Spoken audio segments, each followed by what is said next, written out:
All right, check 1 2, test test test. Check 1 2. Jams, because you've been successful getting out of them a lot of times. Yeah, especially the West Virginia start. I had walked bases loaded, and I was talking to myself on the mound, and I was like, "There's nowhere to put them.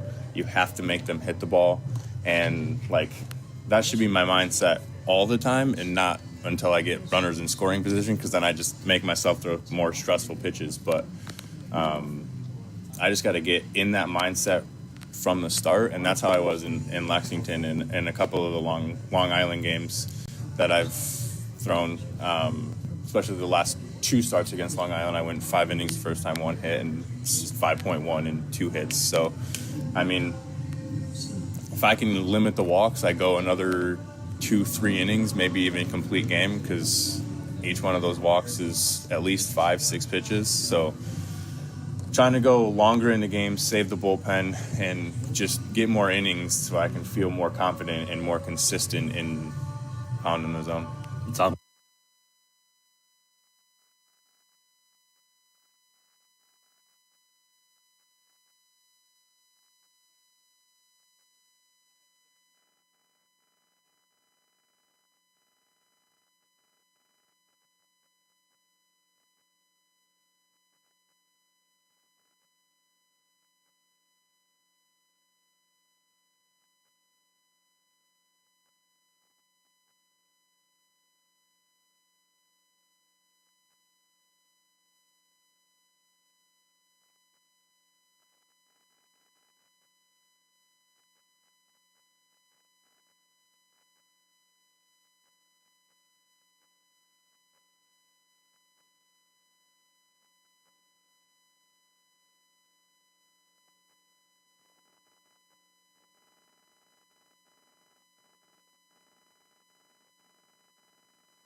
The York Revolution is on Sports Radio 98.9 FM and 1350 WOYK. Onto the track, it is gone! It's gone! Revs Baseball is brought to you by Wellspan Sports Medicine, People's Bank, Shipley Energy, Heritage Lawn and Landscape Care, Maple Donuts, Harvey's Rental, Flying Feet, Kochman Kunkel Insurance Group, Broadway Transmission, Dasher Investment Services, Smith Wealth Advisory Group, Royal Manchester Golf Links, Dutch Apple Dinner Theater, York County Bar Association, Lidl, CBD Supply MD York, Crunch Fitness, Columbia Gas, York County Solid Waste Authority, PSECU, and by the Pennsylvania Lottery. Deep left center, it is gone! Swing and a miss, he struck him out! Base hit! Revs win! Now, with the call of today's game, here's the voice of the York Revolution, Daryl Henry. Good evening, everyone, from Clipper Magazine Stadium here in downtown Lancaster. Welcome to game number 42 of York Revolution Baseball. Tonight, Revs start a 6-game week on the road with the first of 3 here at the Clip against the Lancaster Barnstormers. Hi again, everybody. Daryl Henry alongside Ray Jensen. Welcome to a hot one here on the east side of the river tonight. Revs have won back-to-back games. They won the final 2 over the weekend against Long Island. Their 7th set of back-to-back wins this season. Tonight they go for their first 3-game winning streak of the year. They are 18-23, 2 behind Lancaster for third.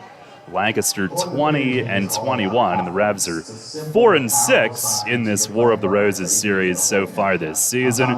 Ray, they get the final 2 wins at home against Long Island. Those were big. Still need a lot to go their way to get back into first half contention, but it was a good start. And the main thing, I think, is trying to take that, build some momentum, and really put together their first true winning streak of the season. Yeah, that's the biggest key, Daryl. The Revs have won a couple in a row, well, really a couple of times throughout here in 2021, but it's that 3rd win in a row that has proved very elusive for York so far here in the first half. But a wild one yesterday, or Sunday, I should say, at People's Bank Park, Daryl. A lot of walks, but the Revs found themselves on the good side of that ending. Yeah, had a couple of highlights from that one to share, and Revs offense getting off to a big start, courtesy of Jack Kenley in the first. 3-2. Swing and a high drive to deep right field. It is gone! Jack Kenley, a towering 3-run home run! Off the tents on the picnic deck in right. That was worth the wait. And the Revs jump to a 3-0 lead here in the bottom of the first inning today. Kenley's 2nd home run. What a moonshot that was. Yeah, part of a career-high 6 RBI day for Jack, which ties the most in a game by any Atlantic League hitter this season, along with teammate Andrew Dundon, among others. And Revs had a 6-0 lead. Austin Steinford pitched well, only 2 hits in 5 1/3, but Long Island would come back with 3 in the 6th and 3 in the 7th to tie it. The 6-0 lead was gone, and they tied it in the 7th with 3 runs on 5 walks, no hits in the inning. But the Revs retook the lead with 3 runs on 5 walks and no hits in their half of the 7th inning. Went up 9-6, and then Jim Fuller on for the save, leading 9-7 in the 9th. Which is swung on and popped up, jammed him. Sanchez at short by the second base bag, puts it away. Game over, and the Revs outlast the Ducks today, 9-7. Here at People's Bank Park as they win the Sunday finale and take 2 out of 3, the final 2 this weekend. And they will head off on the road on that note after tomorrow's off day. A 9-7 win as they saw a 6-run lead get away, but they come back and have the last laugh. The Revs will try to make it 3 straight here tonight, and it'll be right-hander Jake Welch looking to bounce back. He is 1-2. Lefty Augie Silk goes for Lancaster. He is 1-1. We take a look at what's on tap on tonight's pregame, brought to you by Brewery Products and Lancaster Hop Hog, which is on tap at Closer's Bar at People's Bank Park. And tonight on the pregame, we've got part one of an interview with Austin Steinford, who had no decision Sunday, but pitched well and was in line for the win before Long Island made that comeback. Revs, of course, as you just heard, did get the win on Sunday. And Steinford joins us on the pregame coming up. We'll hear from Mace here shortly as well. And our first pitch tonight set for 6:30 here in Lancaster on Sports Radio 98.9 FM and 1350 WOYK. There's a lot of talk out there about good health care. We all want a good plan. But step outside and take a good look at all those beautiful trees and shrubs in your yard. Do you have a plan to maintain their good health? Heritage Lawn and Landscape Care has a veteran staff of 12 fully licensed and trained tree health care professionals to rely on, including 10 certified arborists and 3 PA certified horticulturalists. So don't let your trees and shrubs fend for themselves against Mother Nature. Visit heritagelawnandlandscape.com and get world-class care right in your backyard. Money and business are essential to the strength of a community. So is cheering and celebration and music and fun. That's why York Revolution games, concerts, youth sports, special events, and more happen at a place called People's Bank Park. People's Bank has been serving the community for more than 155 years. Always cheering, always celebrating, always committed to the things that make our communities great. And to you having a great time at People's Bank Park. People's Bank, member FDIC, equal housing lender. Hi, this is Vicki from Brewery Products. Stay tuned to catch the latest episode of Beer Talk airing throughout the day here on WOYK. Each day will feature one of our great brewers and share fascinating stories behind their products. Hear how they got started, how they brew, and their own favorite selections. You might even find a new favorite for yourself. Beer Talk is presented by Brewery Products every day right here on WOYK. Downtown's ready. Are you? The Revs play here. Sports Radio 98.9 FM and 1350 WOYK, York.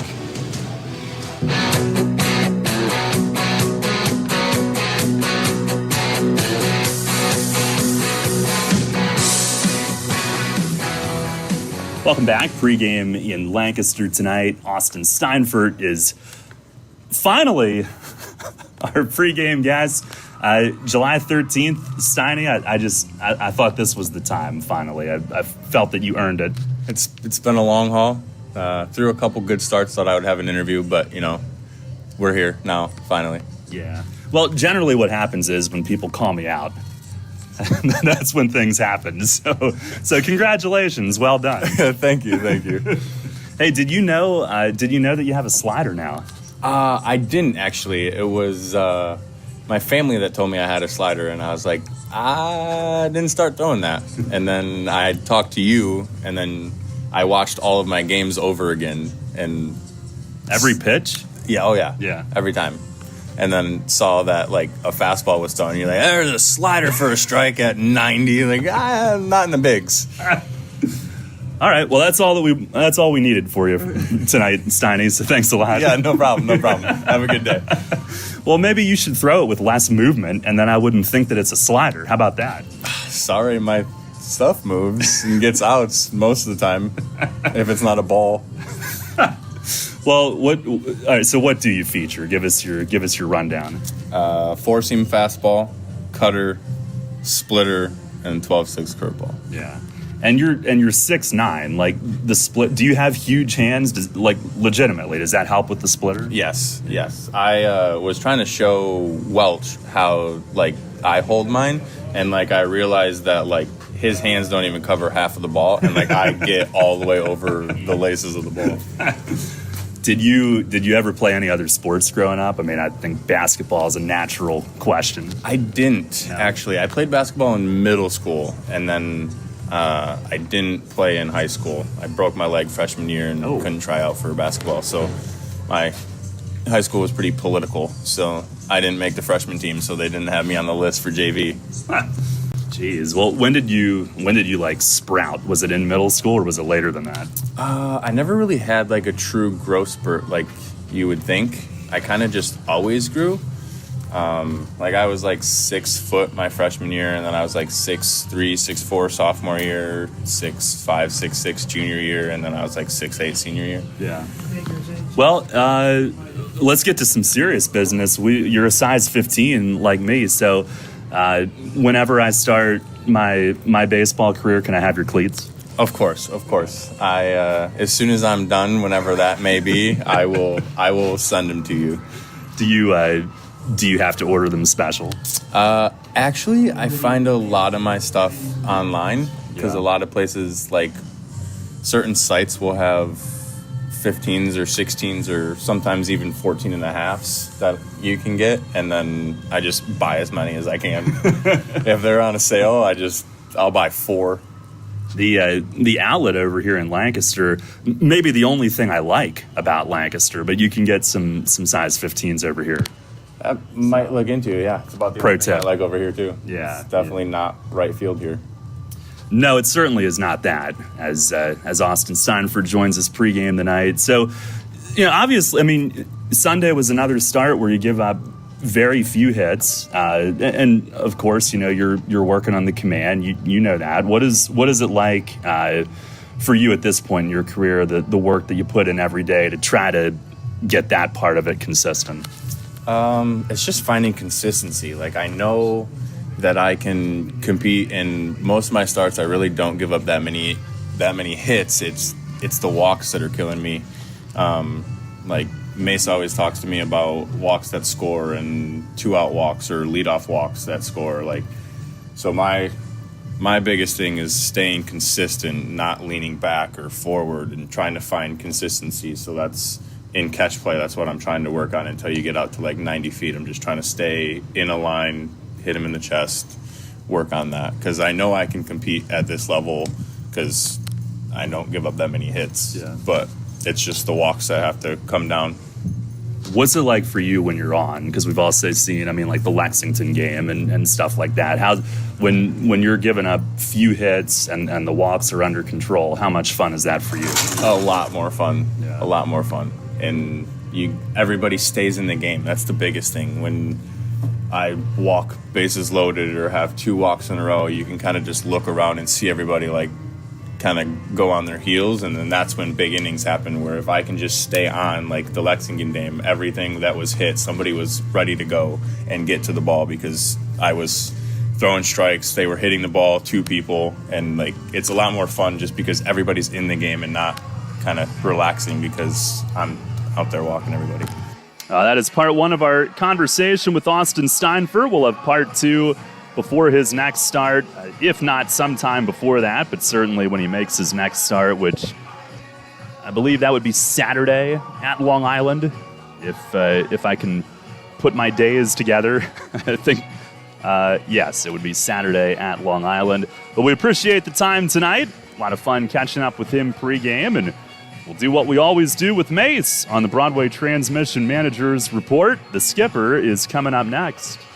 The 1741 Club is here. You in? People's Bank Park introduces a revolution in hospitality in York. The 1741 Club, presented by UPMC. Now open on the skybox level of People's Bank Park, the 1741 Club features stylish design and contemporary decor, all-inclusive food and beverages, and totally flexible ticket purchase options. The hottest spot in York is the place to entertain and thank customers, reward employees, celebrate family occasions, or simply treat yourself to an all-inclusive experience at the ballpark. Nightly menus include enhanced classics and a rotation of special offerings, and house selections of draft beer and wine and a full range of non-alcoholic beverages are included in the ticket price. 1741 Club tickets are available for individual purchase through 3 levels of membership or as season tickets, and they can be used for any of the York Revolution's home games based on availability. The 1741 Club, presented by UPMC. You in? Details and pricing at 1741club.com.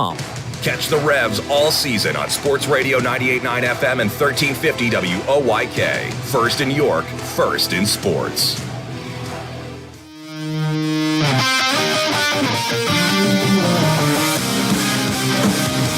Fans, it's time to go inside the clubhouse for the latest on your York Revolution and tonight's matchup. It's time for the Broadway Transmission Managers Report. Now, here's the manager of the Revs, Mark Mason.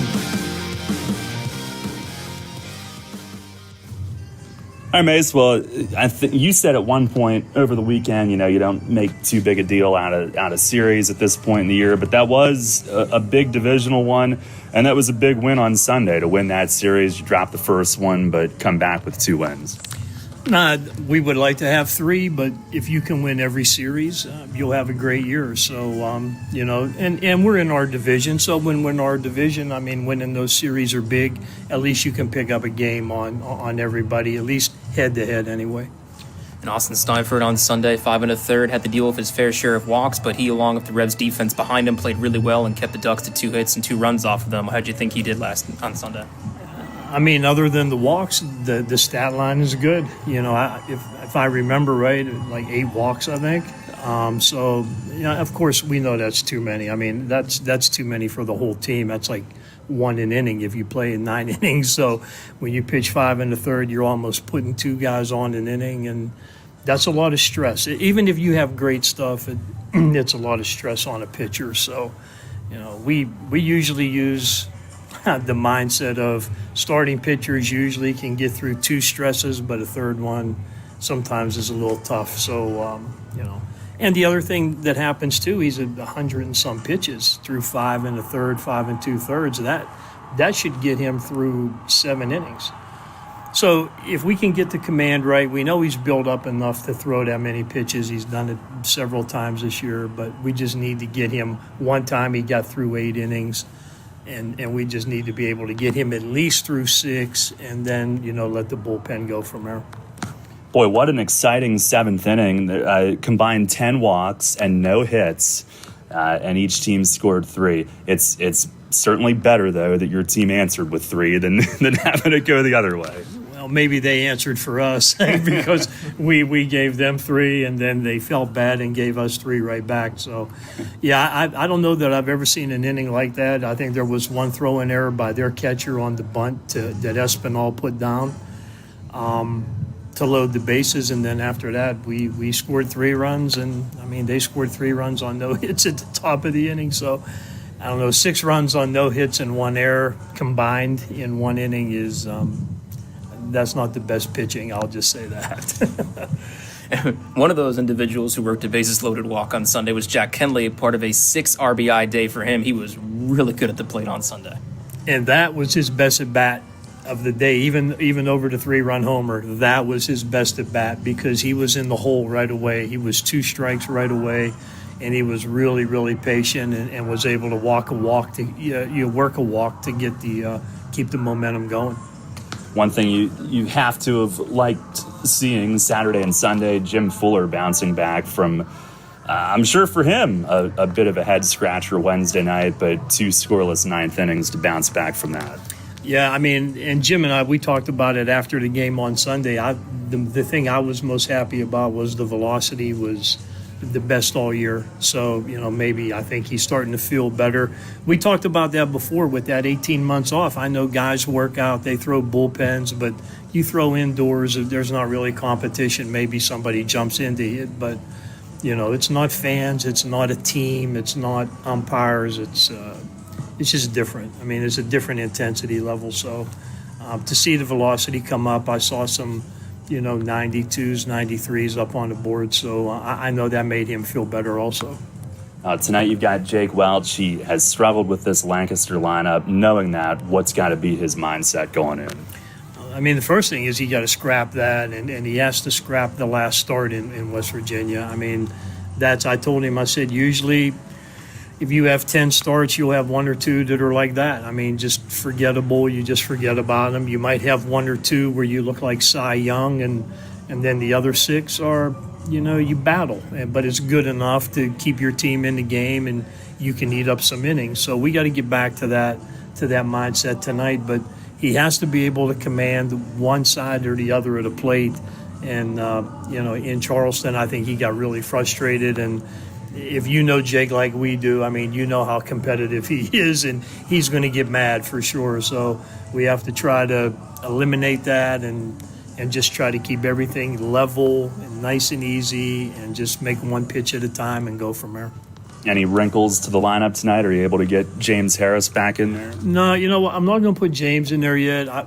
today's the first day that he's actually going to swing a bat during our batting practice. So I want to make sure that we're not going to have any issues with that going into tomorrow. If he feels good tomorrow after swinging the bat today, then we'll think about getting him in the lineup. But the only difference I'm going to have in the lineup today is Castro's going to catch and Dotel's going to DH. So everything else in the field is going to be the same as we had on Sunday.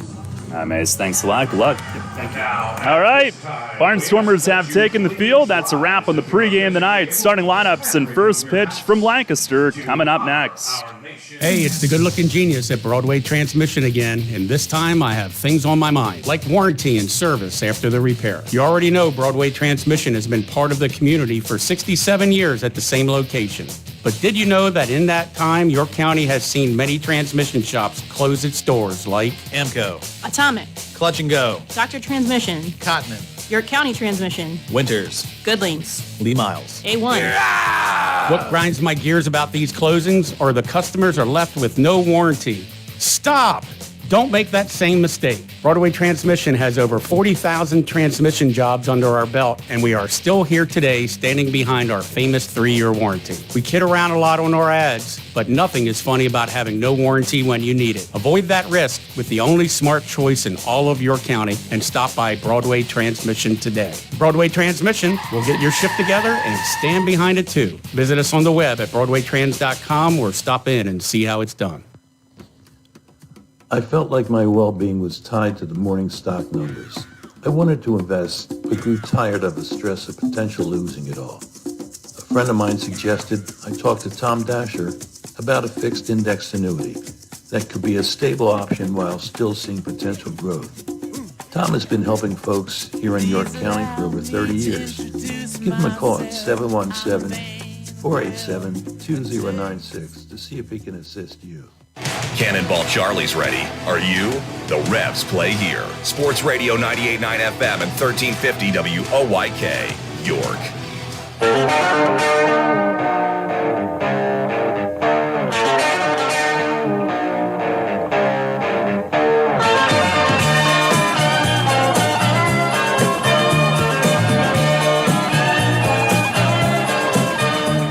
National anthem just completed here at Clipper Magazine Stadium on a hot one here tonight. Revs and the Barnstormers. Our weather tonight is brought to you by Heritage Lawn and Landscape Care. 89 degrees at game time. The heat index is 100, which is close to as high as it's been all day. We also apparently are under a severe thunderstorm watch because why wouldn't we be? Joyous day. Yeah. Good evening, everyone. Starting lineups are brought to you by Flying Feet. For the Revs, it'll be Darian Sanford in center field leading things off. Jan Sanchez at shortstop hits second. Melky Mesa in left field bats third. Cleanup man is catcher Carlos Castro. Wellington Dotel will DH and hit fifth. Jack Kenley at second base is batting sixth. Josue Herrera, first baseman, hits seventh. J.C. Encarnacion in right field will bat eighth. And Andrew Dundon is at third base, hitting ninth. Again, it's Sanford, Sanchez, Mesa, Castro, Dotel, Kenley, Herrera, Encarnacion, and Dundon for the Revs, with Jake Welch making the start on the hill.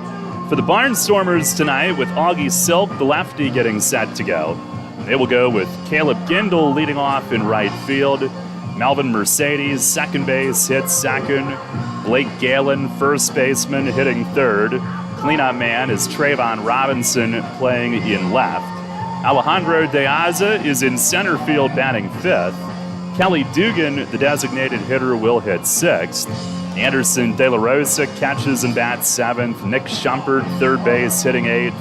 And Cleo Luis Rondon at shortstop is hitting ninth. Again, Gindel, Mercedes, Galen, Robinson, De Aza, Dugan, De La Rosa, Shumpert, and Rondon for the Barnstormers, with lefty Augie Silk making his eighth appearance, his seventh start. 1-1 with a 7.91 ERA. Walks a problem, as they've been for almost every Barnstormer. 33 innings, 36 hits, 37 walks, 30 strikeouts. Opponents hitting 275. Lefties 240, righties 283. Third start against York. Both were in York. No record. ERA is 6 against the Revs. 9 innings, only 6 hits, but 11 walks against York. 8 runs, 6 earned. Darian Sanford will lead things off. He climbs in from the right. And our Dasher Investment Services first pitch here tonight. It is outside. We are underway at 6:36 on an 89-degree night. Heat index 100. Pitch to Sanford. That is in the dirt and skips away. Ball 2 on Darian, who's hitting 207. Multiple hits, 5 of the last 10 games.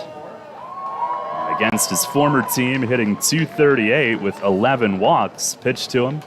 It is over for a strike. Against Silk, he is 0 for 5. Did reach once on a walk. The 2-1. And a swing and a pop-up. Foul ground by the first base dugout. Galen is over, and plenty of room. Makes the grab. A foul pop to start the night. Umpires tonight, Derek Moshe's got the balls and strikes. Nate Caldwell at first. And P.J. McConville at third.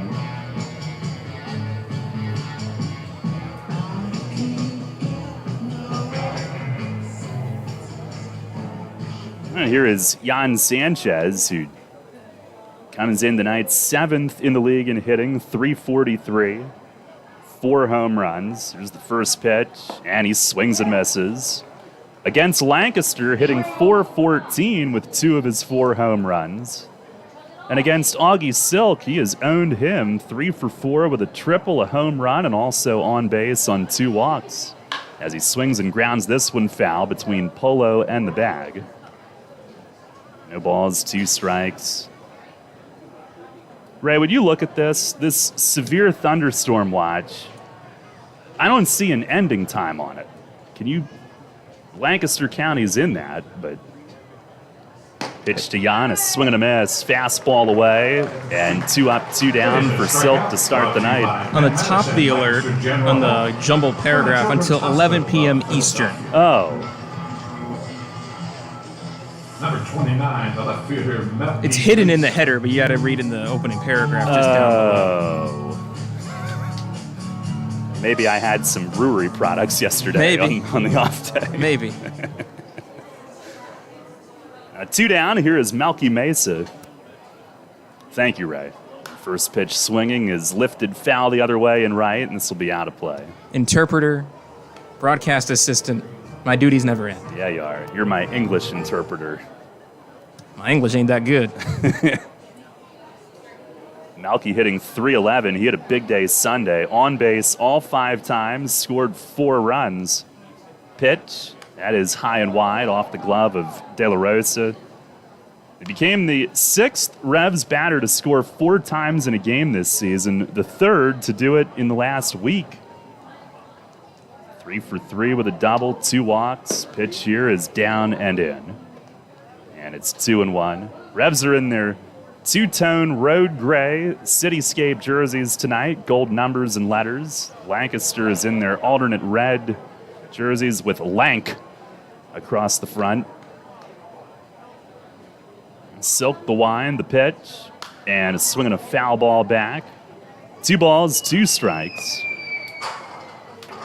Revs have outscored Lancaster in 10 games, 85-82, so both teams averaging over 8. Revs have gone 4-6, though. Silk into his wind, the lefty deals, and a swing and a dribbler foul to the left of home plate. They have outwalked Lancaster 75-58. It's 7.5 walks per game, issuing almost 6. They've out-homered them head-to-head 13-11. Pitch from Silk. It is a little high, appeal to first, and no offer. And they've out-hit them 312 to 299 head-to-head. And don't ask about the time of game. It's a full count on Melky. Pitch. Swings and hits one high in the air toward the corner and right. Gindel hustling over. He looks. He is out of room. It's gone. Melky Mesa drops one onto the deck in right, just over the high wall toward the line. It's only 300 down the line, and he'll take it. Home run number 2 of the season for him. And the Revs have jumped on top 1-0 here in the first inning tonight. And in the box score, it'll look like a bomb. And make that 9 RBIs out of his 17 on the season against these Barnstormers. Melky is red hot against Lancaster. In the box score, it'll look like Mangu power for Melchizedek. And we won't tell him any different. So a 1-0 lead as Melky goes yard and lands it right into the front of the porch in right field. Here's Carlos Castro now, and he takes the first pitch strike. Little baggy pant legs tonight down around the shins. A little different look for Carlos. League leader in hitting, and he looks at one down low. He got on the bus today in an old school Barry Larkin jersey. That was pretty cool. I saw that.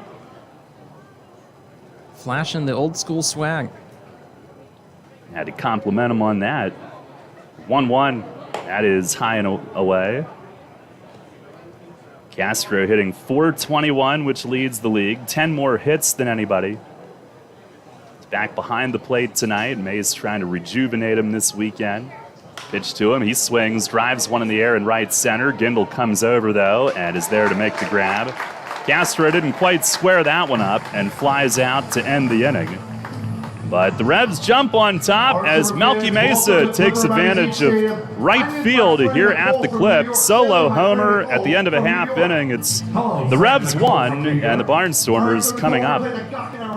Runners know the challenge. It's not the uncompromising weather. It's not the pounding repetition. It's not knowing how to dig deep as you start the climb of that last hill. For runners, the challenge is the discipline to keep running. Flying feet.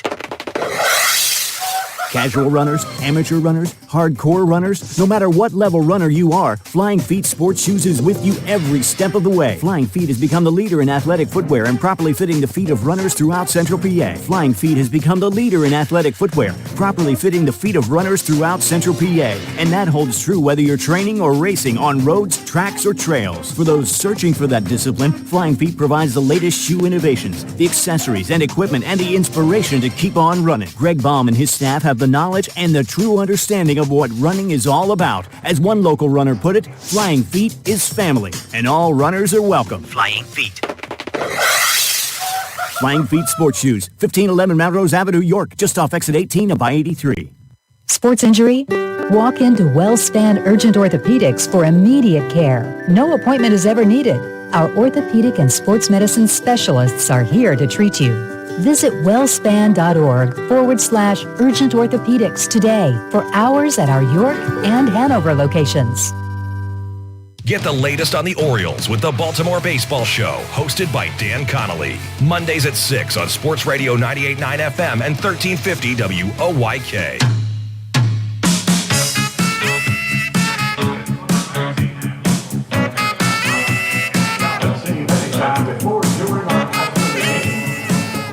One nothing lead for Jake Welch, who's getting set to go here tonight. Tough start last time. He's 1-2 with a 7.03 ERA in 7 starts.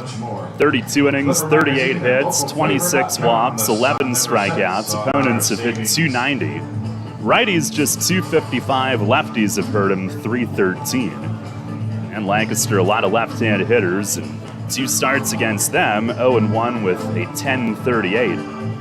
So he's looking for a good one tonight. He's struggled against Lancaster, struggled in his last start at West Virginia, but you know he's got it in him. We've seen him pitch great, and he is due for a good one as he takes his final couple of warm-ups here.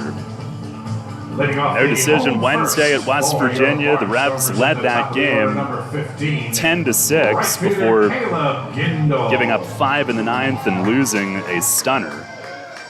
And hopefully that's the last time we ever have to mention it ever again. Jake had a scoreless first inning, but was lifted in a 6-run second. He had a runner on with 2 outs, but 7 straight reached, and all of the 6 runs scored with 2 outs. And it was a really frustrating sequence for him. Caleb Gindel will lead things off, and he has been Welch's toughest out, maybe of anybody in the league. Here is Jake's first pitch tonight, and it is in for a strike. Gindel against Welch, 3 for 3 with a home run and 3 walks. But he has been tormenting the entire league pitching-wise. The 0-1, and it misses inside. He's hitting .299, 13 home runs, is second behind Gastonia's Joshua Saleh, who's got 15. Gindel, the league leader in runs and extra base hits as well. Welch, the 1-1. Fastball up and out.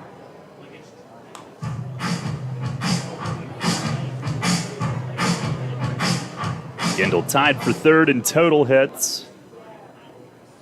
2-1. Swings and pops it up. Foul ground. Dundon a look from third, heading over by the camera area. Oh, man. He tried to circle back and make the play, and it lands right between Dundon and Sanchez. Dundon thought it was all the way over toward the stands, and he went too far over, tried to curl back, and it landed untouched on the warning track between the two. P.J. McConville also in that group. Thought maybe he was going to make a play. Well, yeah, that didn't help either. He's right there in the way. The 2-2, and it misses high, so Jake should have had a first out. And instead, full count on Gindel. And here's the wind and the payoff, and it's down and away. The leadoff walk should have had him retired. That's a walk presented by Jack Williams Tire and Auto. Barnstormers second baseman number 3, Melvin Mercedes. I'll bring up Melvin Mercedes, who returns tonight after missing the last 8 games. Birth of a child, a son. All right, congratulations. He's hitting .365, 4th in the league. First pitch down and in by his back foot. He's tied for first in on-base percentage, .500. Has batted .433 against York. 1 for 5 against Welch this year. 1-0, swings and pops it up foul. That's back and out of play. Castro catching with the shades on under the face mask here at the beginning tonight. Good idea in this place. How's your vision, Ray? Good, for now. How do I smell? I don't know. Probably not as good as me. Well, I'm probably smelling as terribly as you. I should rephrase that. It is hot over here. Here's a swing on a high fly ball right center. Encarnacion was playing deep. He'll trot in. Shades on, makes the call and the one-hand catch toward right center. Number 2, first baseman Blake Galen. 1 down. Deep is the only place to play in right field in this part. I mean, you're set foot out of the infield and you're in deep right.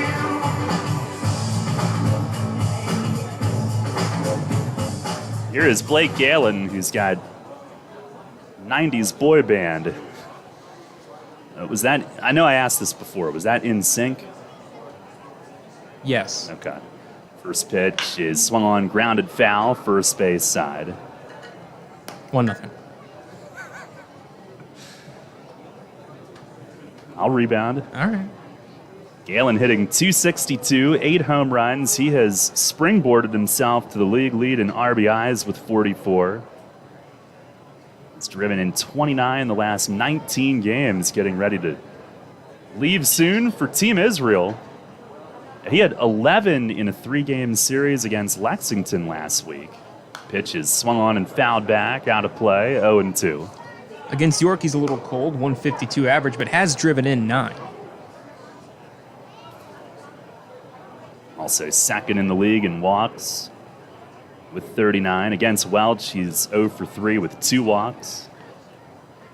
Gindel held over at first. Herrera, the first baseman tonight. Short lead.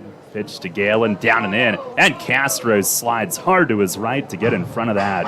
Not an easy one to block. And Welch, he does have that tendency to yank it down and in on left-hand hitters. Castro saving a base there. 1-2.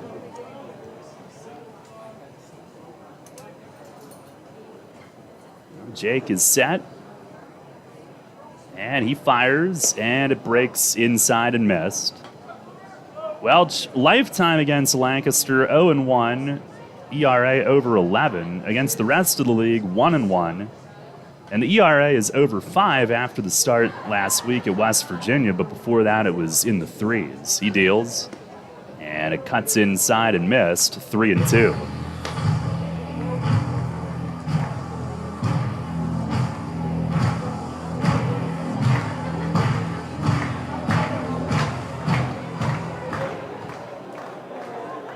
See if they send Gindel with 1 out. Nope.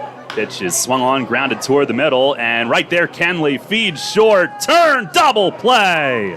4-6-3. The mound might have helped slow it down. And Kenley up the middle, gets in front of it, shovels to Sanchez, who fires to first.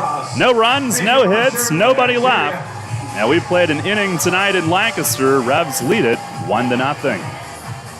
Everything you've worked for may be facing a hostile takeover, but step outside the boardroom and look around. Not taking care of business right now could leave you dealing with a hostile takeover by crabgrass later this summer. And broadleaf weeds are just beneath the surface, ready to take their share of your turf too. Prevent hostile takeovers. Call Heritage Lawn and Landscape Care and give your lawn a good, healthy start this year. Heritage Lawn can apply crabgrass pre-emergent and quality fertilizer now to fortify your lawn for later. HeritageLawnandLandscape.com. World-class care right in your backyard.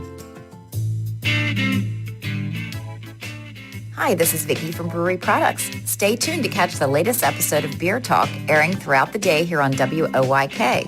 Each day will feature one of our great brewers and share fascinating stories behind their products. Hear how they got started, how they brew, and their own favorite selections. You might even find a new favorite for yourself. Beer Talk is presented by Brewery Products every day right here on WOYK. Tee off this season on the best layout in Pennsylvania and experience Royal Manchester Golf Links, bringing you to the coast of the British Isles while never leaving your backyard. Our unique Pure Links layout in the rolling hills of York County gives golfers an experience like none other, featuring 18 pristine holes with picturesque views of the countryside and consistently ranked one of the top public courses in the state. Also offering outings and event bookings. Book your tee time today at 717-268-0490 or nab our online specials at RoyalManchesterGolfLinks.com. Your source for all of Friday night's action. Central PA Game Day with Steve Navaroli. Saturday mornings at 9 on Sports Radio 98.9 FM and 1350 WOYK.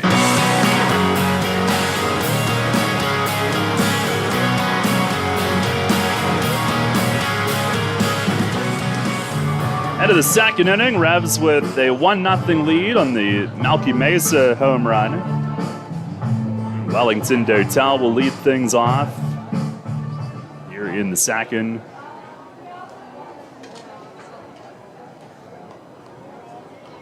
I got distracted. I was gonna name that artist to get you back, but I don't have it. Tisk tisk. I have an idea, but not that confident in it. Here's Dotel, first pitch, swinging, is fouled back and out of play. He is DHing the night, hitting .342, 2 home runs, 10 driven in. Against Lancaster, hitting .400. He's had 1 at bat against Silk, 0 for 1 against him. Pitch, it is bounced left side and under the glove at third. Rondon backhand, stumbles, off balance throw, had no chance. Shumpert from third could not cut it off, going to his left. Second baseman number 9. And then Rondon attempting to backhand it. And as it turned out, he also had no chance. So an infield hit for Dotel.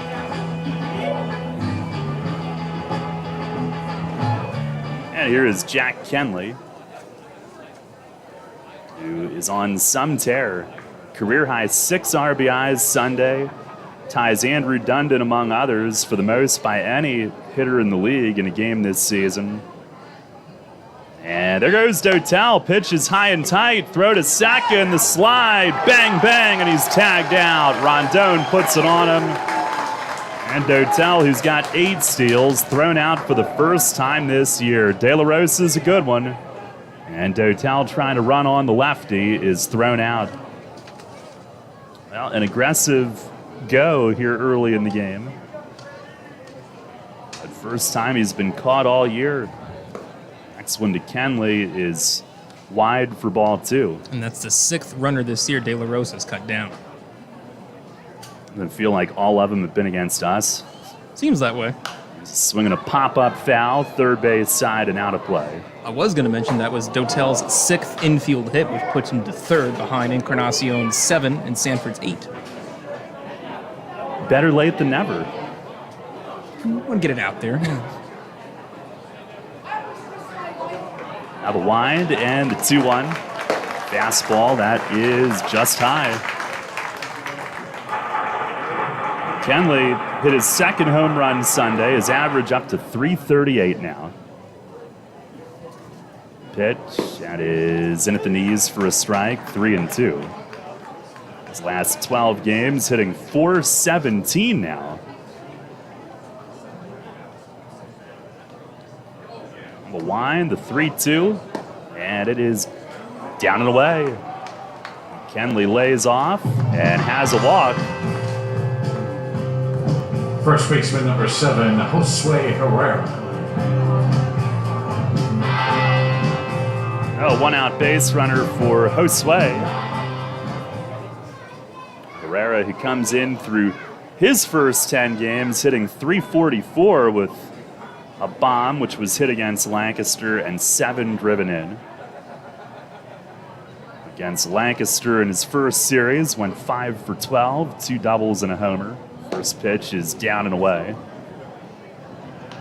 Revs a 1-0 lead here in the 2nd inning tonight. 1 on, 1 out.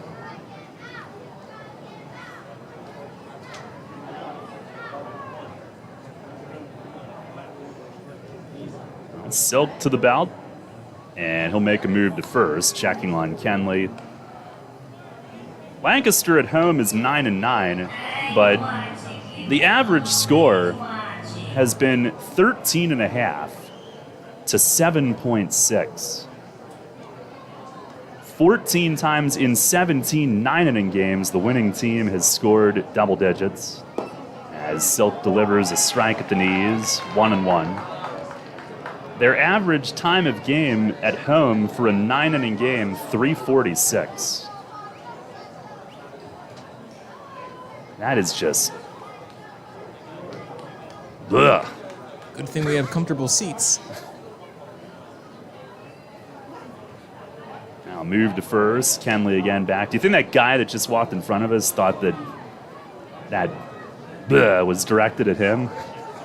I don't know. Sorry if you thought it was. You may not be listening. Rough timing if he thought that. I was going to do it anyway. Now the 1-1. And that misses down low. Speaking of awkward timing, years ago, on a family vacation, we were waiting for a bus to go to Universal Studios. My brother had the sneeze. He turned away, and right as this young lady passed, and he sneezed right in her face. My wife and I saw it, and it took every part of our body not to laugh.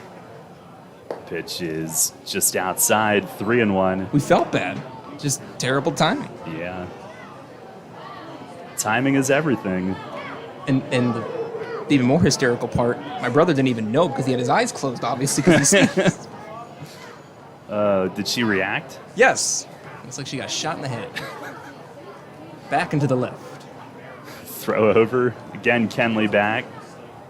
Silk paying him a lot of attention. You're not going anywhere. Almost as much attention as Tyler Hill got that one time from Moya out of their bullpen. Hey, Tyler has deceptive speed. Yeah, it is.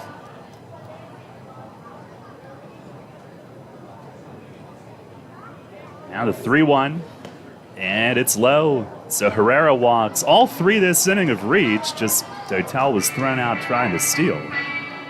But first and second with one out. JC Encarnacion. JC Encarnacion coming up.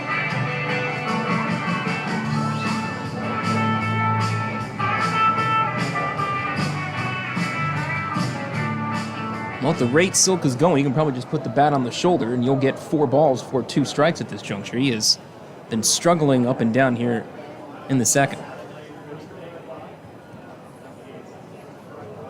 Didn't he walk 10 in one start? Could have looked it up myself, but I thought it would be more convenient for me to simply ask the question and let you look it up. First pitch is down and in, and Encarnacion has to dance.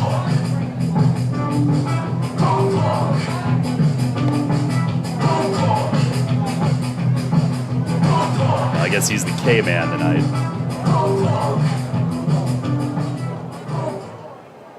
June 22nd at Lexington, 10 walks to 4 strikeouts, 6 earned runs allowed. He deals, and it's high. JC is aggressive. You can tell he wanted to load up and hammer away, but he lets it go for ball 2. How many innings was that? 4 1/3, and he followed that up at home against West Virginia, 7 walks in 5 innings. Ugh. 2-0. Swinging a pop-up foul ground to the right. Galen a look from first. It's back in the seats. It almost sounds like this song is saying ball 4. I guess not. Yeah. We're just gleefully imagining things. What is it saying? It's their K-man, whatever. Pulled pork. Oh, that's right. Of course. Which is nice and all, but did they have 2 maple donuts sandwiching the pulled pork? That's the question. No, they don't. It's a shame. Silk the 2-1.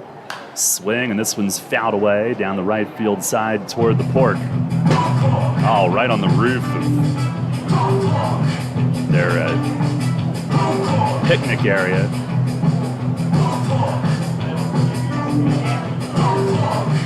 Encarnacion hitting .258, .346 against Lancaster. 1 for 4 off Silk, but he has been struck out 3 times by him. 2-2 here, the pitch. Swing and a miss. Got him this time. Breaking ball down low. That's out number 2. Strikeout. 1 lucky roll in section number 19. So Andrew Dundon will try to get a run home this inning with 2 outs. Revs a 1-0 lead. Third baseman number 6, Andrew Dundon. Dundon hitting .224 with a home run. Against Lancaster, .261, but is on base over .500, 11 walks. As Silk delivers a called strike, down and in on him. Dundon against Silk, 0 for 1, but he's walked 4 times. Trying to add to the 1-0 lead. Here's the stretch. And the 0-1. It is in the same spot. Again, Dundon pulled the arms up, thinking it might have been in tight, but gets the call. Silk does, 0-2. There's a big gray cloud that hid the sun for about 90 seconds. It has since moved. Pitch to Dundon is high.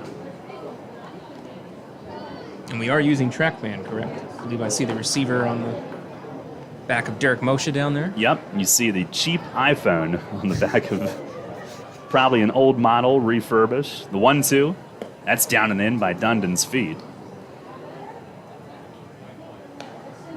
Dundon hitting .346 with men in scoring possession.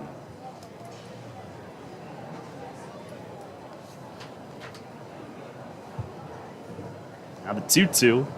And a swing and a well-struck ball in center. This will send De Aza back deep to the track. It is gone! Andrew Dundon with a 3-run home run deep to right center. And the Revs jump to a 4-0 lead here in the top of the second tonight. Dundon's second of the year. And he comes through big time with 2 on and 2 out here in the second inning, out of the number 9 spot tonight. And that wasn't a right field cheapie here at the Clip. He hit that one out toward the center field part of right center.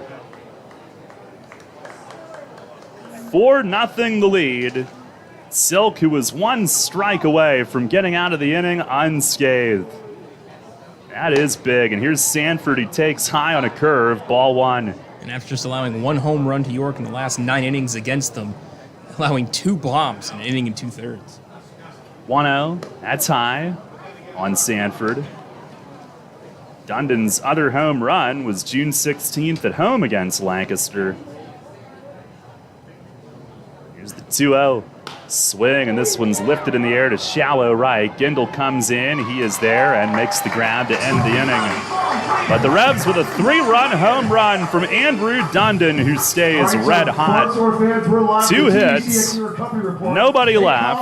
4-0 the lead. We go to the bottom half of inning number 2. Spring is in the air, and Harvey's Rental can get you prepared for what's ahead. With the biggest selection of steel products on the market, Harvey's Rental will get you set for your next home project. From lawn and garden equipment, pressure washers, post hole diggers, and more, Harvey's Rental has it all. Have a special get-together or graduation coming up? Harvey's Rental has what you need to make your party memorable. Visit them in person at 1409 South George Street in York or online at harveysrental.com. At Donegal, we understand there are many costs associated with running a business. That's why Donegal works with you to provide quality insurance products based on your business needs, and why we deliver that insurance at a price to fit your budget. Call your local independent Donegal agent today and discover why, when it comes to insurance for your business, Donegal is a better value. Contact Coatman Kunkel Insurance at 717-854-0300 or stop in at 3217 East Market Street, York. Locally owned and operated by Pam and Rudy Coatman. Coatman Kunkel Insurance. Remember rushing to the newspaper in the morning to read all about that Revs game from the night before? Was it? Yeah, that was a long time ago. We barely remember that too. Sports Radio 1350 is your home for local sports, and we're taking care of that news void in your life. Get your York Revolution game articles delivered right to your inbox every morning, courtesy of WOYK. Simply log on to YorkRevolution.com and click to sign up to receive daily game recaps right to your inbox. Keep up to date every day as the York Revolution go for another Atlantic League title.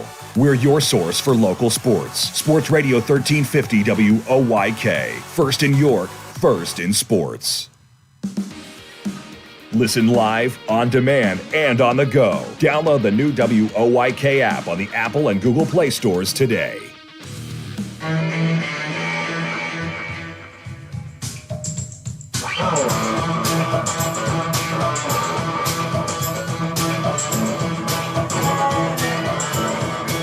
Revs a 4-0 lead. We go to the bottom half of the second inning tonight.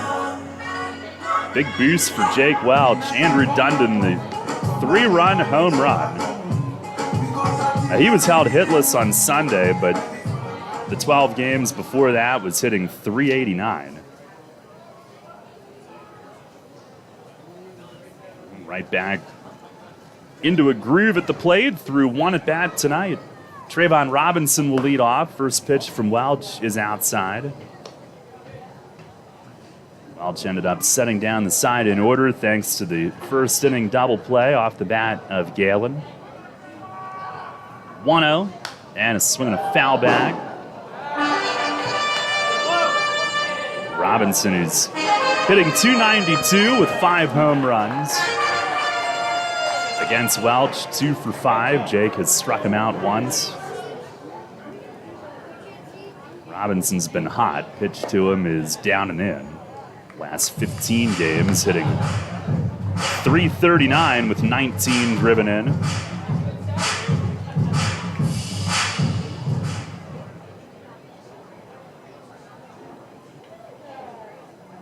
Welch, the wind up, the pitch, and a swing and a trickler foul over toward the first base dugout. 2-2.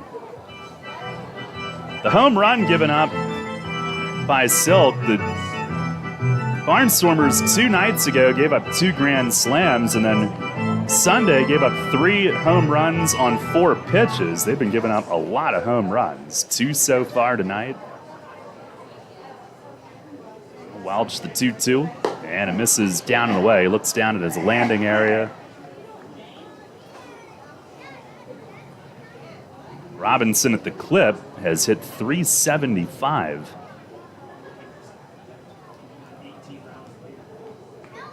The wind and the payoff, and it is down low. So each of the first 2 innings tonight, a leadoff walk. Tire and auto. Barnstormers center fielder number 37, Alejandro De Aza. Welch, July 2nd against Lancaster. 5 innings, 4 runs, only 3 hits, but he walked 8 in that game. That was uncharacteristic. And followed that up at West Virginia with that rough one Wednesday night. So he is due. He's looking to bounce back. Had a big double play and a scoreless first to erase the first walk. And here is De Aza. First pitch swinging. It's fouled off. Left side. De Aza hitting .319 with 2 home runs. This is a lot of... 0 for 4 against Welch.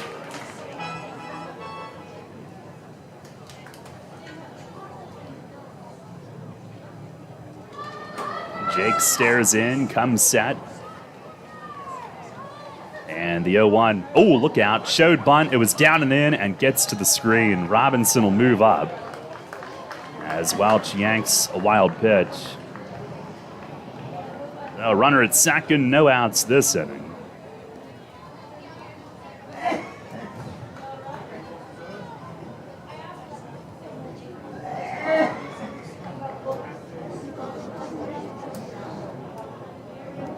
You all right over there, Ray?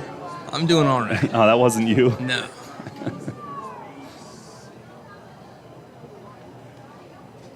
Jake ready. The 1-1, and that's outside.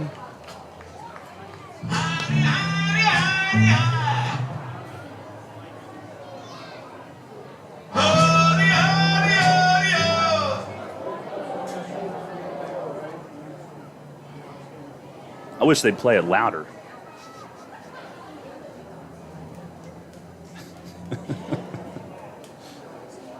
Now Jake the stretch. Here's the 2-1. And it's swung on, loop toward the line and left. Trouble, and it's fair. Mesa came close, but it lands fair. Robinson around third will score. De Aza into second with a bloop RBI double.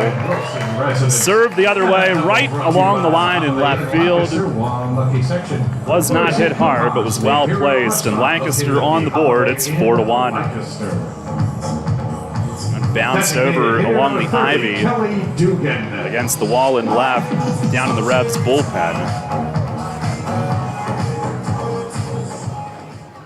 De Aza gets them on the board. Here is Kelly Dugan. He's DHing. He's been playing through being hurt a little bit as Welch misses away. Minutes into the game, and did you know that you can dine in at Imperial Restaurant? Dugan hitting .360. Enjoy a chef-prepared meal for under $15 in less than 30 minutes. Pitch is swung on, hit high in the air toward that same area in left. Mesa over toward the Revs bullpen and in fair territory. Has room and makes the grab for out number 1. Going over toward the Revs bullpen mound. Anderson De La Rosa. And that one had plenty of air under it. Time for Melky to get there and room to make the play. Was made in fair territory. 1 down.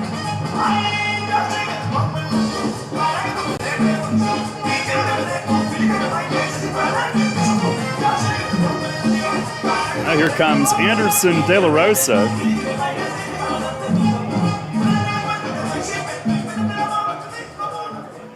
You know the words to that one, Ray? I do not. No. De La Rosa hitting .261, 3 home runs. He's been hot, .333 the last 11 with 17 driven in. Welch with the pitch. It is down and away. It's driven in at least 1 in 9 of the last 11.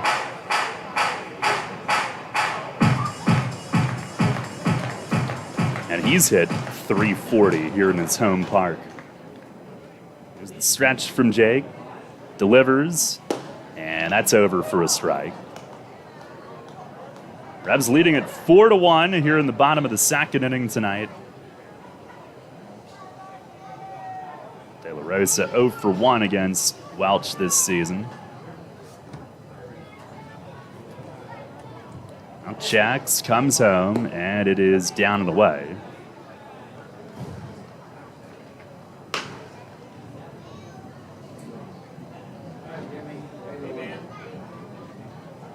Lancaster, the league's top scoring offense, the last 20 games, they've averaged over 9 runs a game. Welch checking, delivers, and a swing and a miss. Kept it away from De La Rosa, who couldn't connect. 2-2. They are still playing some hideous games. They beat Lexington 13-9, lost 16-7, won 10-8. And then against Gastonia, lost 18-2, won 15-12. And then a modest 7-4 pitchers duel that they won on Sunday. That's their homestand so far. Tonight, game 7 of 15. As Welch misses inside, 3-2 on De La Rosa. I've been there 12 and 14 days earlier in June.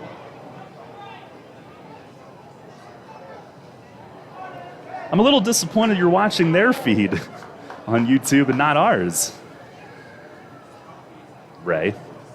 Just for the sake of replay. Okay, all right. Here's the payoff. Swing and a miss. Got him reaching outside, and De La Rosa chases what would have been ball 4. Third baseman number 12, Nick Schumpert. Did you get a good replay on that one? I didn't. It would have indeed been ball 4.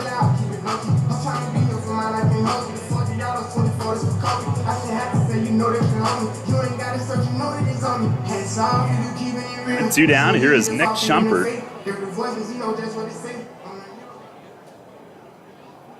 Schumpert hitting .232, no home runs. He has driven in 6. Acquired him June 12th. First pitch, checks, curveball. It is low. They appeal it to first. Did not go. Acquired him from Fargo Moorhead of the American Association.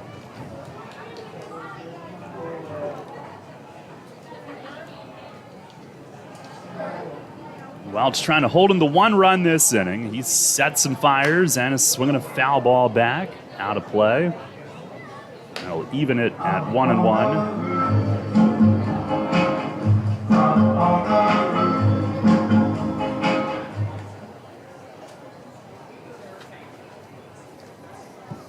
Jake Aru, 6'6" righty, 28 years old, from Spencerport, New York. Rochester area, he deals. Swing and a miss. Schumpert reaching in the dirt. Welch has got a lot of away from baseball interests, wants to pursue being a state trooper when his baseball career concludes.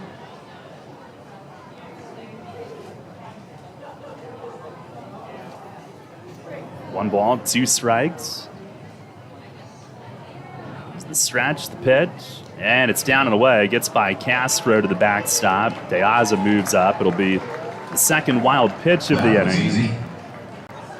It's a breaking ball hooked out of his reach. So a runner at third with 2 outs. 2 balls, 2 strikes the count.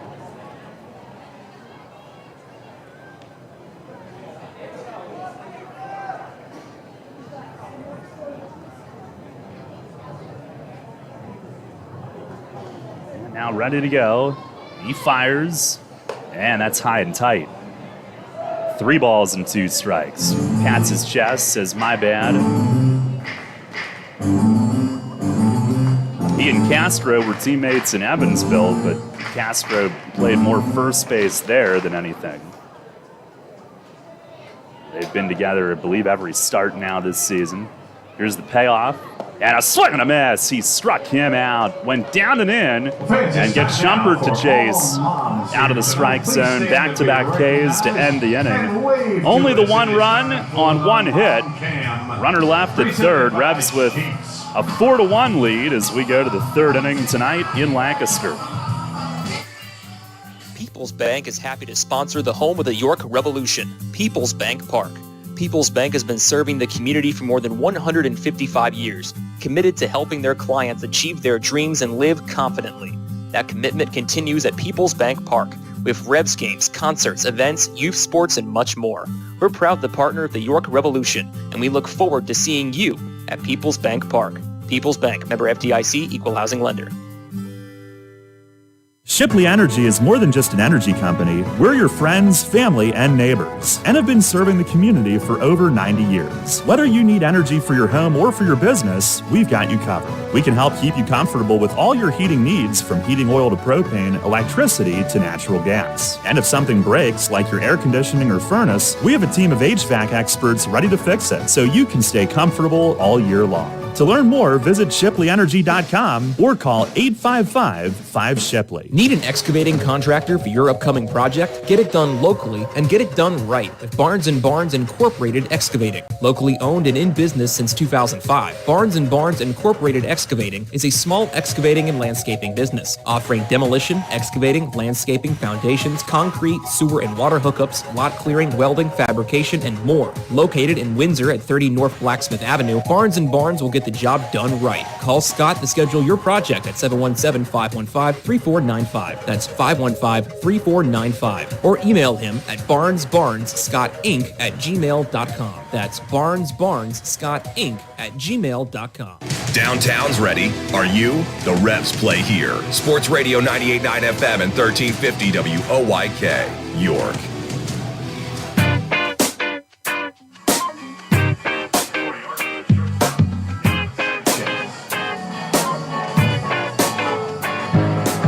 Head of the third inning tonight, Revs a 4-1 lead. Good job of damage control from Welch, only the one run scoring.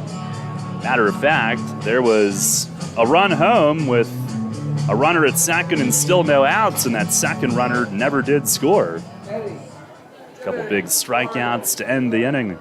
Jan Sanchez leads it off here in the third.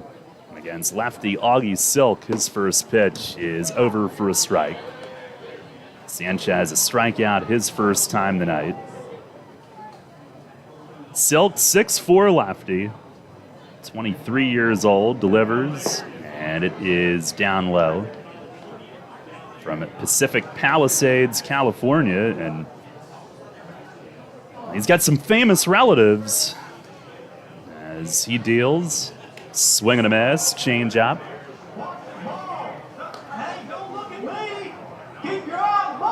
Hat tip to Ray for the research. He is the son of actress Denise Crosby, the great-grandson of Bing Crosby. 1-2, swing, and it's fouled away, right field side. It's probably a pretty nice house in Pacific Palisades. Just guessing. Now deals, and it's down and in by Jan's back foot. He was in the Frontier League briefly with Gateway earlier this year. Former 38th round pick of the Royals in 2019 out of USC. Now delivers, and a swing, a ground ball, swatted foul, and Polo with the hands at third. The Revs came over here today anticipating on-field BP, but Lancaster did not inform them that they replaced home plate, and the grounds crew, I guess, couldn't get the field ready for BP. Pitch is high and wide. So the Revs hit in the cage. They did take on-field, infield, outfield work. Oh, your home plate did get a lot of traffic this past weekend. Swinging a broken bat, ground ball to third. Shumpert up with it, pumps and throws it away. against the sidewall down at the end of the Barnstormers dugout, and Galen couldn't reach high enough. He's going to go tag Jan just in case Sanchez flinched towards second. He did not. And Jan is safe on a throwing error to begin the third. You know, I feel like I've seen that play before. We unfortunately have been no stranger to that play as well. The Barnstormers have committed just the second most errors in the Atlantic League this year. Here is Melchizedek, who homered to right onto the deck in the first inning, his second.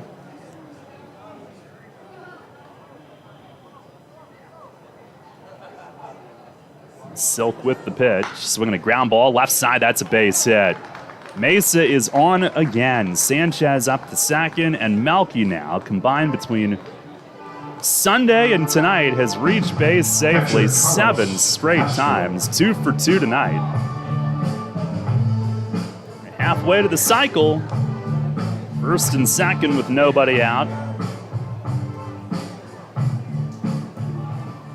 4-1 the lead.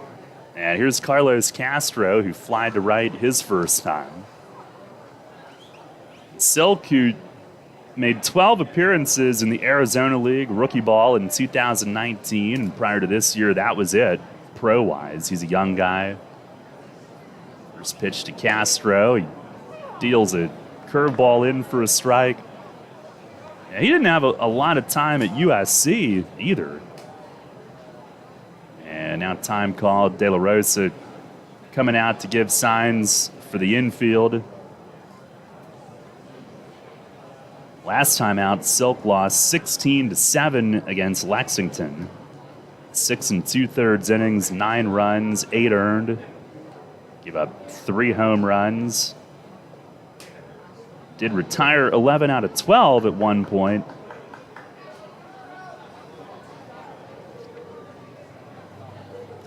The 0-1, that's down and in.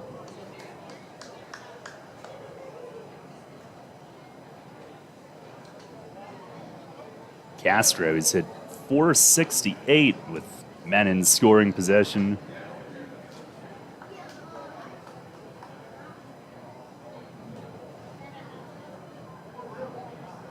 Jan the lead from second. Mesa not held at first, and time called as Silk steps off.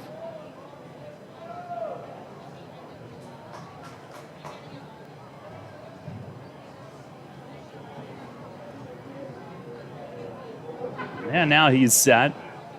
Pitch to Castro, swing, and I don't see it. It is foul and left. And that goes up toward the carousel. I think he hit it hard. Really pulled it. When doesn't he, honestly? Yeah. 1-2.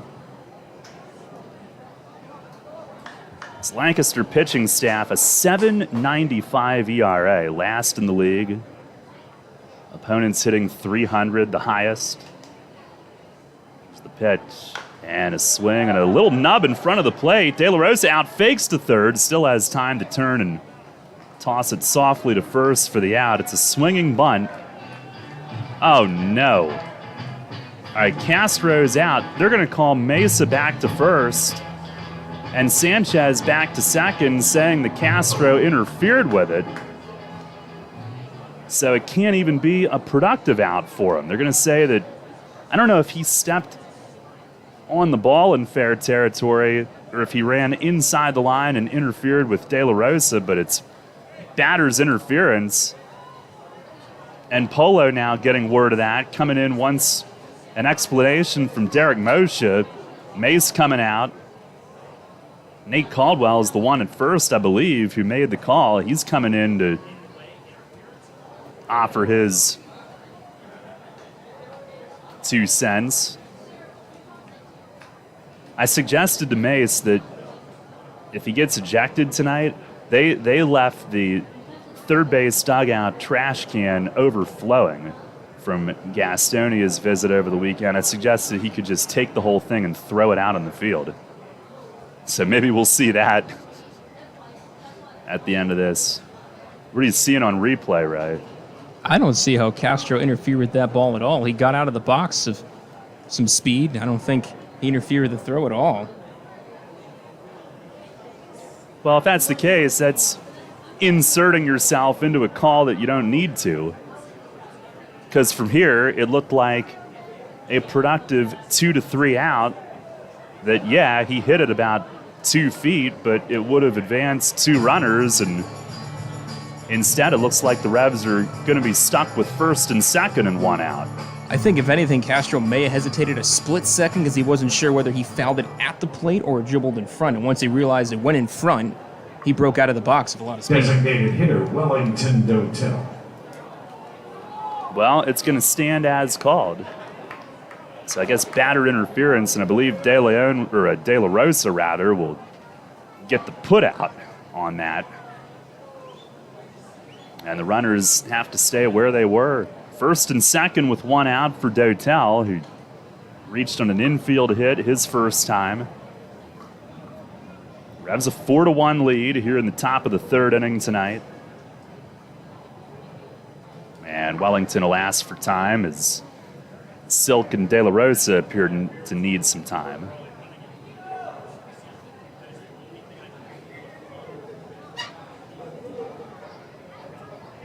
On the first pitch, down and in. I see the home dugout has a huge fan blowing around some mist. The visiting dugout most certainly does not have that. They actually brought that on the road, I noticed, over the July 4th weekend. Lancaster did? Mm-hmm. Wow. It's the 1-0, and a swing and a miss. At first glance over that weekend, I thought it was smoke. I'm like, should we call DC or Gibby about this? And I'm like, oh, it's missed. Because Lancaster wasn't panicking, of course. They were just standing under the mist. Is the thing not heavy? Well, it's portable enough to at least bring across the Susquehanna. Now the lights start to come on here. It's the 1-1. And that runs inside and hit Dotel in the back foot. He goes hobbling. Some of the fans getting on him thinking that he's acting that. I don't think he's just dancing. That's what he loves to do. I think Derek Moshe is saying that he was acting and it's not a hit by pitch. Neither runner has moved up. Dotel's taken his stuff off. Now he's putting it back on. This has been a pleasant inning, hasn't it? Right? Now he's having a chat, which sure will go in one ear and out the other.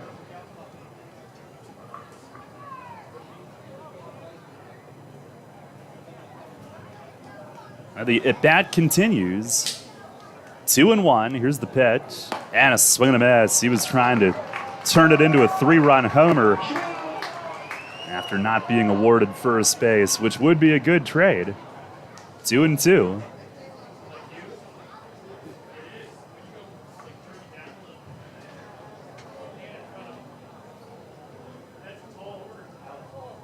Silk deals.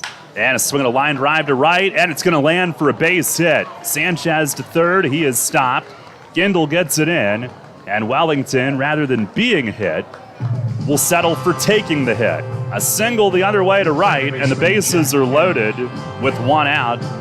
He is 2 for 2 tonight. And Jack Kenley coming up. Walked and scored last inning.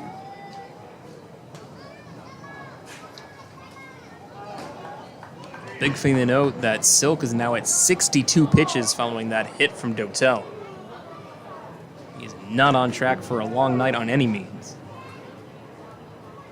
First pitch to Kenley. It's a breaking ball over for a strike. Kenley's had some tremendous at-bats here recently that has led to the great production. Bases loaded, 1 away, the 0-1. And a breaking ball. It is just outside. Good eye. 4-1 the lead.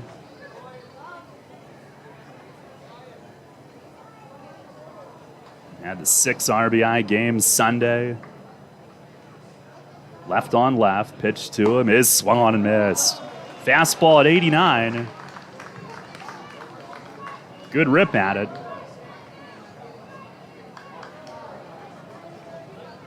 And now 1-2. Back-to-back lefties here. Kenley followed by Herrera.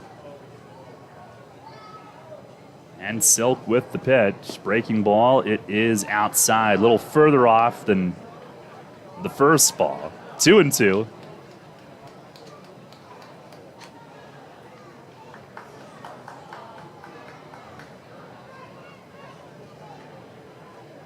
Now back to the plate, and it's down and away. This is exactly what we talked about. Kenley and his good at-bats. And he patiently works this one full. Seeing it well, really good balance at the plate. Confident hitter here on this stretch. The 3-2 swing and a high fly in center. Sends De Aza back. Lines it up. Sanchez will tag from third. Throw goes towards short. Sanchez scores, and it's 5-1 York. Kenley drives in another one. That's his 17th for the year. Sac fly to center. And an unearned run after Sanchez reached on the air to start the inning. 5-1 York.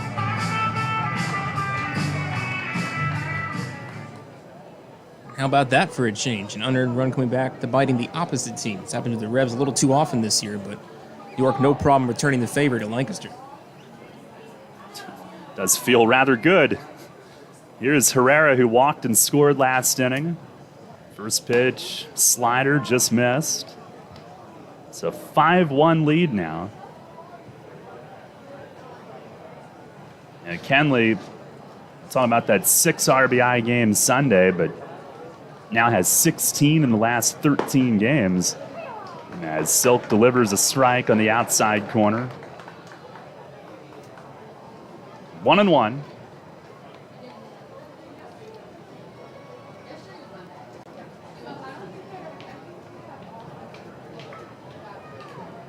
And now home. And that bends outside. In and out of De La Rosa's mitt. 2 balls and a strike. Going to get pizza tonight, Ray, during your innings. Well, that's lovely.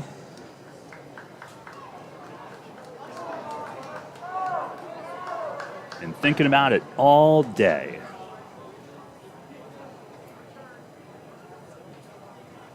Now the 2-1 swing and a miss. Changeup. Not a lot of variation on the fastball, but it did have Herrera out in front. That was at 85. His fastball's been at 89, maybe even a little higher tonight. Now 2-2. Cubs have scored in each of the first 3 innings. Pitch to Herrera, tries to check on a high fastball. The appeal to short, he did hold. That fastball was at 90. 3-2, and Mesa from second, Dotel from first will have head starts.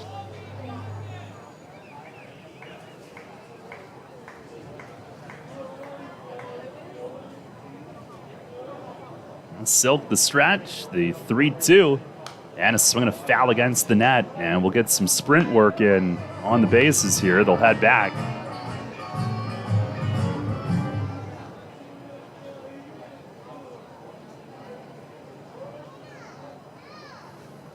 Revs are 1-2 here at the Clip this season. They beat Lancaster in their home opener 18-2, and then lost 2 wild games the next 2 nights.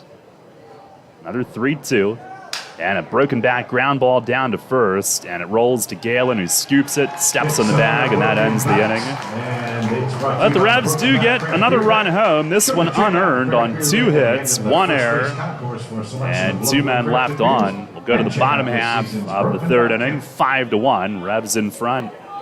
I'm here with Kevin Smith from Smith Wealth Advisory Group of Janney Montgomery Scott, who was recently named by Forbes and the Financial Times as one of the best financial advisors not only in the state, but also in the country. Kevin, explain the meaning of your group's tagline, a wealth of knowledge about wealth. We've built our reputation as one of the premier wealth advisors in the country for many reasons, not the least of which is our vast expertise about wealth in all its meanings and forms. Although traditionally wealth is viewed in a monetary context with all the challenges that entails, which we're fully equipped to address, true wealth has little to do with money. To me, being wealthy is more a state of mind centered upon happiness and contentment. It's memories and experiences with friends, family, and those you love. It's finding meaning and purpose, pursuing passions, chasing dreams, and embracing life for all it has to offer. That's the type of wealth our clients long for and that we help them achieve. You've noted that your group is guided by a quote by Henry David Thoreau, wealth is the ability to fully experience life. Tell me more about that. It's so true. Being wealthy is really about experiencing the richness of life itself. When you think about it, it's not ultimately money that matters, but what money can do. We help our clients educate their children and grandchildren so that they can have promising futures. We help them retire comfortably, support worthwhile causes, and endow meaningful legacies. We help them age with dignity and so much more. For all your financial planning, investment, and wealth management needs, contact Smith Wealth Advisory Group at 779-2769 or at smithwealthadvisory.com. Smith Wealth Advisory Group, helping you fully experience life. Janney Montgomery Scott LLC, member NYSE, FINRA, and SIPC. Take us on the go with the new WOYK app. Download on the Apple and Google Play stores today. Sports Radio 98.9 FM and 1350 WOYK. First in York, first in sports.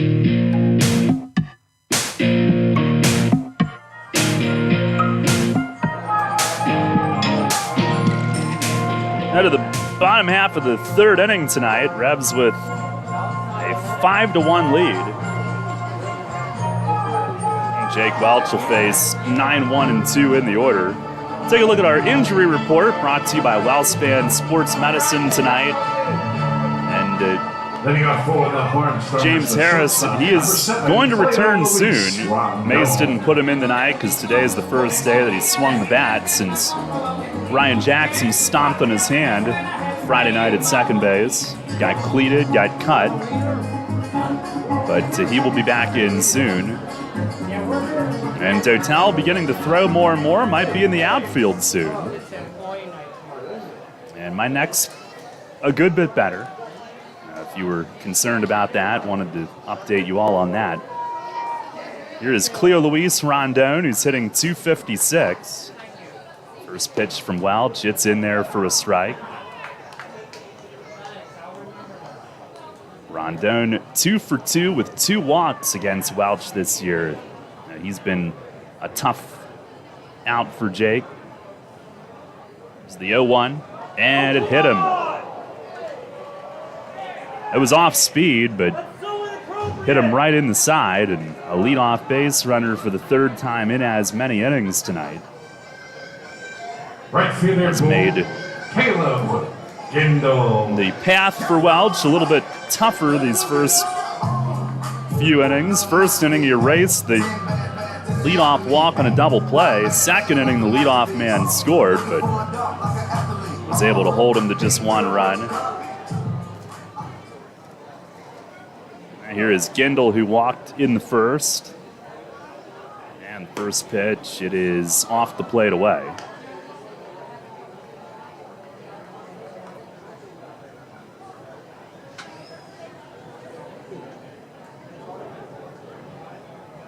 The 1-0. And that's a tad high. ELO, Ray. Don't bring me down, Daryl. It's a throw to first. It's in the dirt, but Herrera got a piece of it to keep it close.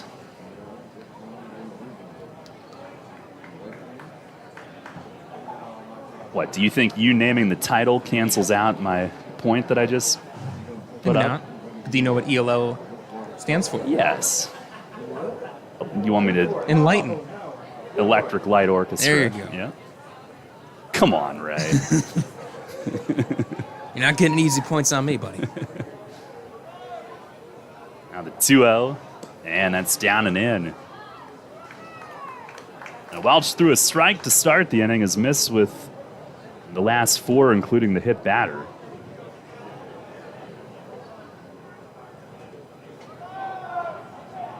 Trying to come back.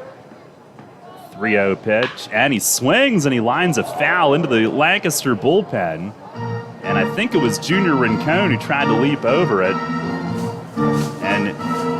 He's all right. It either hit the seat under his feet or got a piece of him in the foot, but he's not reacting to it. Actually, that was Yoel Espinal. Rincon is sitting next to him.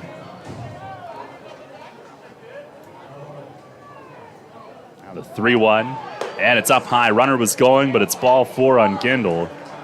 And Lancaster's got their first 2 men on this inning. Gindle walks for the second time tonight. And Mace is going to pay a visit here. That is Welch's 3rd walk, 2nd to Gindle.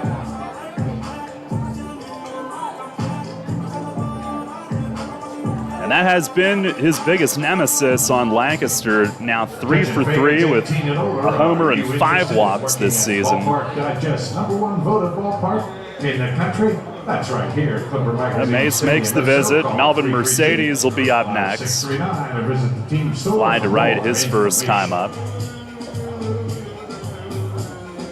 Ray, what do we have around the league on our Heritage Lawn and Landscape Care scoreboard? Well, Daryl, over at High Point at Truist Point, the Rockers hosting the Honey Hunters in a doubleheader, 7 innings each. Their Honey Hunters take game 1 at High Point, 8-1. 7 innings, game 2 coming up next. Bottom of the 4th in Long Island as the Ducks host the Power. 2-1 lead for Long Island. And Lexington hosting the Blue Crabs. And it's scoreless in the top of the 1st. Sam Burton against Blackwell. Okay. Boy, the Rockers are in the dumps right now, aren't they? Free fallen. First pitch to Mercedes is down low. And Castro gets a piece. In fact, they've lost their last 3. Now 4. Yeah. With that first one tonight. Yeah, they got hammered hard by Lexington, but that seems to be the case for most of the South against the Legends. They did sign David Robertson today, getting ready for Team USA competition. As Lomo did earlier this year, but then he got signed by a major league team. Pitch to Mercedes is a little high. That was close, but Mercedes is 5'6". And now 2 balls and no strikes.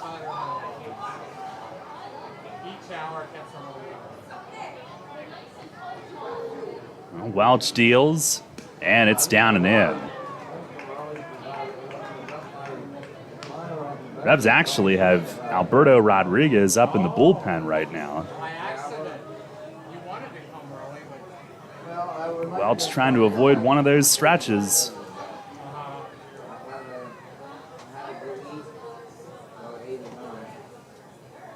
Now to the 3-0, and there's a strike right down the chute.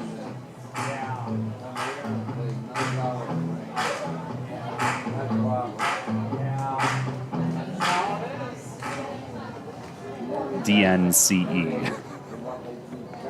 Pitch is a little high, and it's a walk to load the bases. Jack Williams. A hit by pitch, and 2 walks load him up. First baseman Blake Galen. And Blake Galen coming up.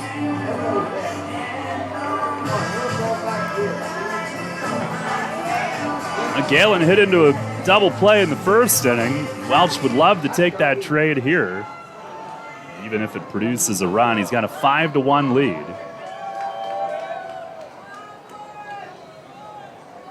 And first pitch to Galen. It is a called strike down and on the outside corner.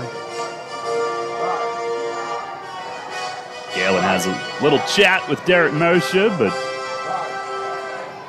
appears to be civil.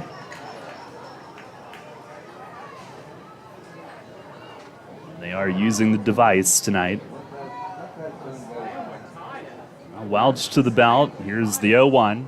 And went a little further outside. Doesn't get this one.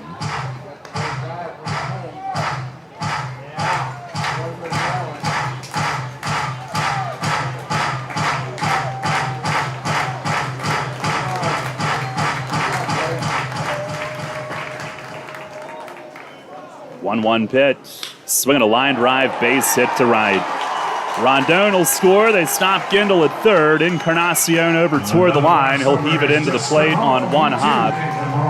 5-2 the score. And Galen with his league-leading 45th run driven in. Bases loaded, still no outs.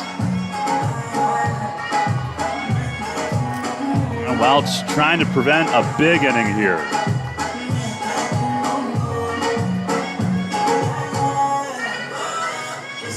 Galen now with 30 driven in his last 20. Games played, that is. Here is Robinson, who walked and scored last inning. And the first pitch, he swings and pops it up foul and out of play, third base side.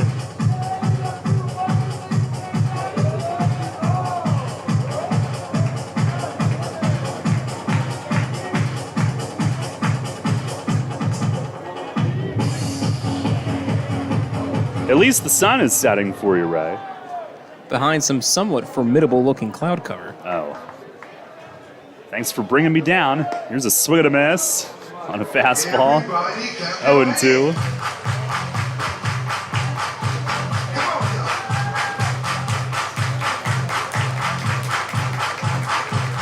Here, I was trying to give you hope.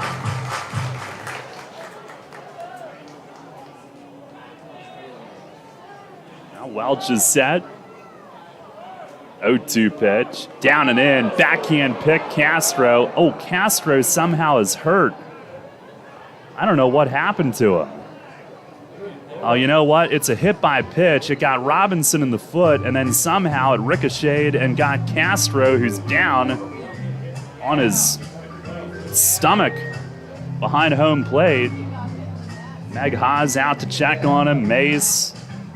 Sandy in, Welch the first one there as well. Oh man, I think it hit Robinson's foot and came up and got Castro under the throat guard.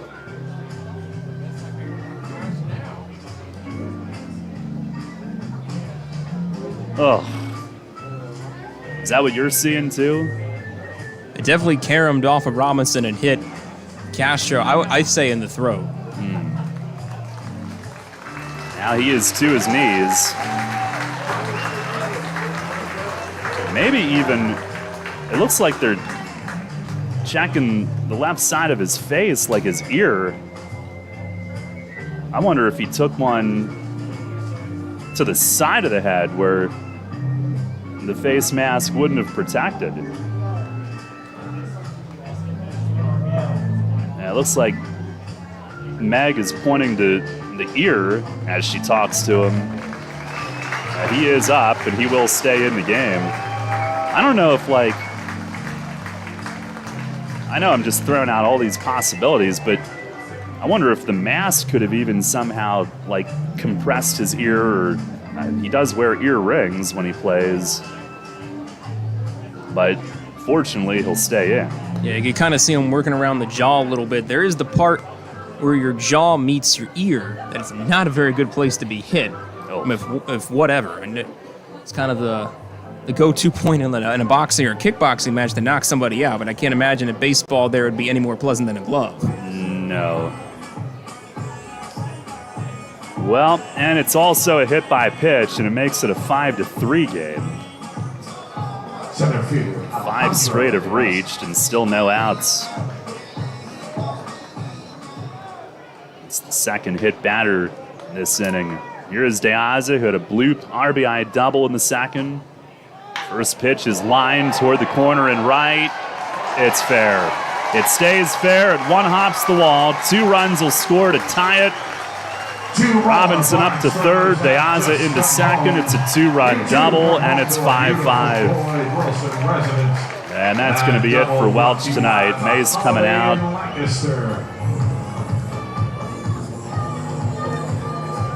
As the first 6 this inning have reached.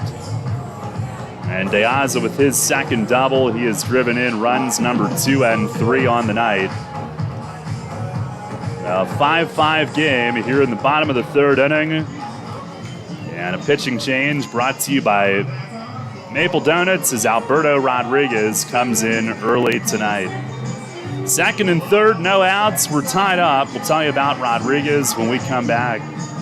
Since 1934, PSECU has given Pennsylvanians financial opportunities to live a better life. We are a credit union who offers valuable free and low-fee financial products, broad lending options, and outstanding money management for financing life. At PSECU, we are proud of who we are and committed to who we serve because our Pennsylvania roots run deep. We are banking on a difference. Visit PSECU.com to join us. This credit union is federally insured by the National Credit Union Administration. Equal Opportunity Lender.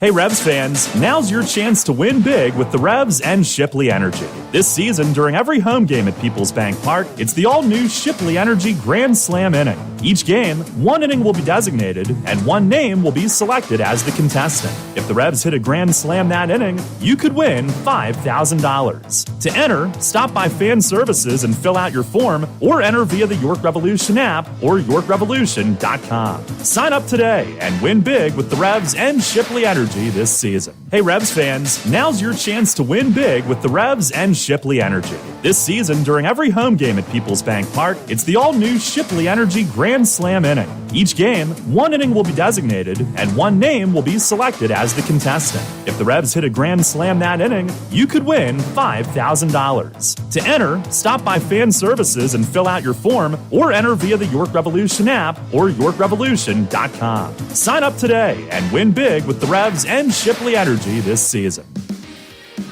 Listen live, on demand, and on the go. Download the new WOYK app on the Apple and Google Play stores today.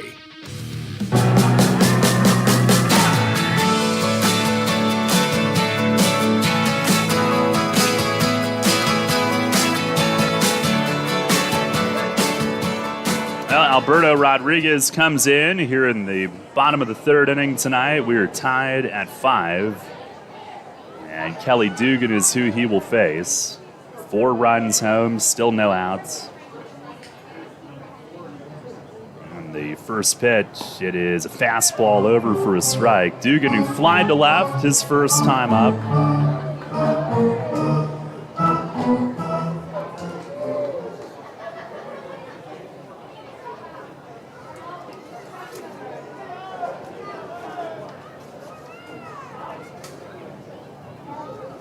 Now the 0-1, and a swing and a miss. Golfs at a slider in the dirt. Dugan, who's hitting .462 with runners in scoring position. Over 400 at home, over 400 against York. And Rodriguez trying to get the first out of the inning, facing a hot hitter.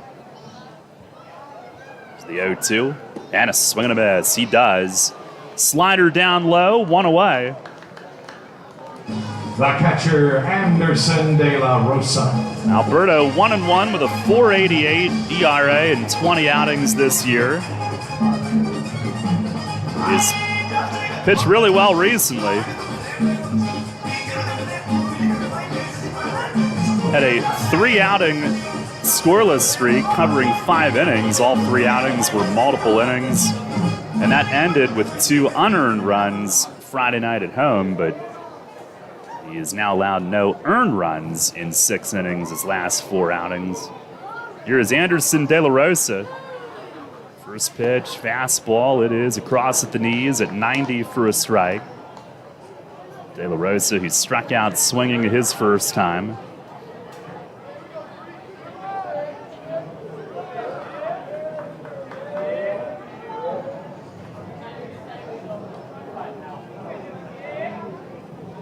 Now the 0-1, swing a ground ball to second, that'll score a run. Kenley up with it, throw to first, out number 2. Run scores, Lancaster has its first lead of the night, 6-5. A 5-run third. De La Rosa drives in his 25th, his 18th in the last 12, and he's driven in at least 1 in 10 of those last 12. De Aza goes to third base on it. And here's the 9th hitter of the inning, Nick Schumpert, who struck out his first time tonight. The Revs will trail here through 3, and Alberto trying to keep it at 6-5. First pitch to Schumpert is down and away.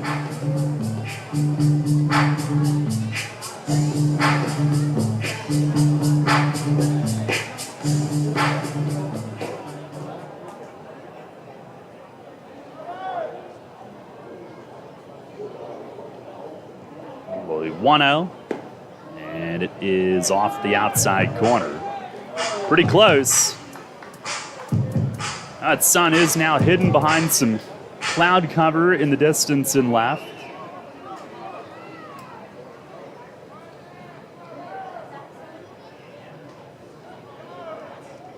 The 2-0 pitch and a swing and a miss. He might have chased ball 3. Sinking down and in, a foul tip squeezed. Shumpert's been susceptible to that spot. Welch struck him out in that area last inning.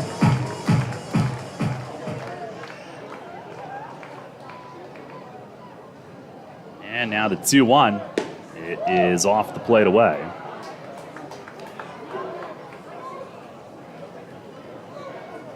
Nine-hole hitter Rondon is on deck. He was hit by a pitch to start this inning.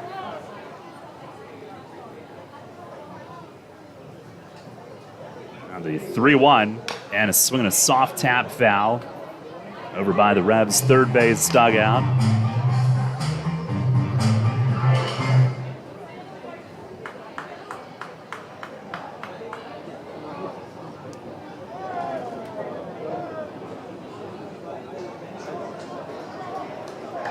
Rodriguez trying to end a lengthy third. He's ready. And he lifts the leg, fires home, and it is a called third strike. Fastball outside corner at 90. And Rodriguez paints and ends the inning. He retires all 3. Live on the third base side, the suite level. We're doing the But 5 runs home in the inning, 2 hits, 1 man left. Head of the 4th, Ray with the play-by-play. The Barnstormers now lead it 6-5. Left-hander.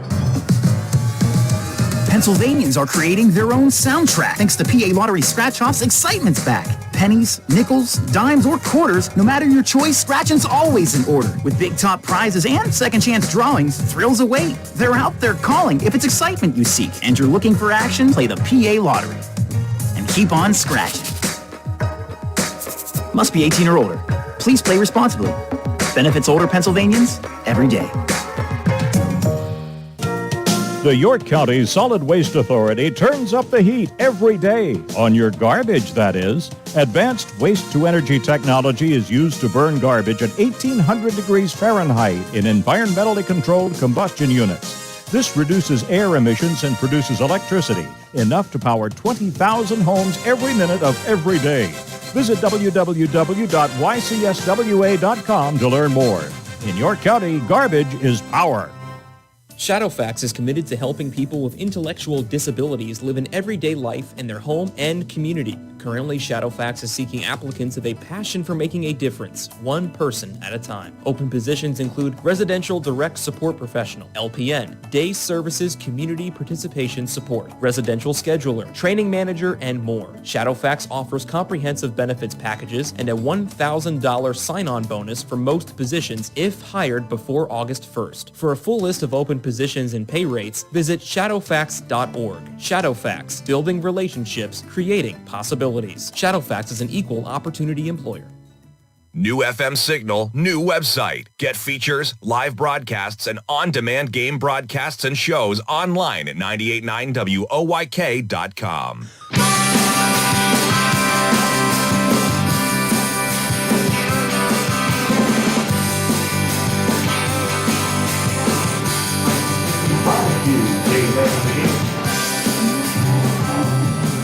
On to the 4th here in Clipper Magazine Stadium on the road, visiting Lancaster for a 3-game set. Game 1 tonight. Ray Jensen here with you in the 4th for the next 3 innings of play-by-play. It's a 6-5 Lancaster lead, though, as JC Encarnacion steps in to start Augie Silk, and the first pitch from Silk misses low and away for ball 1. 1-0 the count to start Encarnacion. Lancaster in the last half inning able to plate 5 runs on just 2 hits. 1-0. Finds his own for strike one. It's a ball and a strike on Encarnacion. The first 6 hitters were able to reach against Jake Welch. RBI base hit from Galen. Hit batter at the bases loaded to Robinson as the 1-1. Swung on and missed on a breaking ball from Encarnacion. It's a ball and 2 strikes. The big hit, a 2-run double from Alejandro De Aza, and that was followed by an RBI ground out from Anderson De La Rosa to encompass the 5-run inning. Next pitch. Oh, it goes inside, and I believe it clipped Encarnacion. Or did it just miss him? Kind of pointed towards the back, maybe got close.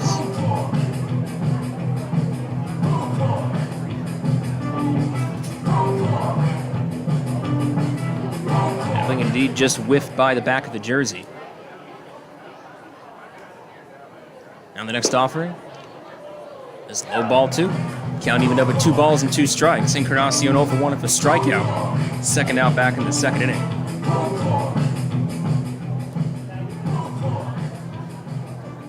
He asked motion for the count to make sure. Now it's 3-2 actually.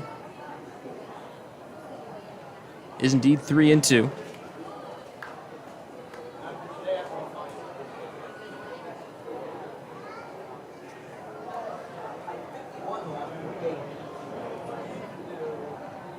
Count full. As Encarnacion steps in open stance, the lefty Silk deals the payoff pitch, and that misses low, ball 4, and it's a leadoff walk work by Encarnacion. It's the third time in as many innings the Revs leadoff batter has reached. As Wellington Dotel reached safely in an infield hit to lead off the second, and Sanchez reached on a throwing error from Schumpert at third to begin the third. And then a leadoff walk to Encarnacion here in the fourth, as the tying run for York already aboard as they trail 6-5. And Andrew Dundon to the plate, fresh off a 3-run home run back in the second.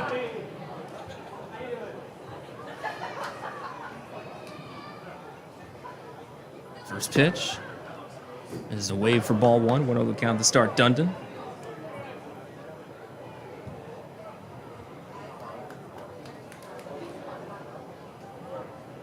Silk looks to Encarnacion at first. Now trending back towards the bag as Silk tilts towards the plate, and it's a pitch called on the inner half for a strike. Count to move to 1 ball and 1 strike on Dundon. It is second home run of the season back in the second inning. I think what was at the time a 4-0 Revs lead. Now step off the rubber and throw over to first is Encarnacion with the long stride back in time. Remains a 1-1 count for Dundon.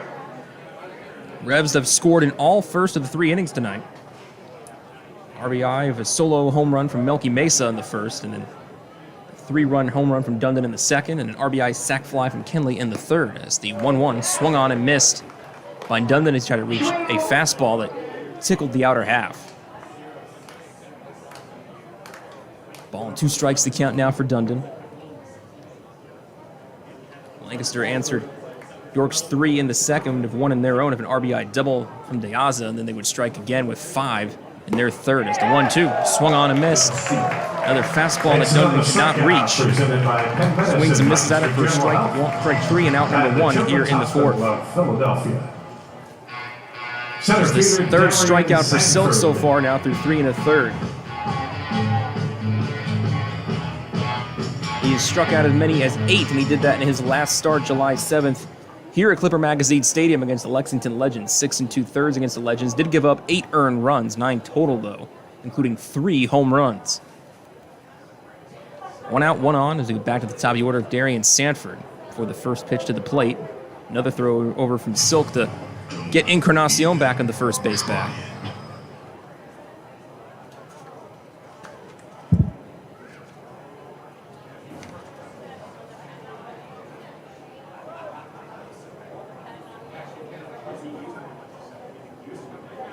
Next pitch. Now the first one I should say misses low for a ball. It's 1-0 the count to start Sanford, who has worked his fair share of walks on the year, 29 to be exact, so far in 2021. Tied for 5th in the Atlantic League with Melvin Mercedes. He's been back in action tonight for the Barnstormers after being away for some time to welcome his son into the world. The 1-0 swung by Sanford. Lifted up, shallow left center field. A trio of Barnstormers coming in. Robinson will be the one to claim about head high for out number 2. Encarnacion heads back to first. Shortstop, Sanford trying to lift an offering from Silk over Robinson's head, couldn't do it as Robinson flings it and left for out number 2. 2 up, 1 on, as now Jan Sanchez steps to the plate trying to keep the frame alive for York. Trails 6-5. York out hitting Lancaster 5-3, but Lancaster scored 6 off of 3 hits.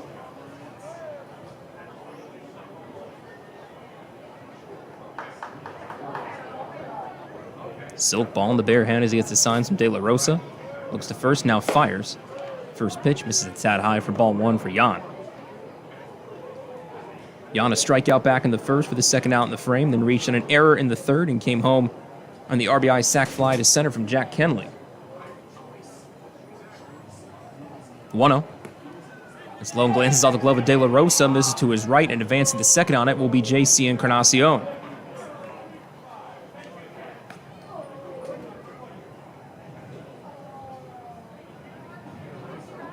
Encarnacion moving forward. And what will be called a wild pitch. So moves a runner into scoring position with JC at second. 2 outs and Jan Sanchez at the plate now for 2-0 count following the second miss from Silk. Lefty looks to Encarnacion at second, now fires towards the plate. The 2-0 swung on by Sanchez at foul, third base side, caroms off the tarp. Back in the left as it's claimed by a member of the Revs bullpen. Moves the count to 2-1. He kind of like faked the throw and then tracks on back. I think that was Sanchez that grabbed the ball out there.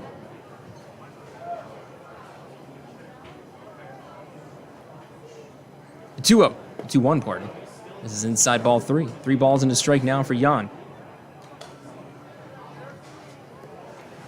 We've come accustomed to productive at-bats for him, especially when he first started his season with York. He's now hit safely in 10 of his first 20, 23 of 28 total. 3-1. That's called strike in the inner half. The count moves to full 3-2.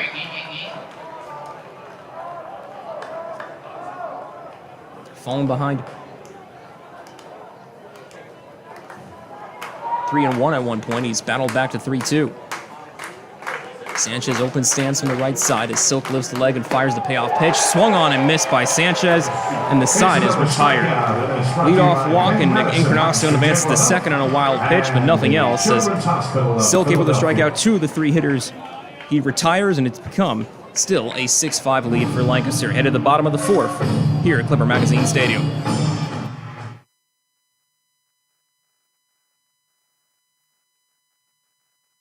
Suffering from chronic pain, anxiety, or insomnia? CBD Supply MD York has the solution for you. Natural alternatives to pain relief while combating high prescription prices and deductibles. Our products are high quality, organic, and third-party tested. Family-owned and operated, CBD Supply MD York is community and family-oriented and the most trusted source and supplier of the highest quality Delta-8 and CBD products, including oils, ointments, vapes, gummies, and pet treats. Call us at 817-1097. That's 817-1097. Or stop in and see us at 3923 East Market Street in York. CBD Supply MD York, your quality CBD supply in York. Get ready to crush your goals. Join Crunch Fitness now for $1 and memberships starting at $10.99 a month. At Crunch, you get more of what you want. You can run, you can lift, you can train, you can jump, squat, lunge, dance, and hit it with us. And at Crunch, an obsession with so fresh and so clean means you can feel confident getting a safe workout. Join Crunch today and get 1 month free. Use code RADIO to claim your free month at crunch.com. That's the code RADIO at checkout to get 1 free month at crunch.com. Come see why Jack GM Volvo has been York County's trusted new and used car dealer for over 50 years. In need of service for your vehicle? Get a free PA state inspection when you mention promo code REVS Baseball. 9 brands and 4 convenient locations. For more information and details, visit gmvolvo.com.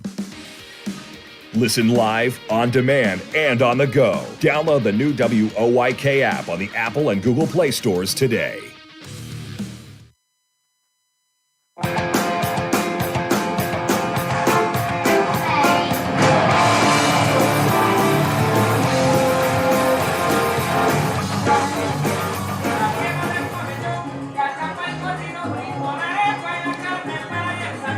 We're on to the bottom of the fourth here in Clipper Magazine Stadium. Ray Jensen back with you. It's unfortunately still a 6-5 Barnstormers lead is due up for the Stormers here in their fourth inning. It will be Clay Louise Rondon to lead things off, followed by Caleb Gindel and Melvin Mercedes.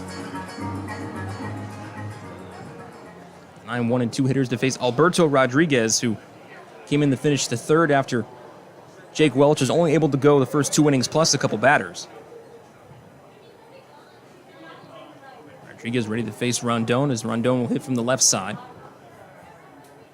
Into the righty, the first pitch, swung on and missed by Rondon for strike one. 0-1 the count. Final stat line for Welch. 2 innings pitched, 3 hits, 6 earned runs, 4 walks, 2 strikeouts. Rondon steps back in for the 0-1.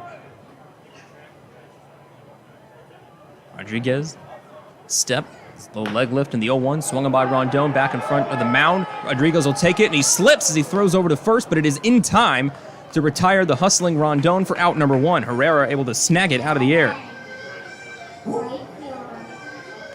Wasn't the cleanest of throws from Rodriguez as he kind of stumbled on his footing as he hurried and met with Carlos Castro coming from behind the dish for the ball that was kind of to the right of the mound if you're from Castro's side.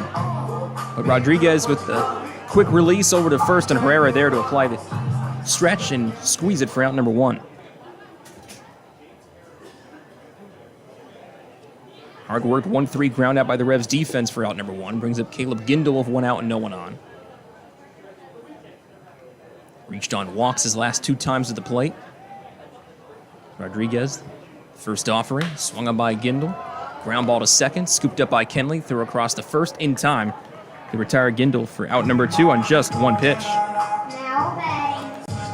You'll take that. Gindel retired for out number 2. Base is still empty. Now 2 outs on the board in the bottom of the fourth, and brings up Melvin Mercedes. 0 for 1 of a flyout and a walk scored in that big third inning for Lancaster as they plated 5 runs on just 2 hits. Mercedes came home along with Galen on a 2-run double from Alejandro De Aza. Back in the third inning, Mercedes reached on a walk in the frame. It's the first 6 batters reached for Lancaster in their third inning. First offering from Rodriguez. 2 Mercedes is taken for strike 1. 0-1 the count. Alberto making his 21st appearance of the year. As the former Royals farmhand throws the 0-1 outside for ball 1. Ball and a strike for Mercedes now.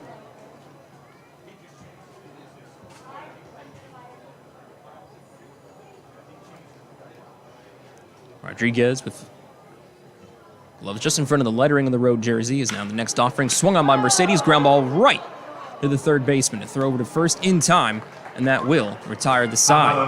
1-2-3 inning for York, and the bottom of the fourth as they get Lancaster in order. And we head to the fifth here at Clipper Magazine Stadium. It's still a 6-5 lead for Lancaster. Hey, psst, yeah, you want to buy some low-priced groceries? Just follow me into this well-lit Lidl grocery store. Here at Lidl, we buy in bulk and cut down on costs wherever possible. Then we pass the savings on to you. Trust me, everything's done totally legit and above board. Nothing to be worried about. Yep, Lidl's pretty great. It's just your run-of-the-mill grocery store, except with way lower prices. Lidl. Suspiciously low-priced groceries. Planting a tree, putting in a mailbox, whatever your project, Columbia Gas reminds you to be safe and call 811 before you dig and know what's below. Safe digging is no accident. Call 811 at least 3 business days before you start your digging project, and your utility companies will come out to mark any underground lines near your work area. Calling 811 is free for Pennsylvania homeowners, and it's the law. For more information, visit columbiagaspa.com. Facing a legal issue can be a frightening time. What's my course of action? How do I know who to call? Fortunately, the York County Bar Association makes it easy. Now, you only need to make one call to find the right lawyer for you. Call the York County Bar Association and let us help you find the right lawyer with our Attorney Connection Lawyer Referral Service. Just call 854-8755 or visit yorkbar.com. Don't hesitate in getting the help you need. Contact the York County Bar Association and let us help you find the right attorney at the right time. Listen live and on demand with the new WOYK app and online at 989WOYK.com.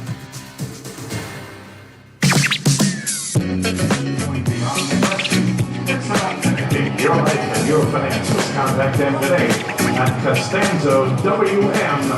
On to the fifth here at Clipper Magazine Stadium, and still a 6-5 Lancaster lead, but York still have plenty of time to tie it up, or even better, take the lead. Last half inning, got to mention a defensive switch for York in the field as James Harris has come in, and he will play in right field.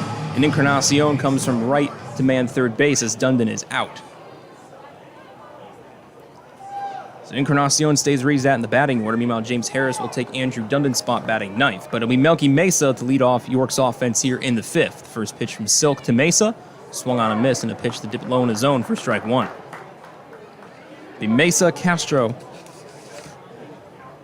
Originally Dotel, but it'll be a pinch hitter. Unless they'll let Alberto Rodriguez grab a bat. And we'll see what it be in the not-so-distant future. Meanwhile, the 0-1 to Mesa. Drops in for strike two, and Silk quickly ahead of Mesa 0-2. But it's not been the case early so far in this one, as Mesa 2 for 2 against Silk tonight. Solo home run in the first, base hit in the third. The 0-2 from the lefty, swung on and missed by Mesa for strike three, and out number one here in the fifth. It's a strikeout presented by... First time Mesa's been retired at the plate tonight, and that breaks a streak for Melky of 7 straight, reaching safely. That goes back to Sunday. So unfortunately, even the good things have to end at some point. Mesa out for out number one, bases empty for Carlos Castro.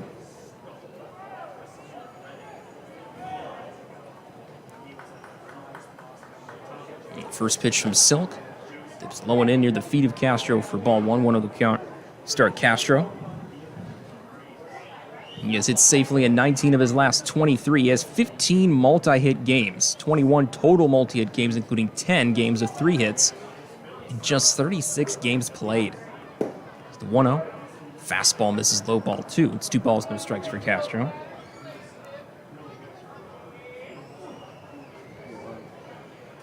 Series against the Ducks, 2 for 7. Double and a run scored. Collected both those hits on Sunday as the 2-0. Swung on by Castro and fouls it off just to the right of us and out of play. Silo was directing traffic on that one. Good to know Silo's on top of it. 2-1 the count remains for Castro. Bases empty, 1 out. Still a 6-5 Lancaster lead. We're in the fifth here at Clipper Magazine Stadium as the 2-1 misses for ball 3. And it's now 3-1 for Castro. His career entering this season, 280, 44 home runs of 251 driven in. He has greatly added to those numbers. 38 driven in, entering tonight in the Atlantic League. 10 home runs as well. It's a 3-1 swung on by Castro, but a liner right. Back to Silk on a hop. Takes it back to Galen at first, and they'll retire Castro on a 1-3 ground out. Silk able to do what pitchers have been rarely able to, and that's induce soft contact off the bat of Castro. The one hopper back to him on the mound, and he handles it for out number 2.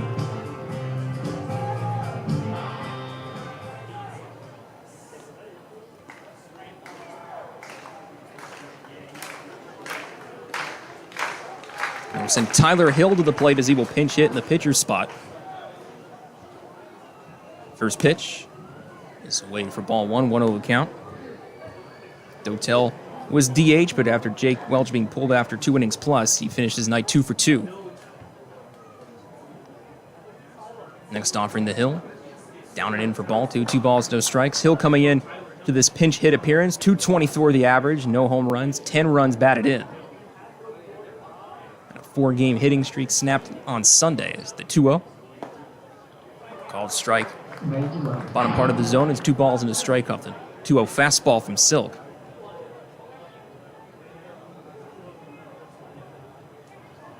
Two-1. Swung on by Hill and missed. This time strike 2. Now even up at 2-2. 2 balls, 2 strikes, 2 outs, no one on.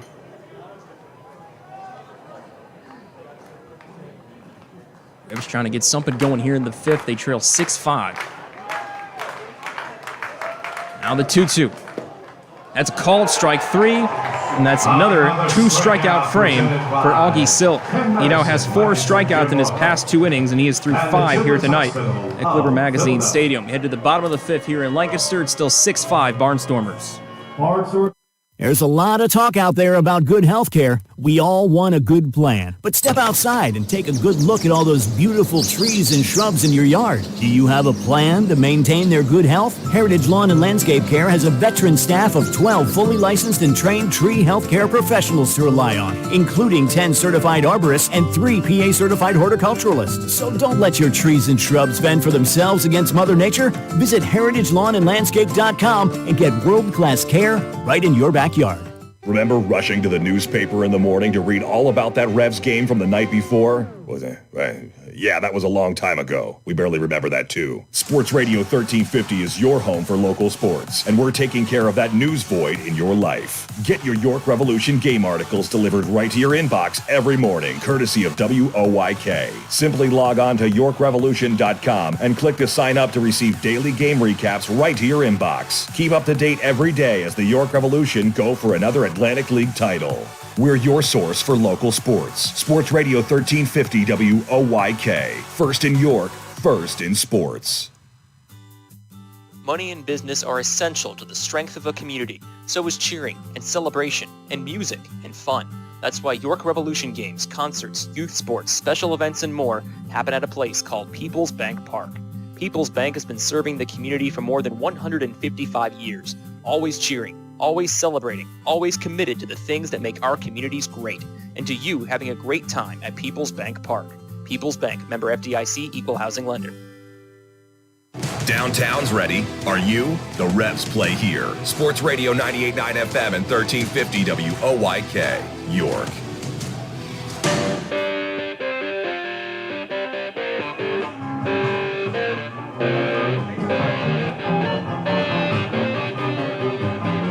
Another pitching change brought to you by Maple Donuts as we head to the bottom of the fifth here in Lancaster at Clipper Magazine Stadium. It's a 6-5 Lancaster lead.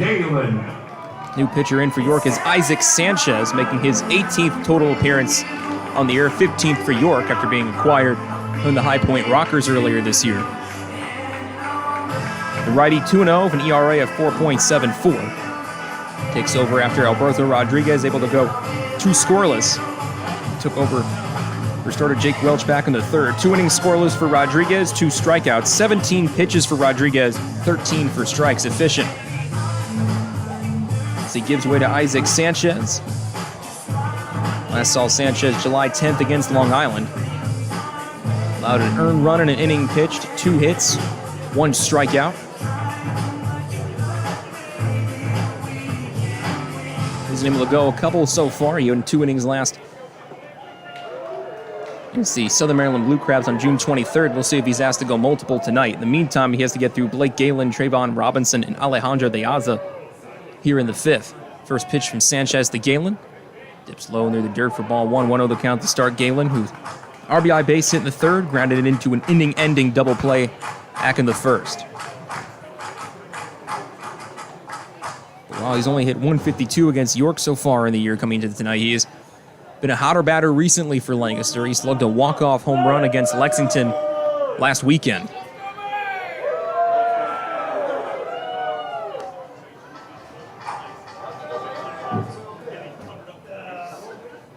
Steps back in after he had a conversation with the plate umpire, Derek Motion. 1-0 from Sanchez. A little high for ball 2. 2 balls, no strikes. Fastball 90 missing upstairs. Sanchez was acquired from the Rockers back on June 4th. He debuted that night here in Lancaster. The home opener for the Barnstormers is the 2-0. It's upstairs ball 3. 3 balls, no strikes. Debuted of a scoreless 8th of 2 strikeouts that night against the Barnstormers. Behind 3-0 here to Galen. Galen briefly steps out of the batter's box and steps back in from the left side. RBI number 45 got the back in the third as the 3-0 taken for a strike. 2-1 the count now for Galen. As mentioned earlier, we'll be heading over to Japan as the 3-1. It's low ball 4, and it's a walk worked by Galen. He's on for the second time this evening. It's a leadoff walk worked by the Barnstormers here in the bottom of the 5th. After being held in check 1, 2, 3 in the 4th, they have a leadoff batter on board again. Barnstormers lead 6-5 here in the bottom of the 5th.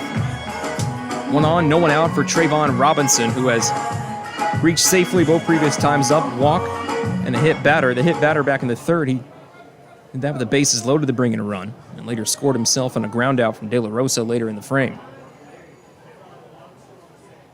He also scored back in the 2nd on a double from Alejandro De Aza. First pitch from Sanchez misses upstairs for ball 1-1 on the count. Robinson has pretty much burned everybody, but especially the Revs. He came into tonight hitting 10 for 30 against York, a double, a home run, 11 runs batted in against the Revs here in 2021.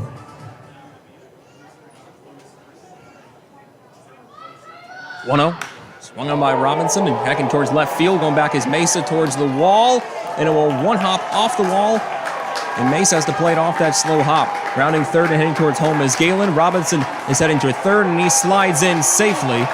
It's an RBI triple for Trayvon Robinson, and the hits keep coming for the Major League veteran in Lancaster. Robinson, and you too can come home with a beautiful Boyd Wilson residence. It's his second triple of the season. Scores Galen from first, and it's now a 7-5 Lancaster lead here in the 5th.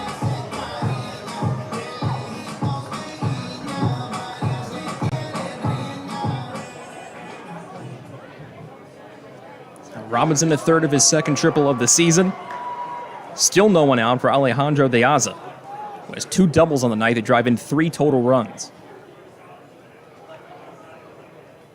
Sanchez set at the waist, now the first pitch. Called strike in the outer half for strike 1, 0-1 the count to start De Aza.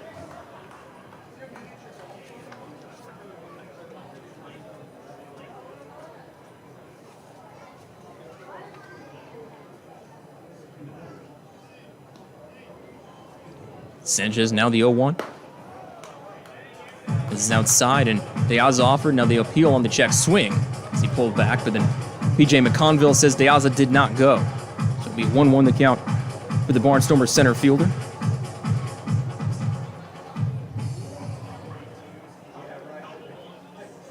If his doubles tonight extends a now 5-game hitting streak.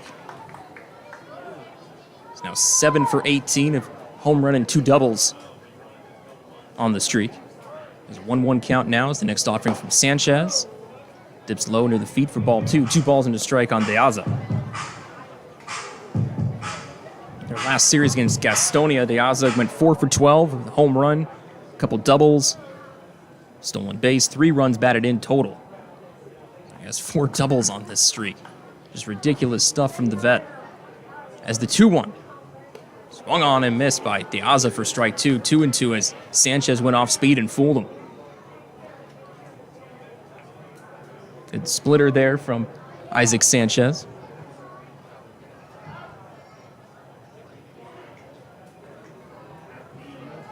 Lefty De Aza now stepping back in as Sanchez leans in to Castro for signs.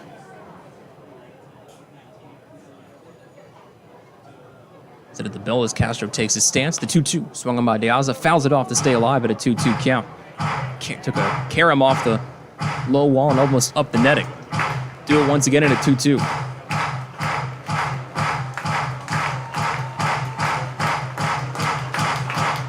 Score 7-5 Lancaster. They have scored an RBI triple from Trayvon Robinson, who stands at 3rd with it. No one out. 2-2 the count for De Aza, who is 2-2 at the plate so far. Sanchez, the glove on his left tip, has the signs. Now ball and glove. A look, now the 2-2. Swung on by De Aza and tracking towards center field, and it will drop in front of Sanford for a base hit. This will bring home another Barnstormers run. An RBI for De Aza, his 4th of the night. He brings in Robinson to make it an 8-5 Barnstormers lead. You have scored a BOGO coupon from Fuddruckers. Go to Lancaster Barnstormers. It's a 3-hit, 4 RBI night for Alejandro De Aza. He stands at 1st of an RBI base hit. The center No one out still, and we go back now to Kelly Dugan. Dugan 0 for 2, fly out and strike out so far tonight.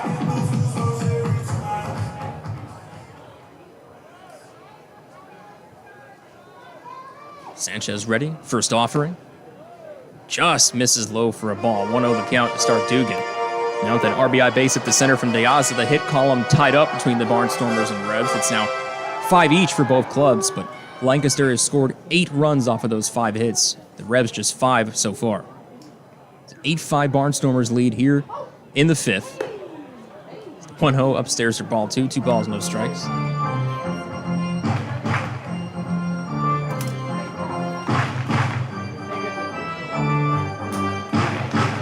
Dugan held quiet so far, but he has burned the Revs as well. .450 average coming tonight against York. 7 runs batted in on 2 doubles and a home run. Sanchez delivered to 2-0. Missing low in the dirt outside, ball 3. 3 balls, no strikes to Dugan.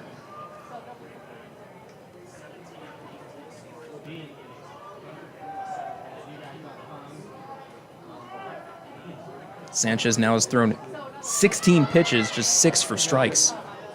Struggling with some location here in the 5th.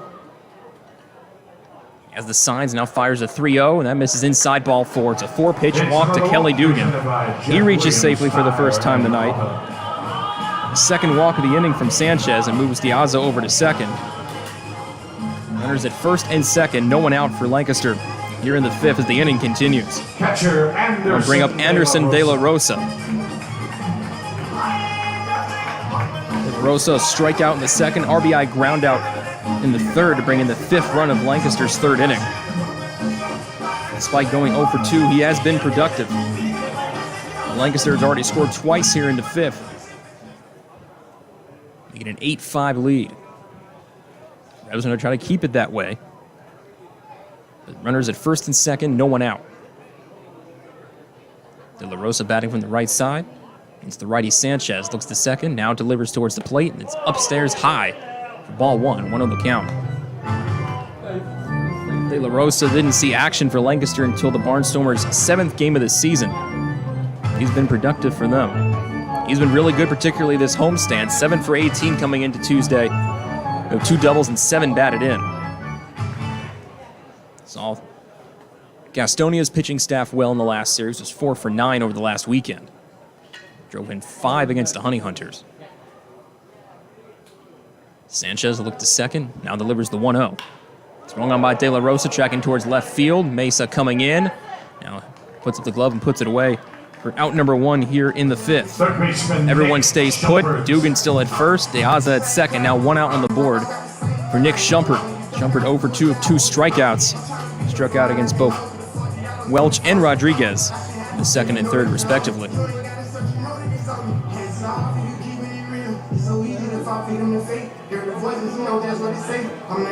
Just joining us, it's an 8-5 lead for Lancaster.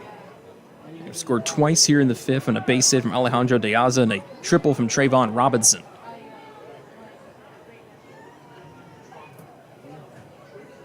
The first pitch from Sanchez. This is away for ball 1, 1 on the count. Lancaster, through their struggles in their pitching and their fielding, well, the one thing they haven't struggled with is hitting.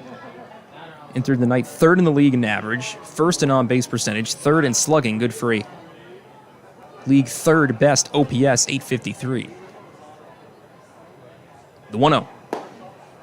Misses low and away this time, ball 2. 2 balls, no strikes to Schumpert. As the 11th year pro, Sanchez, who typically does not struggle this much of his location, has showed issues here in the 5th. 2 walks in the inning so far. Now behind 2-0 to Schumpert. Sanchez is set as he looks to second, now delivers the 2-0. Swung on by Schumpert, ground ball to 3rd, and attempted to scoop by Encarnacion, but he doesn't get there. It goes under his glove, and it's going to bring in another Barnstormers run. Alejandro De Aza rounds 3rd and comes home, and that's now the 3rd run of the inning for Lancaster. They lead 9-5.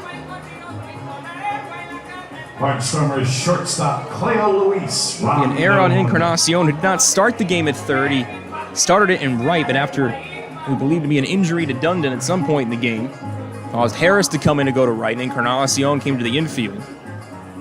Misses on the scoop off the bat from Shumpert, who reaches safely at first.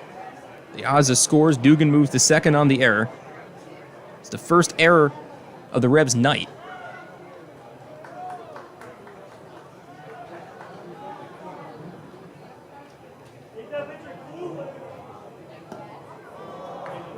Now the first pitch to Rondon.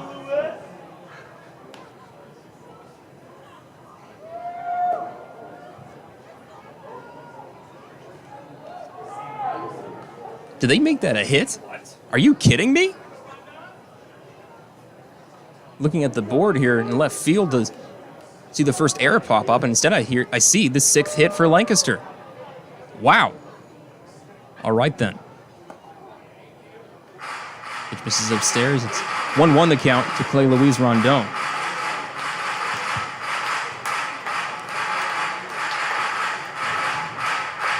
It's a 9-5 Lancaster lead. They've scored 3 here in the 5th.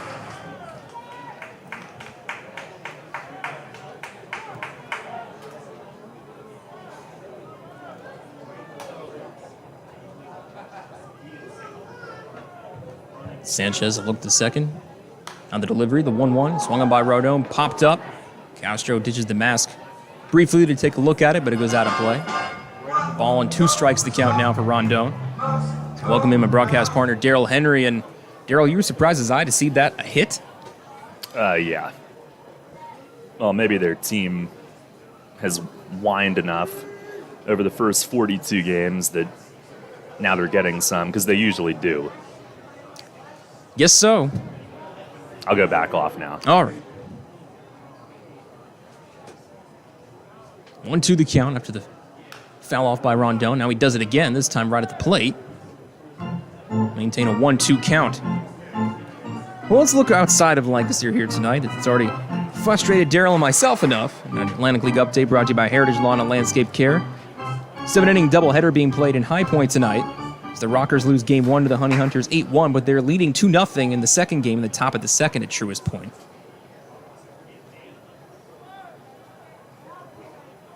Bottom of the 7th in Long Island. 3-1 lead for the Ducks hosting the Power. And Lexington hosting the Blue Crabs. And to the bottom of the 3rd there, it's a 3-0 Lexington lead as the top 2 teams in each division facing off down in Lexington, the Blue Crabs and the Legends.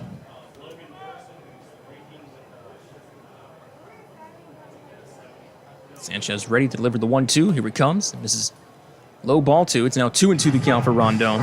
Lexington looking to expand a massive South Division lead. And they come into play on this Tuesday. They had an 8.5 game lead over both the Honey Hunters and the Rockers at 26-13. West Virginia, a 9-game deficit to try to overcome against the Legends. They are in last place in the South right now. Meanwhile, it's a 9-5 lead for Lancaster here in the 5th. Runners at first and second, 1 out. 2-2. This is inside ball 3, and it's 3 balls, 2 strikes as Cleo Louise Rondon runs the count full. Rondon is hit by a pitch in the 3rd and later scored in the big inning for Lancaster, grounded out for the first out back in the 4th. Pitches the helmet as he gets instructions from the coaches on the bases and what to do here. To the full count, 1 out and 2 on. Shumpert on at first, what we thought was an error. Now it's a base hit. Well, it was an error. Dugan at second, payoff pitch. Swung on by Rondon, and look out, bat boy, as it heads over to him in a hurry. Had to get up off the stool.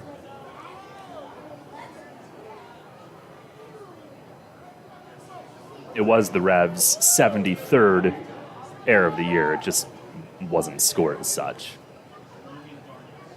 I see what you're putting out.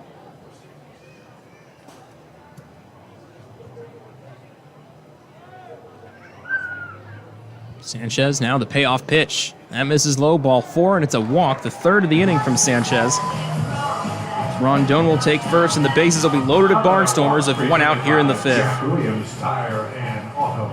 Dugan moves to 3rd, Shumpert to 2nd as Rondon takes first base. The right fielder, Caleb Gindel.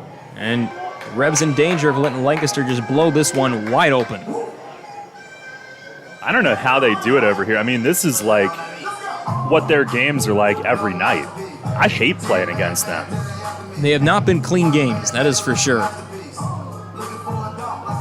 This has been a miserable inning for Sanchez now. He's got one out. He's thrown 30 pitches, 12 strikes, 18 balls, and this has not been the way that he's been of late. He's been really good here recently for the most part. Make that the 7th walk from Rebs pitching tonight.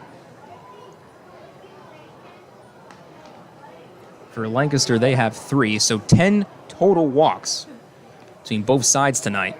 Fresh off the 22 walk game we had on Sunday. Had 32 walks seen so far between Sunday and so far the bottom of the 5th here on Tuesday. Riveting stuff. Back to the top of the order, Caleb Gindel, the bases loaded and 1 out. First pitch, swung on and foul tipped. For strike 1, 0-1 the count. Gindel 2 walks and a ground out so far. He scored a run back in the 3rd, was one of 5 to cross home plate for Lancaster. He's coming off a streak that was historic for Lancaster.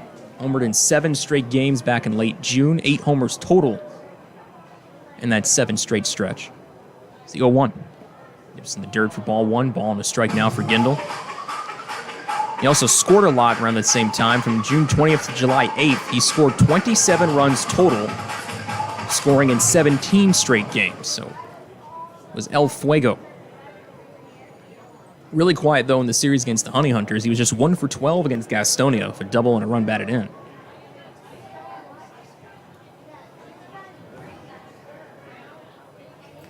One the count from Gindel, batting from the left side as Sanchez, glove on the hip, leans in.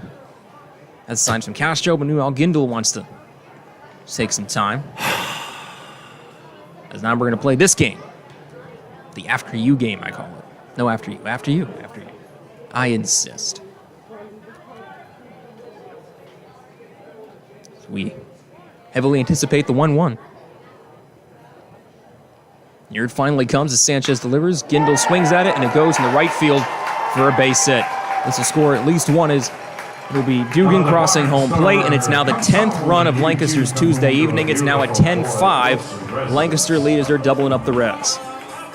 The second baseman, Melvin Mercedes. The 34th RBI of Gindel's season as he plates Dugan. Everyone else moves over a base as now Shumpert at 3rd, Rondon at 2nd. Gindel at 1st of the RBI base hit, and here comes Mark Mason. Revs at bullpen activity, and they will indeed go to the new reliever. We'll be ready very shortly. It's a 10-5 Lancaster lead here in the bottom of the 5th as the Revs are trying to stop the barrage as we take a short break. Tell you about the new Revs pitcher after this on the Revs Radio Network. The 1741 Club is here. You in? People's Bank Park introduces a revolution in hospitality in York. The 1741 Club, presented by UPMC. Now open on the skybox level of People's Bank Park, the 1741 Club features stylish design and contemporary decor, all-inclusive food and beverages, and totally flexible ticket purchase options. The hottest spot in York is the place to entertain and thank customers, reward employees, celebrate family occasions, or simply treat yourself to an all-inclusive experience at the ballpark. Nightly menus include enhanced classics and a rotation of special offerings, and house selections of draft beer and wine and a full range of non-alcoholic beverages are included in the ticket price. 1741 Club tickets are available for individual purchase through 3 levels of membership or as season tickets, and they can be used for any of the York Revolution's home games based on availability. The 1741 Club, presented by UPMC. You in? Details and pricing at 1741club.com. Shadowfax is committed to helping people with intellectual disabilities live an everyday life in their home and community. Currently, Shadowfax is seeking applicants with a passion for making a difference, one person at a time. Open positions include Residential Direct Support Professional, LPN, Day Services Community Participation Support, Residential Scheduler, Training Manager, and more. Shadowfax offers comprehensive benefits packages and a $1,000 sign-on bonus for most positions if hired before August 1st. For a full list of open positions and pay rates, visit shadowfax.org. Shadowfax, building relationships, creating possibilities. Shadowfax is an equal opportunity employer. Get the latest on the Orioles with the Baltimore Baseball Show, hosted by Dan Connolly. Mondays at 6 on Sports Radio 98.9 FM and 1350 WOYK. Still in the bottom of the fifth here in Clipper Magazine Stadium as Eduardo Rivera, the new pitcher on for York. First pitch to Melvin Mercedes, swung on, and that's a base hit to left field. This will score a couple. Shumpert scores, rounding third, heading towards home is Clay Louise Rondon. He beats the throw from left field, and that's 2 more runs for Lancaster, and boy, have they really broken this one open. 12-5 the lead for Lancaster here in the fifth. The first baseman, Blake Galen. RBIs number 21 and 22 for Melvin Mercedes as he takes first. Gindel moves over to second on the base hit. To left field for Mercedes. And 2 runs come in, runs number 11 and 12 for the Barnstormers.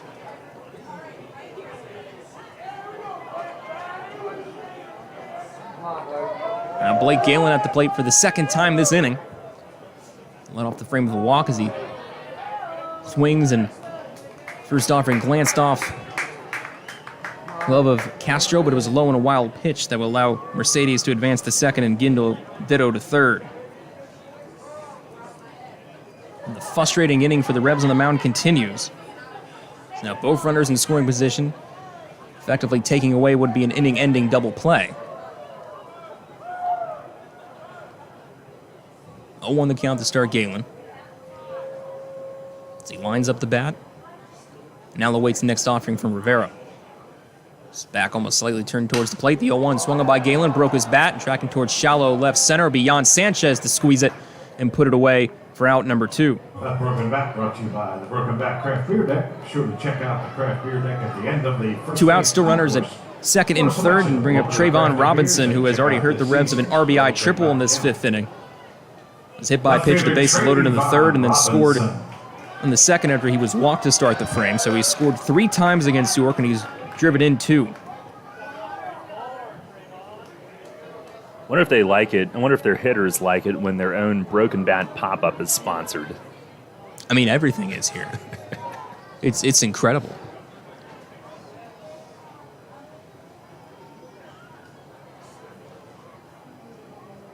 First pitch now to Robinson, swung on and missed for strike 1 as a heater at 96 from Rivera. You know he can bring it, and he absolutely did there to Robinson on the first offering. Last saw Rivera on Sundays. He got the win against the Ducks. In a third and a walk, nothing else. Now Robinson calls for time as he gets a reprieve is granted from Derek Moshe. Now he's back in from the left side against the righty Rivera. Rivera sit on the rubber, quick look to third. Now the 0-1 swung on and missed by Robinson for strike 2 and a pitch that was up. But it caught Robinson's eye as he offered at it. 0-2 the count now for Robinson. Oh, there's some lightning. Way in the distance. Some darkish clouds peeking up over the outfield.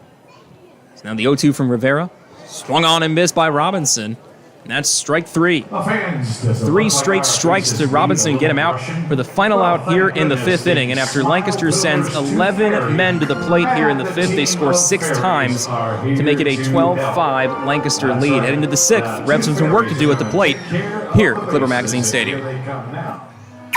You get in your car, and you start your car. You put the car in gear, and you go nowhere. What the? Because your transmission has failed, or you try and put it in gear and it makes an awful grinding noise, or you put it in gear and take off, but when it's time for the transmission to shift, the RPMs just go higher, but you aren't gaining any speed. Dang it! Now you've heard of the good-looking genius and the crew at Broadway Transmission, right here on the radio. But now all you have to do is go to www.broadwaytrans.com to arrange a tow right from the website, and in a flash, your vehicle is on its way to the recovery, and with the best tracked warranty in the industry. Easy financing, free towing with repairs, AAA authorized, and the most recommended family-owned transmission shop around since 1951. Broadway Transmission will get your shift together and stand behind it too. Visit us on the web at broadwaytrans.com or stop in and see how it's done. I felt like my well-being was tied to the morning stock numbers. I wanted to invest, but grew tired of the stress of potentially losing it all. A friend of mine suggested I talk to Tom Dasher about a fixed index annuity that could be a stable option while still seeing potential growth. Tom has been helping folks here in York County for over 30 years. Give him a call at 717-487-2096 to see if he can assist you. New FM signal, new website. Visit us online at 989WOYK.com and take us on the go. Download the new WOYK app today. Laying off for the Revolution, the second baseman, Jack Campbell. Into the sixth here at Clipper Magazine Stadium. Ray Jensen back doing the play-by-play. Wish the news was better score-wise as Lancaster puts York in a 12-5 hole with a 6-run fifth inning. They were scored 6 times on 5 hits. 2 left on to end the inning. They sent 11 men to the plate as the first pitch to Jack Kinley will lead things off for York. First pitch from Silk missed outside for ball 1, 1-0 count. Kenley, Herrera, Encarnacion due up for York in the sixth as the 1-0 swung on and missed by Kenley for a strike, and it's ball and a strike for Jack. Walking a run scored in the second. RBI sac fly in the third.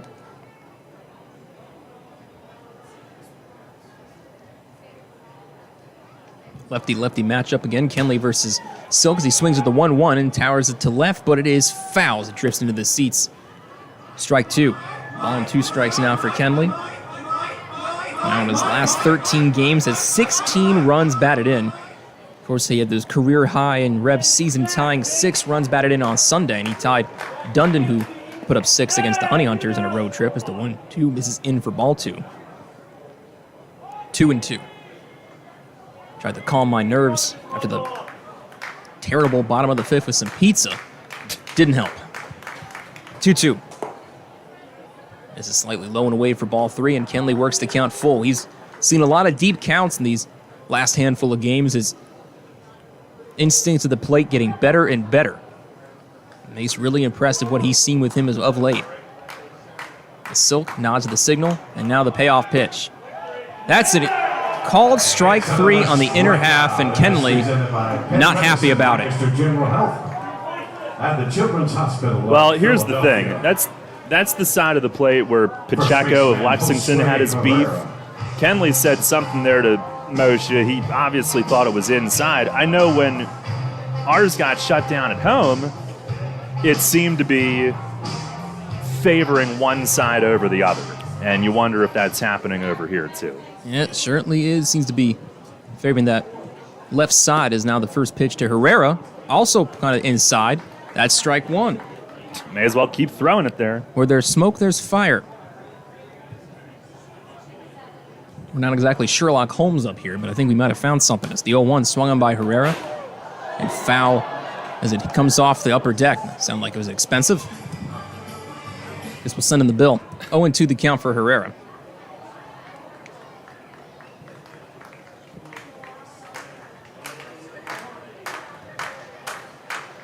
Silk, the 0-2, swung on and missed by Herrera, strike 3. Back-to-back strikeouts from Silk. And for the young lefty, that's now his 8th strikeout of the night. That ties a season high he set just his last outing on July 7th against the Legends when he struck out 8 Legends in 6 2/3 innings. Now we'll face JC Encarnacion for a third time. JC 0 for 1 for strikeout and walk. First pitch, dips low for ball 1, 1-0 count. In Lancaster, they are merciless with their K-man. Tell you why, as the 1-0 swung on by Encarnacion, loses the bat, look out. About a foot away from James Harris, who is on deck. He'll come and give Encarnacion his lumberback. He fouls off the 1-0. 1-1 the count for Encarnacion. Encarnacion struck out for the second out in the second. K-Man mission was accomplished, but they're still playing the pulled pork jingle. Ugh. We at least stop the Mostic chance after you strike out. At least cordial about it. The 1-1. Outside ball 2, 2 balls and a strike. Relentless. And very annoying. That too. 2-1. It's a called strike. Inner part of the plate on the righty Encarnacion to that lower part as well. It's now 2 balls, 2 strikes, 2 outs, no one on. Revs trail by 7, 12-5. 2-2. Swung by Encarnacion, lifted to left center. That will fall for a hit. Take that, pulled pork, as he rounds first base, heading towards second. He's going to charge for more as they're struggling with it in the outfield, and he will reach third base standing. It's a 2-out triple for J.C. Encarnacion. Now batting. Yeah, go ahead and pull that pork. James Harris. Sure tastes good. Triple for Encarnacion, his 3rd of the year. That thing was ripped, and Robinson's route left a little to be desired. He went straight over rather than up the alley to cut it off. And it bought Encarnacion more than enough time of his stride to reach third on it. Runner at third base, 2 outs at the triple from Encarnacion. Now James Harris at the plate for the first time tonight. First pitch to Harris, called strike, start James 0-1. Andrew Dundon started in the 9-hole tonight at third base. Went 1 for 2 for 3-run home run and a strikeout at the exit. And it's been Harris and right, Encarnacion at third since the 4th. 0-1. Swung on by Harris and smoked third base side foul. 0-2. James enjoying an 11-game hitting streak coming into this game tonight. Was initially not supposed to start as he had just started swinging a bat again after getting his hands stomped on by Ryan Jackson's cleat in the last series against the Ducks. But Harris called upon after Dundon exiting with the injury. They need to put Encarnacion at third, so he moved to right, off the bench. On his streak, 11 games fresh, 368 the average at 14 hits. 0-2. That's inside for ball 1. 1 ball, 2 strikes to count.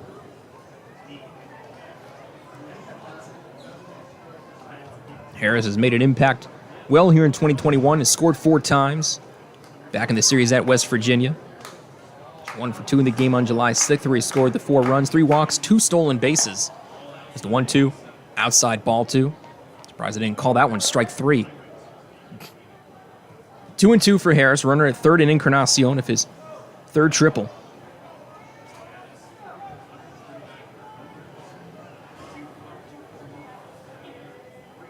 Harris ready with the waiting the 2-2 from Silk as he obliges, and that's inside, almost clipped to Harris, and it goes towards the backstop and allow Encarnacion to race home, but they call it foul. And Encarnacion goes, what? Oh, it said it hit him. No, it didn't.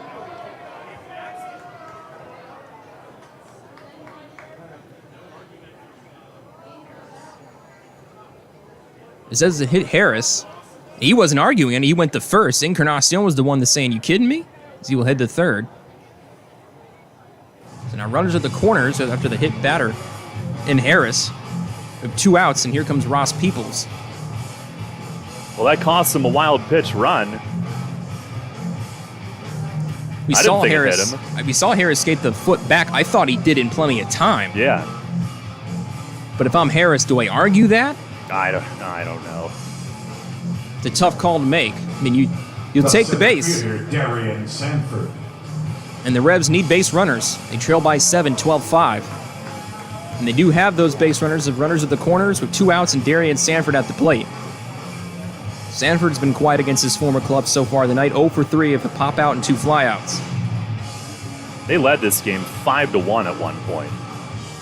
4-0 after 1.5 innings, and then Lancaster got on the board for the first time of a run in the second.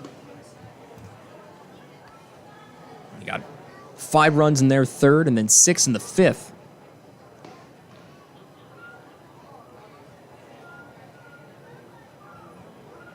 Now the first pitch from Silk to Sanford. This is low and in for ball 1, 1-0 the count.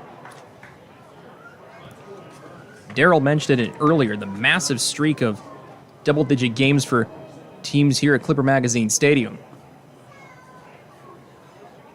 Now's the 1-0.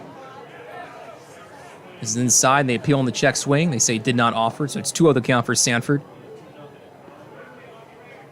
Make that 15 in the last 18 games here at Clipper Magazine Stadium, to have a team score in the double digits.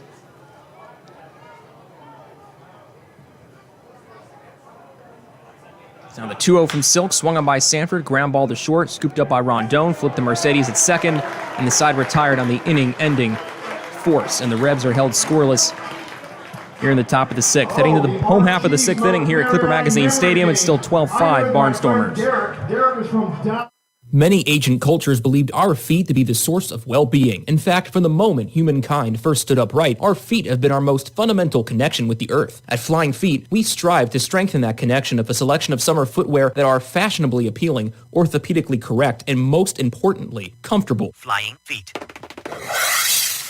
Since we introduced them, OOFOS has been the hottest brand of thongs, slides, and clogs on the market. Lightweight and fashionable, OOFOam technology absorbs 37% more impact than traditional foam footwear materials. Less stress on your feet and joints means OOFOS all-day comfort. Now Flying Feet introduces New Sole. These American-made thongs and slides are soft, lightweight, and super comfortable. Their supportive footbed addresses a variety of foot ailments. New soles are especially good for water fun as they float, are non-porous, and slip-resistant. See all of the men's and women's styles available for your summer fun at Flying Feet. Flying Feet.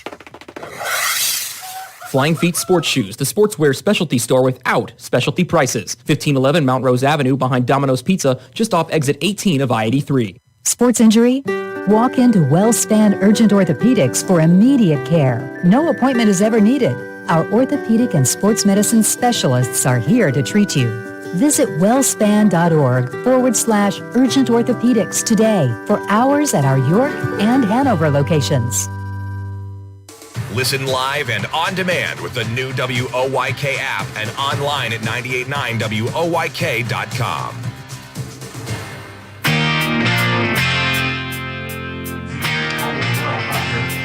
If you're thinking of buying or selling, give Lancaster's home team a call, the Jim and Good team. Well, more pizza was not the answer, so I'm still down in the dumps on this score. It's 12-5 Lancaster lead as we head to the bottom of the sixth. 2 up for the Barnstormers here in their sixth inning. It'll be Alejandro De Aza, Kelly Dugan, and Anderson De La Rosa. 5, 6, and 7 hitters of their order to face Eduardo Rivera, who's out for more work. Came in relief of Isaac Sanchez back in the fifth as Sanchez had control issues. Sanchez throwing 33 total pitches, just 14 for strikes, allowing 6 earned runs on 4 hits and 3 walks. Rivera getting the Revs out of that turbulent fifth.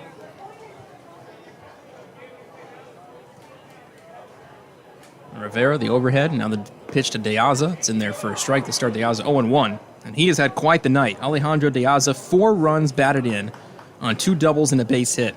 He's also scored once, did that in the big fifth inning for Lancaster.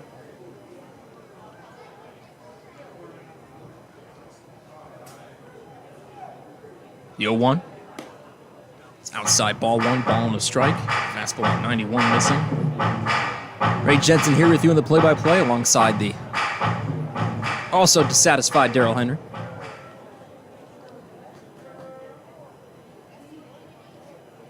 Rivera, 1-1. Upstairs and smacked off the glove of Castro. Ball 2, 2 balls and a strike for De Aza. Totals, there have been 8 hits from Lancaster, scoring 12 times on those 8 hits. York, 6 hits, 5 runs. The 2-1 from Rivera. This low ball 3 balls and a strike. De Aza, since joining the Barnstormers in early June, has been, well, how a Major League veteran would expect to play. .319 average coming to play as a 3-1 upstairs, ball 4. The Major Leaguer takes a leadoff walk. That's how the fifth started with Blake Galen being issued a leadoff walk from Sanchez. Let's hope the same doesn't follow here. It's a runner on at first base and no one out in the sixth for Kelly Dugan. Worked a walk and scored a run as well in the fifth. Rivera lifts the right leg and fires the first pitch. Misses for ball 1 on the count. And after a first pitch strike to De Aza, that's now 5 straight misses from Rivera. It's 1-0. That's a called strike. Ball no strike now, the count for Dugan. It just seems whenever we get together with the Barnstormers, strikes come at a premium. for both sides, not just York. And the 1-1. Dips in, strike two. Breaking ball at 76. 1-2 to count now for Kelly Dugan.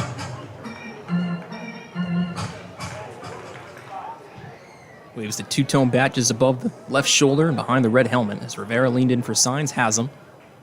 Glove near the ears, he nods again, now turns the 1-2.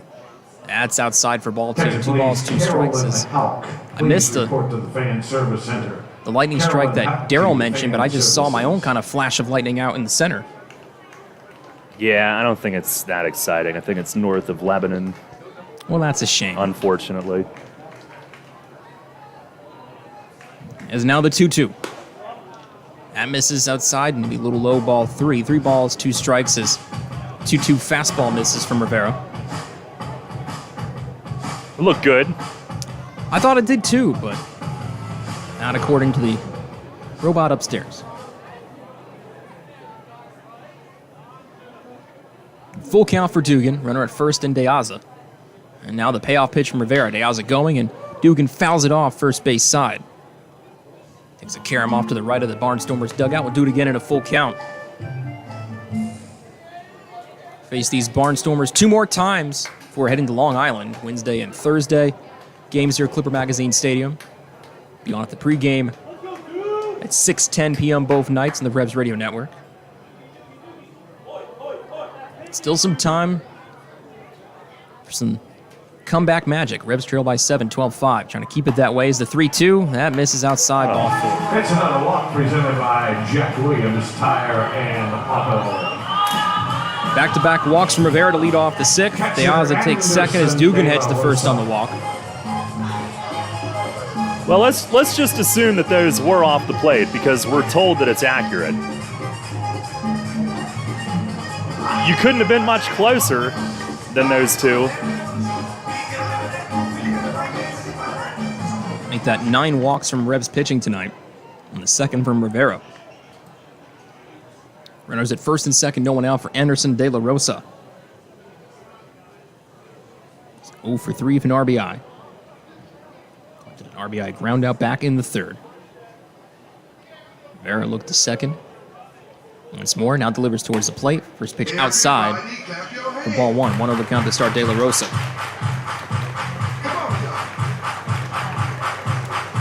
De La Rosa has hit well here at Clipper Magazine Stadium. 340 here in Lancaster to just 178 on the road. Does have 2 home runs on the road, though. Just 1 here at the Clip is the 1-0. That misses upstairs, ball 2. It's an adventure. Let's put it on a tee, I guess. Might as well. 2-0 the count for De La Rosa.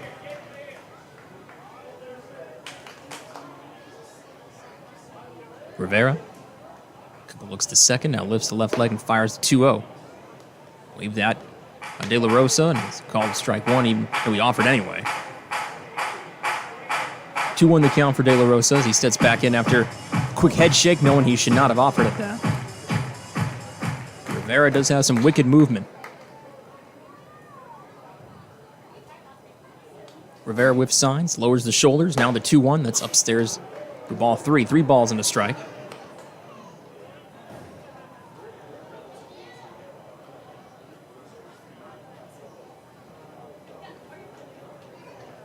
Rivera now 22 pitches, 11 for strikes.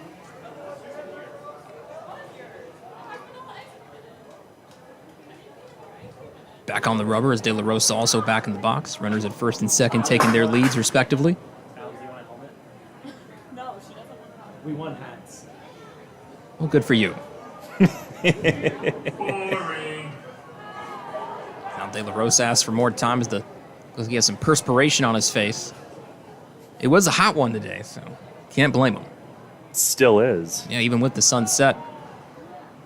I don't feel so much as a baked potato anymore. I'm just baked.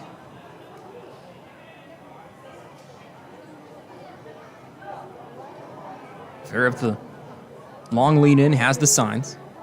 Turn of the head, now turn of the body of the 3-1. Swung on and missed by De La Rosa, what would have been ball 4. But strike 2 is De La Rosa fooled again by Rivera, and it's now a full count. This drum beat brought to you by... Yeah, you're right. Thank you very much. Job. I believe that evens it up. That's me. That's my wife's song. Yeah. Yeah. On the first note, we look at each other awkwardly like that one vine. Now the payoff pitch, meanwhile. Swung on and missed, strike 3. De La Rosa gets the string pulled from him by Eduardo Rivera, and he's out number 1 here in the 6th. Rivera wisely realizing that De La Rosa was willing to get the zone expanded on him, and he got him to chase on a payoff pitch offering. Out number 1 on the strikeout. Runner still at first and second, though. 1 out on the board for Nick Schumpert. Strikeout in the 2nd and 3rd, and RBI base hit in the 5th.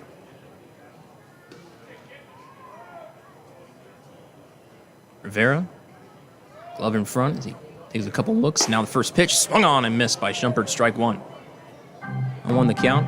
Pitch clocking in at 94 in the gun here in Clipper Magazine Stadium. Rivera still touching the 90s.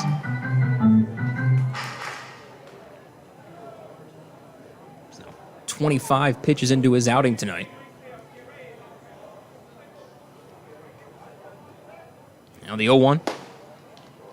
A little low ball 1 ball, 1 strike to count for Schumpert. Rivera, certainly capable of going multiple innings, has gone as many as 3 on the season. Did that at Gastonia on June 3rd. Did 4 strikeouts in 3 innings against the Honey Hunters that day. He was at a time considered to be a possible rotation candidate, and I'd imagine if a need would arise, he still would be along with Alberto Rodriguez. So now the 1-1. Swung on and missed by Schumpert, strike 2. Now Rivera ahead of Schumpert 1 and 2. He's throwing like he's mad right now. I mean, if you're going to throw mad, at least throw accurate. That's the issue. Sometimes when you throw mad, you're not as accurate. Rivera angry and mad. Angry, mad, and he's accurate. Any of the adjectives you want, it's applying. Now the 1-2. Breaking ball dips in, a little high. Ball 2, 2 balls, 2 strikes for Schumpert. I mean, at that point, if I'm Rivera, just blow another fastball past him. I predict this will be. I like the odds. Rivera collects himself, turns now the 2-2. It was indeed a fastball, but it missed low and away for ball 3. The count runs full for Schumpert. 3-2 the count. It's now the 4th straight batter to see a 3-ball count. Sandy De Leon comes out of the does his many unique signals. This one a shimmy. Is now the payoff pitch. That just missed ball 4. It's another walk presented by Jack. Breaking ball couldn't find the zone. It's now the 3rd walk of the inning for Lancaster at the plate. Bases are loaded at Barnstormers again, this time in the 6th with 1 out. Shortstop Cleo Luis Rondon. Cleo Luis Rondon now heading the plate with 1 out, the bases loaded. Barnstormers lead 12-5 here in the 6th inning. And Daryl, you've seen more of Sandy's signals than I. Do you know who he was signaling with that shimmy? I don't. I'm looking to figure out who that one was. I only know a couple of them so far. I know the frying pan is Fry. Yeah. I think that's about the only one I know. That was awesome, though. It was. He's got moves. I think it's Bruce Bell. Tolling the bell, I guess? Maybe. That might have been what it is. Might have been the Liberty Bell or something like that. I'll have to ask him later. First pitch to Rondon. Misses the wave for ball 1. 1-0 the count. Start Rondon. Hit by pitch in the 3rd and scored later in the inning. Ground out in the 4th. Walked and later scored in the 5th.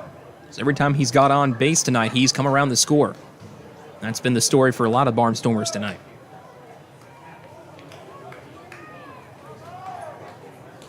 Another count from Rondon, batting from the left side again. Rivera lifts and fires the 1-0. He's low in the dirt. They'll say he went around. Kind of a check swing, but he went fully committed according to Moshe. It's a ball and a strike on Rondon.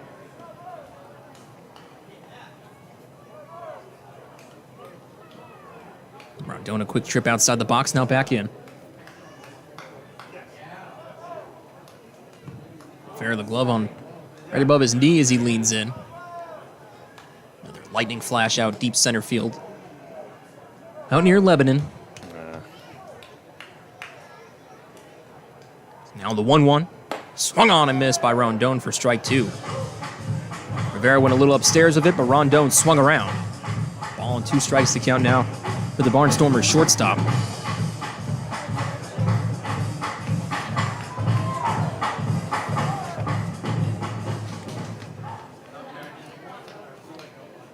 Bases loaded of Barnstormers, all with walks. 1 out here in the 6th. Rivera ready for the 1-2, fires it, fouled off by Rondon, first base side out of play. Remains 1-2 the count. It's a 12-5 Barnstormers lead, but we'll get the chance to get back at them tomorrow. But still time left for the Revs to come back, of course. 2 more in this set. We'll face them 25 times total on the year before the season ends in October. Be a lengthy War of the Roses series. Yeah, can we survive all that? I don't know. Only time will tell. 1-2. That just misses outside for ball 2. 2 balls, 2 strikes now for Rondon. Rivera's having a bad time buying a strike, and it's not just been him tonight.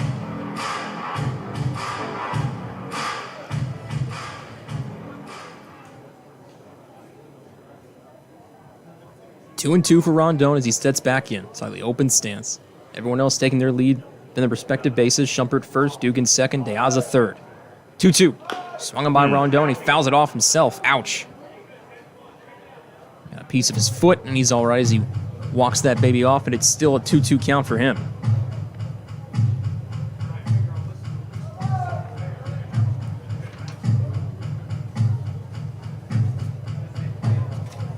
At least we get to enjoy some cool drum beats.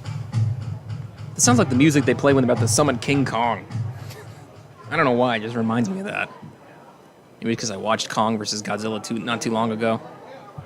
Oh no, well. King Kong will be a pleasant sight now. 2-2 count for Rondon, bases loaded of 1 out. Last pitch fouled off his foot as he's ready. Rivera lowers the shoulders of a little shimmy, and now the 2-2. Swung by Rondon, fouled off again, this time towards the netting. He's now seen 7 pitches from Rivera after that foul off the top of the net. And we'll do it once more to 2-2. These games against the Barnstormers have been long and laborious. Yeah, it's a 30-pitch inning at the moment for Eduardo. Normally much more efficient.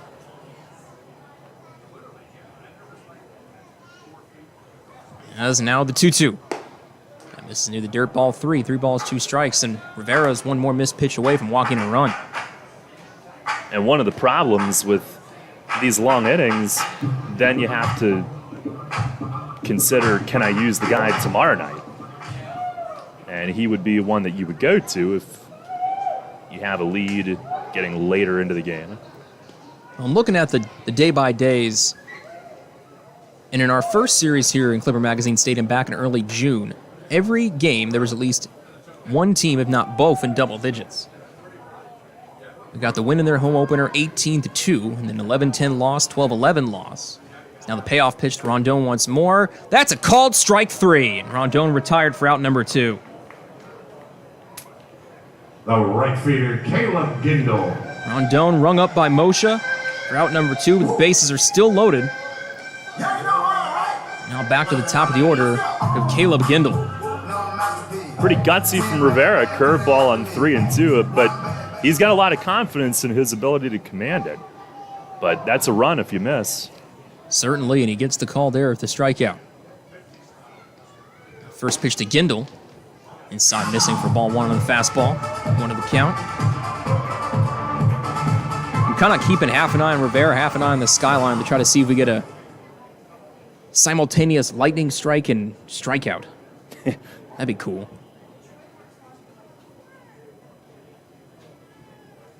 One of the count for Gindel. Bases loaded.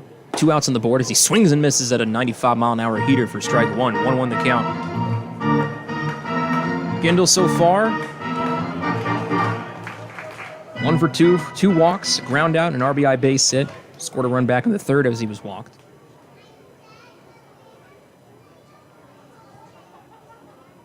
Very set. And here's the 1-1. Swung on and missed by Gindel. Strike 2 is a fastball that went in. He tried to crush to right. Couldn't get there. 1-2 moves the count for Gindel.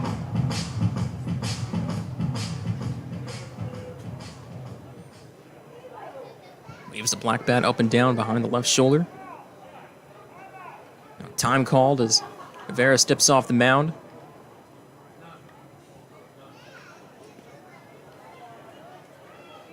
Gindel takes some time as well. Meanwhile, taking a quick look at the All-Star game being played tonight, Major League Baseball, it's 2-0 lead for the American League All-Stars over the National League. The AL has been feasting on the National League in the past handful of years in the All-Star game. Looks like that will continue so far. Bottom of the fourth there in Colorado as the 1-2 misses in. Look out. Fastball tracked inside. It's 2-2 the count.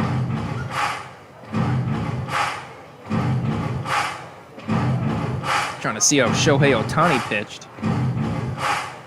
Scoreless inning for him. No strikeouts, though, surprisingly. 14 pitches, though, 10 for strikes. Was anticipating at least 1 or 2.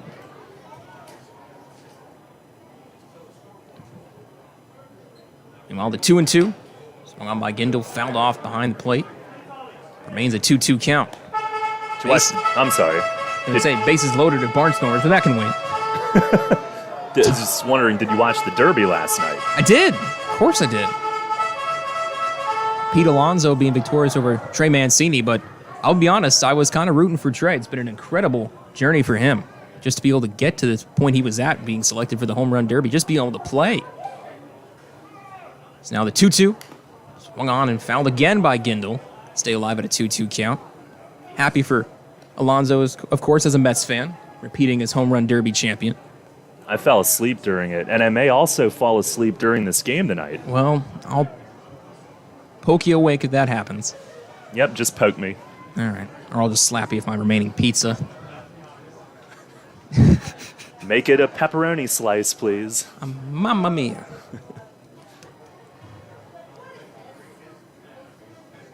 Now the 2-2 again to Gindel. Swung on, and it's a shallow fly ball. Now it's tracking north towards right. And coming in is Harris, puts the glove up, puts it away, and that will retire the side. Barnstormers leave him loaded after they work walks to load them all up against the Revs, but Revs strand all 3 runners here in the bottom of the 6th to keep Lancaster scoreless. We head into the 7th here at Clipper Magazine Stadium. Still 12-5 Lancaster lead. Daryl Henry takes it the rest of the way on the Revs Radio Network. Everything you've worked for may be facing a hostile takeover, but step outside the boardroom and look around. Not taking care of business right now could leave you dealing with a hostile takeover by crabgrass later this summer. And broadleaf weeds are just beneath the surface, ready to take their share of your turf too. Prevent hostile takeovers. Call Heritage Lawn and Landscape Care and give your lawn a good, healthy start this year. Heritage Lawn can apply crabgrass pre-emergent and quality fertilizer now to fortify your lawn for later. HeritageLawnandLandscape.com. World-class care right in your backyard.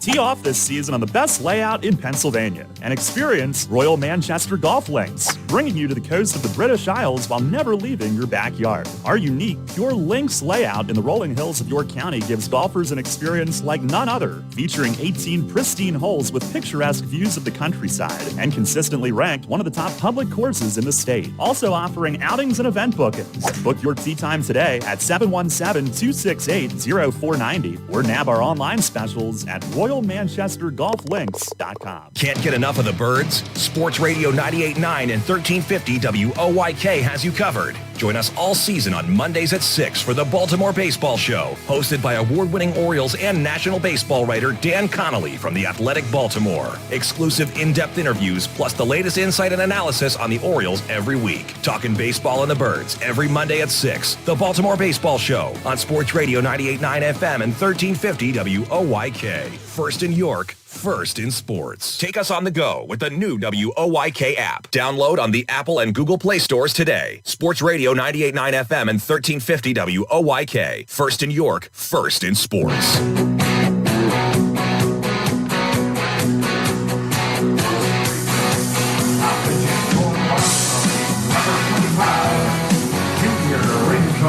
Head of the 7th inning as Ray is stuffing his face with pizza. And a pitching change brought to you by Maple Donuts as Junior Rincon takes over.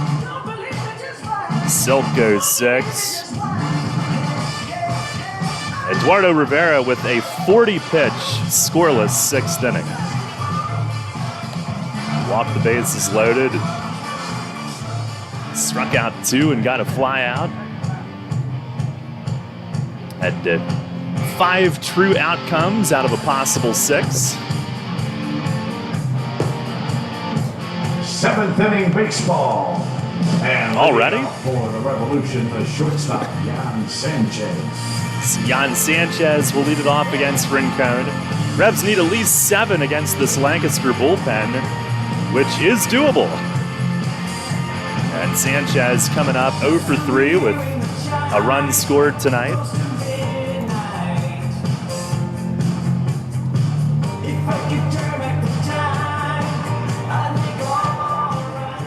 Mesa and Castro do this inning also.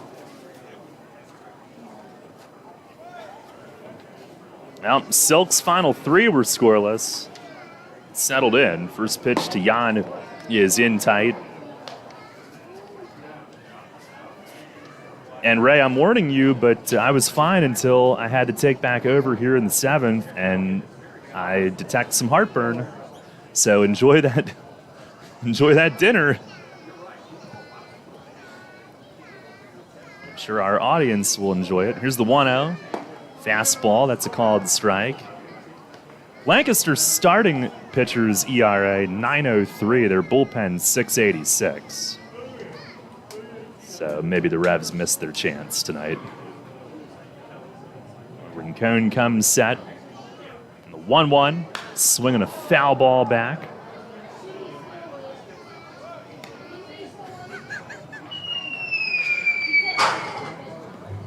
Well, I mean, if you want. Uh-huh.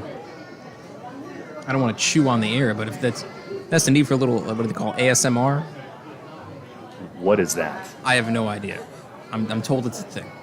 There's a fastball that misses away, 2-2. I don't think it's gonna work. I've never heard of that. Apparently, like, it's just noises that'll help you, like, go to sleep or be relaxed or something like that. Oh. Like some white noise. Yeah. Yeah. I don't think my chewing will do it, But you're willing, and that it's very thoughtful of you. Here's the 2-2. Breaking ball that dive bombs away. You know, whatever it takes. You know, we're team players. Yes.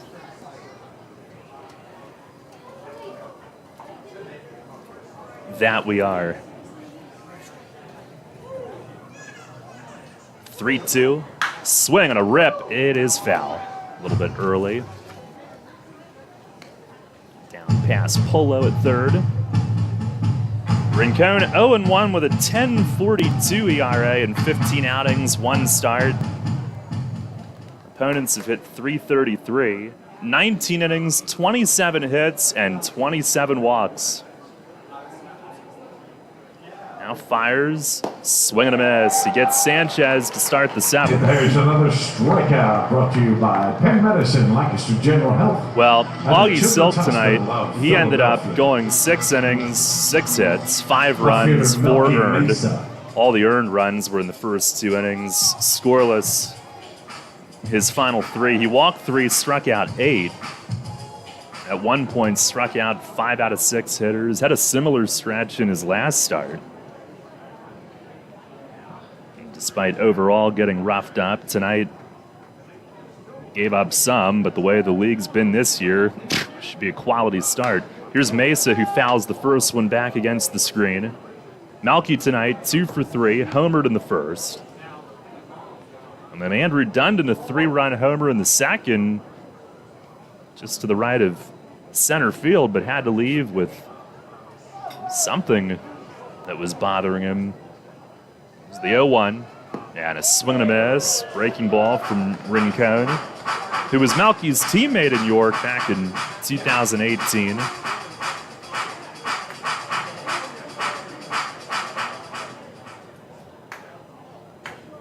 Yes, entertain me with drum beats every second. Here's the 0-2. And a swing and a foul back upstairs.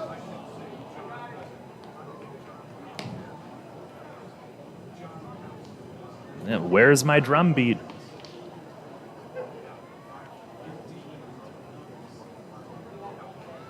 I don't know what to do. I don't know what to do with my hands. Another 0-2. Fastball, it's a little bit high.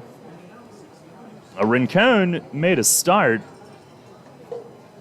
What day was that? Friday night against Gastonia. 1 inning, 8 runs, 7 earned, 6 hits, 6 walks. That spiked his ERA from 7.5 to almost 10.5. It was a game that Lancaster lost 18-2. Pitch, swinging a fly ball right field. Gindel is drifting toward the track, but this time we'll have room. Backing up toward right center.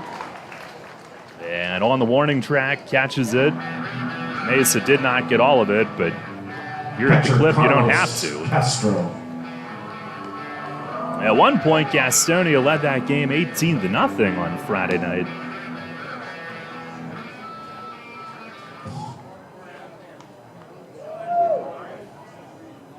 Here is Carlos Castro, who's 0 for 3.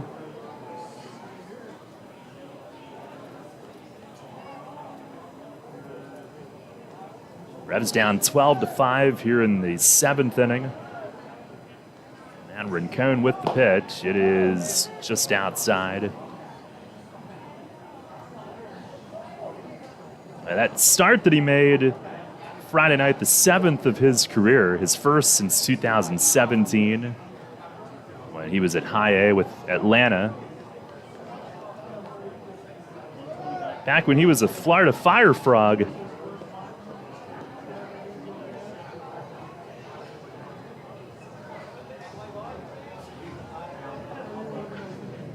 Revs have been held to 1 hit the last 4 innings. That was Encarnacion's triple. Pitch, and that misses up and in. It's funny that you mentioned the Florida Fire Frogs because Castro, a former Fire Frog himself. Excellent point. Wait a minute. Were they teammates? 2017? Let's do the old Scooperoonie. They were. Here's a swing and a foul straight back. Sorry, I had it right here. Oh, wonderful. I'm going to look it up anyway. And alphabetically, who do you think was the first name on that team? Alphabetically? Yeah. Position player-wise. It was in the Brave system. I'd say Acuna. Yep. 2-1. Swinging a rip left side. That's through the hole. Base hit. Castro is into the hit column tonight. His league-leading 60th. Yeah, that was a tough turn of events for that young man the other day. Yeah, ACL out for the year. Pitching That is for unfortunate. number 12, Especially Espinal. for the Braves, for the NL East, even though the Mets are leading it, it's still winnable for a lot of teams in that division. Probably not the Phillies, but I don't know. here is Walner Espinal to pinch hit. First pitch from Rincon, a fastball that's in for a strike. Revs down 12-5 here in the 7th inning.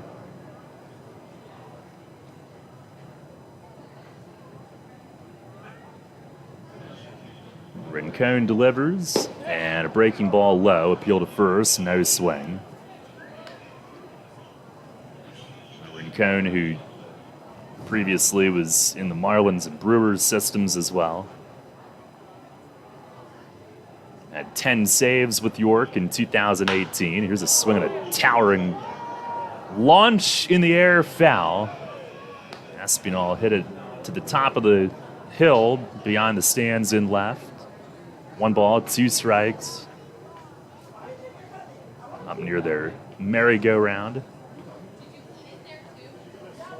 Rincon deals. Breaking ball, and it locked him up. Called third strike. Scoreless seventh inning for Junior Rincon. No runs, one hit, and one man left. We have reached stretch time here at Clipper Magazine Stadium. Revs trail 12-5. Spring is in the air, and Harvey's Rental can get you prepared for what's ahead. With the biggest selection of steel products on the market, Harvey's Rental will get you set for your next home project. From lawn and garden equipment, pressure washers, post hole diggers, and more, Harvey's Rental has it all. Have a special get-together or graduation coming up? Harvey's Rental has what you need to make your party memorable. Visit them in person at 1409 South George Street in York or online at harveysrental.com. Hi, this is Vicki from Brewery Products. Stay tuned to catch the latest episode of Beer Talk airing throughout the day here on WOYK. Each day will feature one of our great brewers and share fascinating stories behind their products. Hear how they got started, how they brew, and their own favorite selections. You might even find a new favorite for yourself. Beer Talk is presented by Brewery Products every day right here on WOYK. When you work with an independent insurance agent, you put the power of choice to work for you. Independent agents know several companies and their coverages, which means more options. And because companies like Donegal Insurance Group use the independent agent system, you not only get quality insurance, you also save money. The independent insurance agent system. Discover the power of choice. Contact Kochman Kunkel Insurance at 717-854-0300 or stop in at 3217 East Market Street, York. Locally owned and operated by Pam and Rudy Kochman. Kochman Kunkel Insurance. You're on York's home for Sixers basketball. Sports Radio 98.9 FM and 1350 WOYK. First in York, first in sports.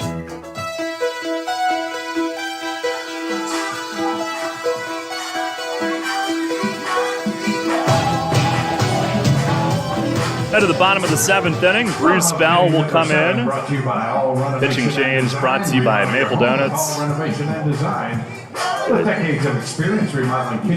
Sandy's signal for him looked like a fish that was out of water, but we'll have to inquire about that as Bell takes over. He was outstanding the last time we saw him at West Virginia Thursday night. Gave the Revs a chance to come back in that game. 3 1/3 scoreless, one hit. Well, overall, no record, 9.64 ERA. But he was in a groove that night. He'll look to continue that here tonight. A lot of two-seamers from Bell. Curve, slider, change. Did we look good? No. Here's Melvin Mercedes, who digs in, if you have to ask. First pitch from Bell, misses outside. No, you don't. Mercedes 1 for 3, a 2-run single in the fifth. Also a walk and a run.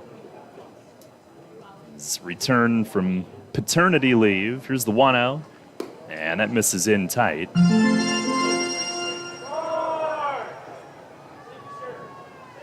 Missed the last 8 games, going back home to New York. Bell, the wind and the pitch. And it is just high.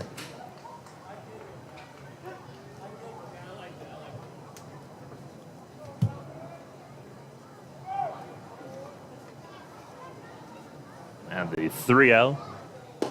And that one's in for a strike. Bell, who, if not for a couple of errors when he first came in last Thursday night, would have retired his first 7. Pitch, it is foul tip to the screen. Would have also retired 11 of his 12. As it was, he set down 9 of his final 10. Trying to come all the way back on Mercedes. Here is the payoff. And a swing and a ground ball slapped the other way. Down the line it goes. They had him played to pull. He'll take a turn. Big turn. Mesa on it and rifles one into second. Holds him to a single. Encarnacion at third was pretty well off the line. Mercedes slapped it right near the line for the leadoff hit.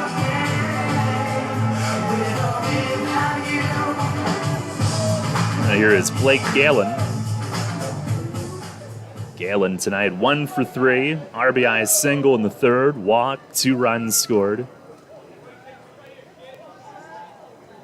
12-5 Lancaster in the 7th.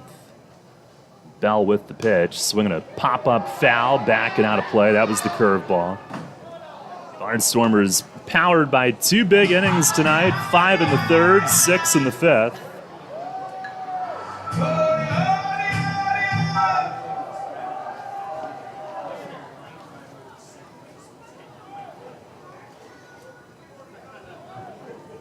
Now the 0-1, and a swing, a ground ball right side. That's going to find the hole. Not hit hard, but much like Mercedes' ball, right in the right spot, right between first and second. First 2 are on here in the 7th. As Galen taps one through. Bell got him to hit on top of a curveball, but Galen finds the right spot.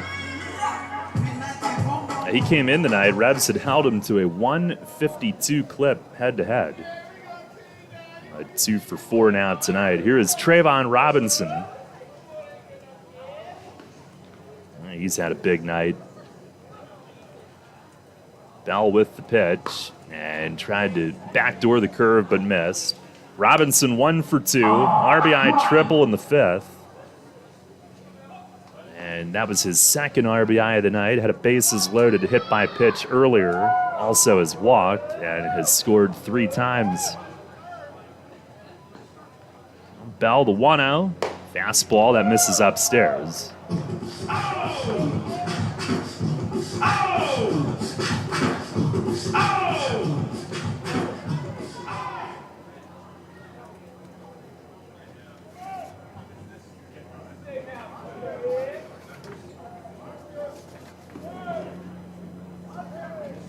Already the 2-0. And a swing and a foul tip into the mid. Revs tomorrow night, Johan Lopez against Francisco Mendoza. It's a rematch of the 13-11 record comeback game in York from July 3rd. Maybe it'll be like 2-1 tomorrow night. Here's the pitch. Fastball, it is down and in.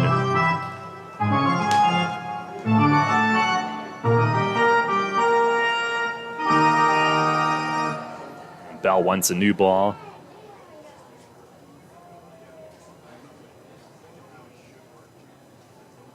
Three and 1 the count.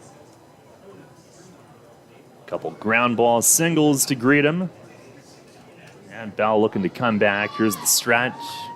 3-1. And a check swing. Dribbler along the line at third. Encarnacion charges and has to hold it. Unbelievable. 3 straight hits to start the 7th inning. And at least 2, if not all 3, have not been hit hard.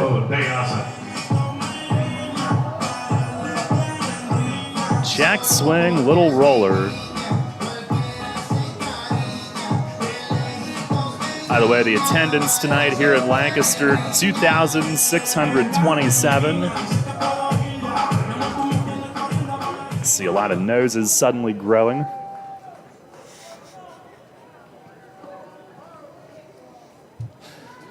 Here is Alejandro De Aza. He's had the biggest night of all. First pitch from Bell, a swing and a foul tip to the backstop. De Aza 3 for 3 plus a walk, 2 doubles. He has driven in 4.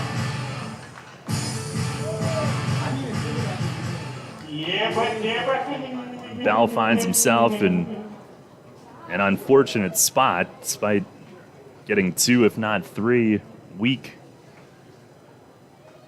ground balls. The wind and the 0-1 breaking ball. It is a called strike. Backdoor curve.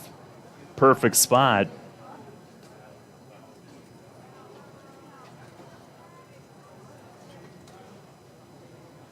Bell finding himself in a tough spot, but got to make the best of it. And you got to get the first out first. Here's the wind, the 0-2. And a swing and a ground ball foul off the front of the Lancaster dugout.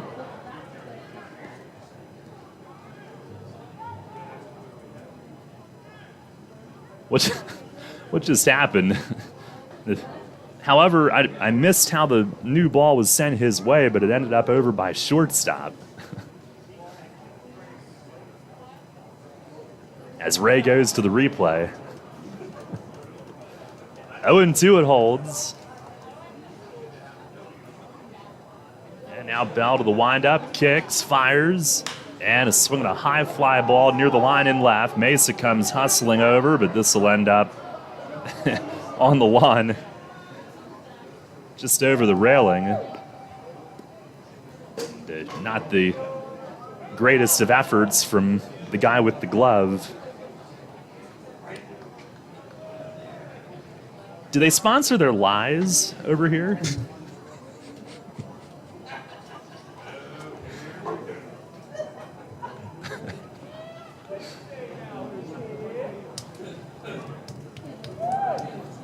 Now Bell kicks and delivers. And a check swing. He went, and Deaza knew it as he barks it himself a couple of times. Big strikeout for Bell on the high gas. For Barnstormers pitcher, junior ring cone, number 4, Devon Torrance. Now Devon Torrance will hit in the pitcher's spot.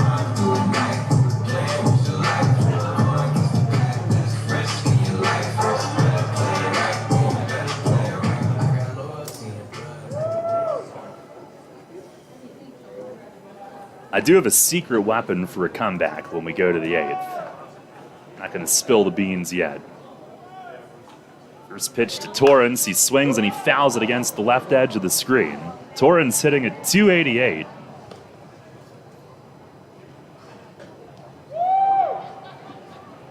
Switch hitter bats left. Former Ohio State defensive back as Bell delivers. Fastball, and that's in there. Pumps it across for strike 2 called.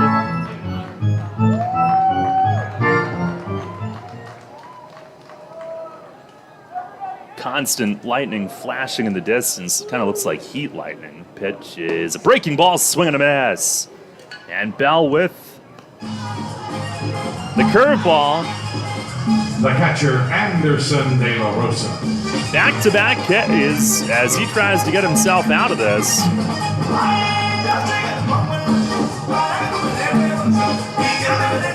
I think that was the curve. It was a little more top-to-bottom break, but he threw it hard. We were chatting about his pitch repertoire earlier today,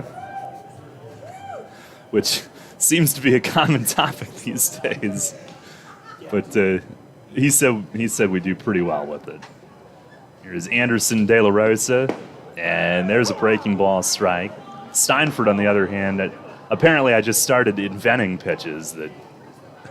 Well, Daryl, I want you to know I throw a 50-mile-an-hour two-seamer. You? Yes. Okay. You'll have to tell me about the movement in a minute. Here's the 0-1, and a swing and a foul to the netting. Go ahead. The movement is towards the plate. That's the movement. You hope.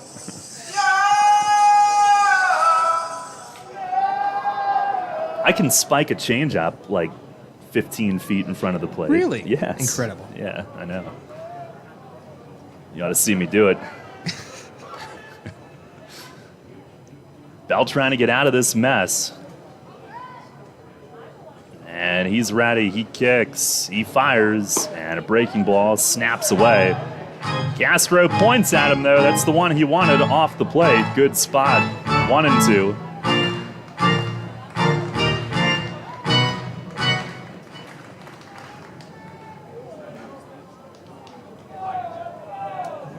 Little sliver of a moon rising in left. Now Bell kicks, he deals, and a swing and a high fly ball to deep right center. Sanford coming over, and he'll call off Harris, and Sanford makes the play.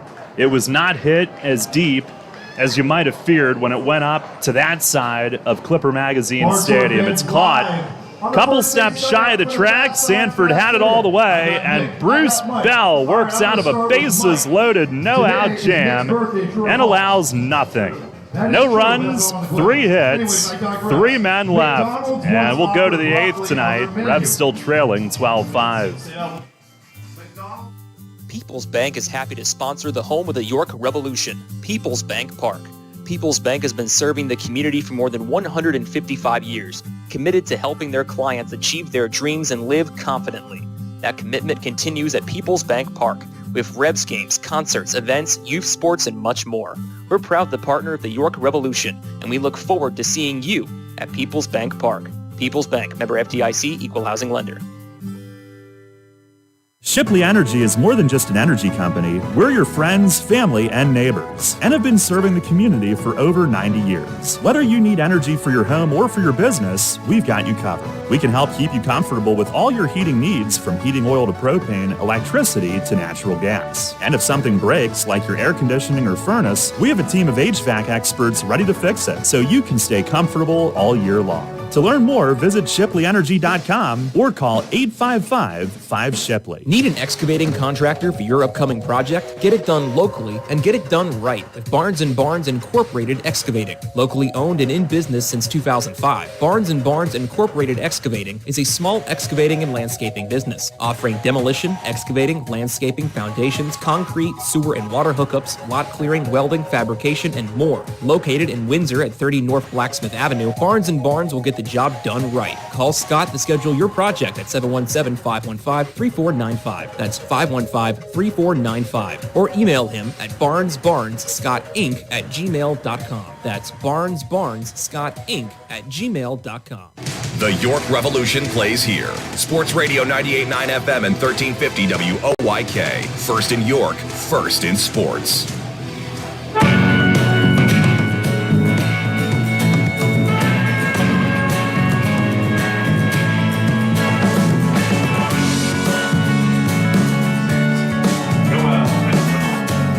Head of the 8th inning, Revs trail 12-5. Second baseman, Jack Kenley. Let's see if this works. Haven't done this yet tonight. Revs are looking to tee off. You can too at Royal Manchester Golf Links. Play the best layout in PA on the area's only Pure Links course. Book online at royalmanchestergolflinks.com. His right-hander Yoel Espinal will take over. Pitching change brought to you by Maple Donuts for Lancaster, or Lank, as it is on their jerseys. Jack Kenley leads off and swings and misses. Ray, did you know that that your mic was open? Yes. No, so what were you trying to... I said more like lunk. We're at the point where it's just no return. The 0-1, and is swinging a high fly ball, foul in left. This will come down in the seats, 0-2. Well, it's close to what we desired on that read, but just 7 more feet to the right. Yes. Kenley 0 for 1 with a walk and a sac fly tonight. 17th RBI and his 16th in his last 13 games. 0-2. And that misses high and away. Oh my goodness.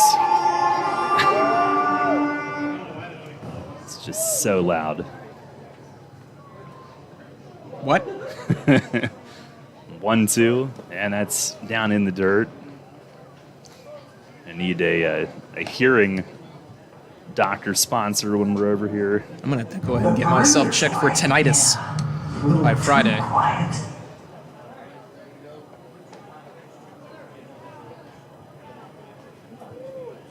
Well, Long Island isn't much quieter. And they have those duck noise makers. 2-2. And a swing and a smash to deep right center, and it is down, and it one hops the fence, hops up and over, and Kenley will take his turn, but he'll have to settle at second with a ground rule double. He belts it to the gap in right center, leads off the 8th with the Revs' 8th base hit of the night. he continues to stroke it. Another extra base hit. First baseman Josue Herrera. This 13-game torrid stretch that he's on, that's his 8th extra base hit on that stretch. Now here is Josue Herrera. 0 for 2 with a walk and a run tonight.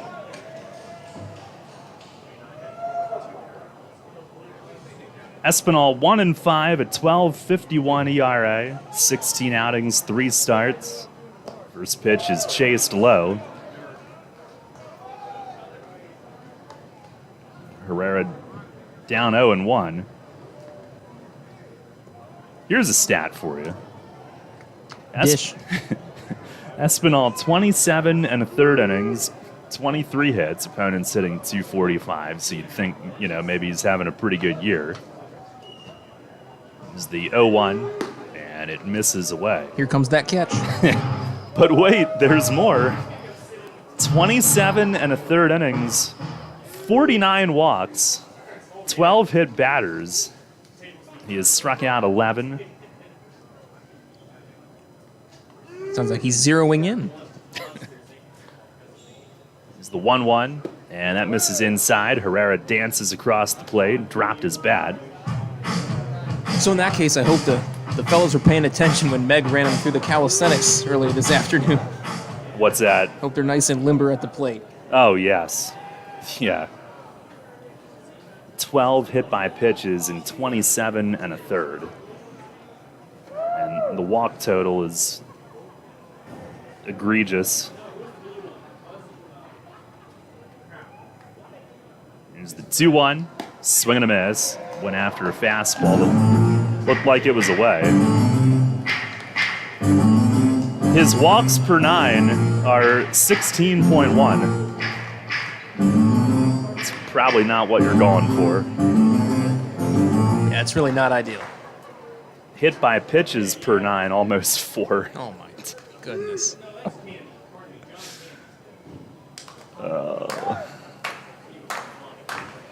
2-2 on Herrera. Here's the stretch. And Espinal to the plate. That is outside. I mean, what would happen if you just went up there, maybe not even with a bat? Do you think you'd probably score? Get on base. Not the way you'd like to, but you would. Might have the Atlantic League logo planted on you somewhere, but you'd get there. That's true. 3-2, and a swing and a miss. Herrera, again, couldn't help himself. It is a strikeout. Looked like it might have been off the plate, down and away, but General Health and the he is down on Hospital strikes. of Philadelphia. Espinal against The York third baseman J.C. Encarnacion. in 7 innings, 10 runs, 13 walks, 3 hit batters against York. Here is Encarnacion. He's 1 for 2, triple, walk. Revs down 12-5 here in the 8th. And the pitch from Espinal, breaking ball, floats over for a strike. Kenley at second had the leadoff double.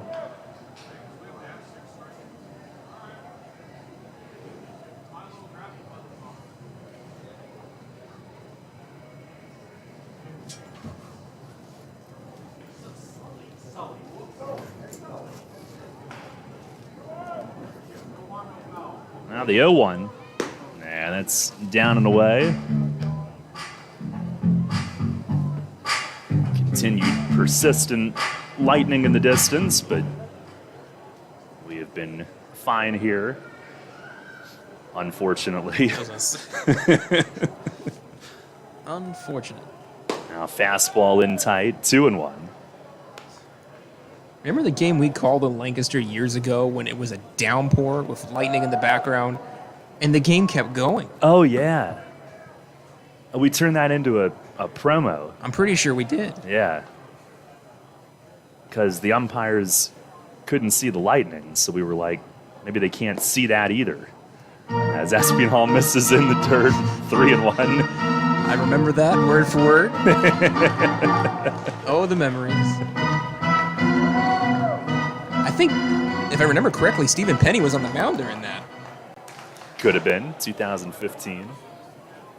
Wonder if Big Pen's listening tonight. I know we're about to find out.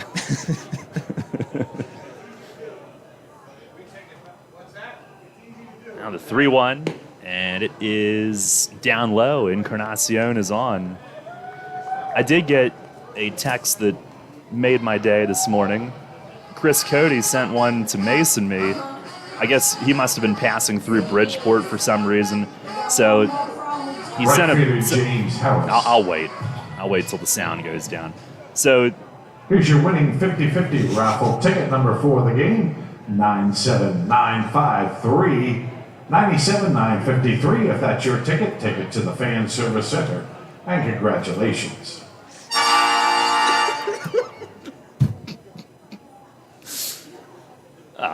I'll tell you tomorrow. Here is James Harris. Still has the 11-game hitting streak to chase, as the first one is low. Well, in Bridgeport, it was like every night, the guys in the bullpen, the same topic would always come up. If that smokestack fell over, would it hit the field? So he took a picture of it from the highway. And if it fell over, would it hit the field? There's a fastball in for a strike. The only problem is the field's no longer there. Oh, I was going to say, someone could measure it. I think, from what I hear, I believe the main stadium structure is there, but they've turned it into an amphitheater, which was the city's choice. Pitch to Harris is inside, 2-1.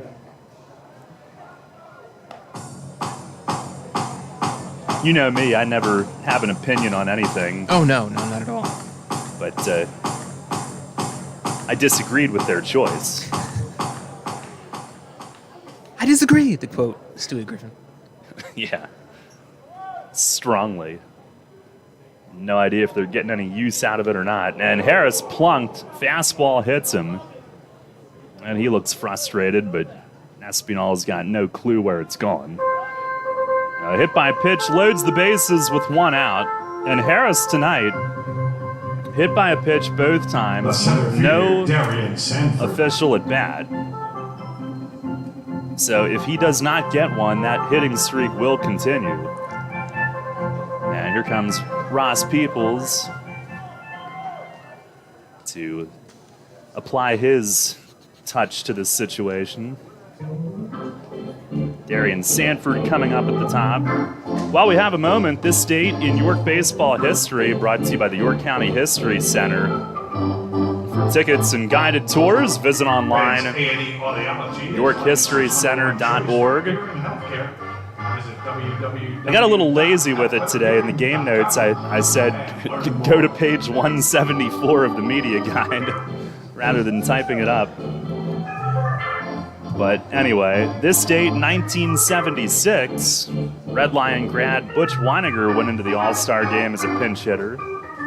At the time, became the youngest player to appear in an All-Star game. He was 20 years old at the time. This date, 2007, Revs opened the second half with a 5-2 win at home over Lancaster. First ever War of the Roses game in York. And the first day that the Revs ever spent in first place. 2009, Revs completed a 4-game sweep of Bridgeport to open the second half, and then pretty much all went in the toilet from there, but they were 4-0. And I guess Harris went over to the dugout during that mound visit. Nothing. 2011, Revs hosted the All-Star game for the first time. And 2014 on this date, Ryan Fierben got back to the majors with Texas. Here is Sanford, and the first one from Espinal is down and away.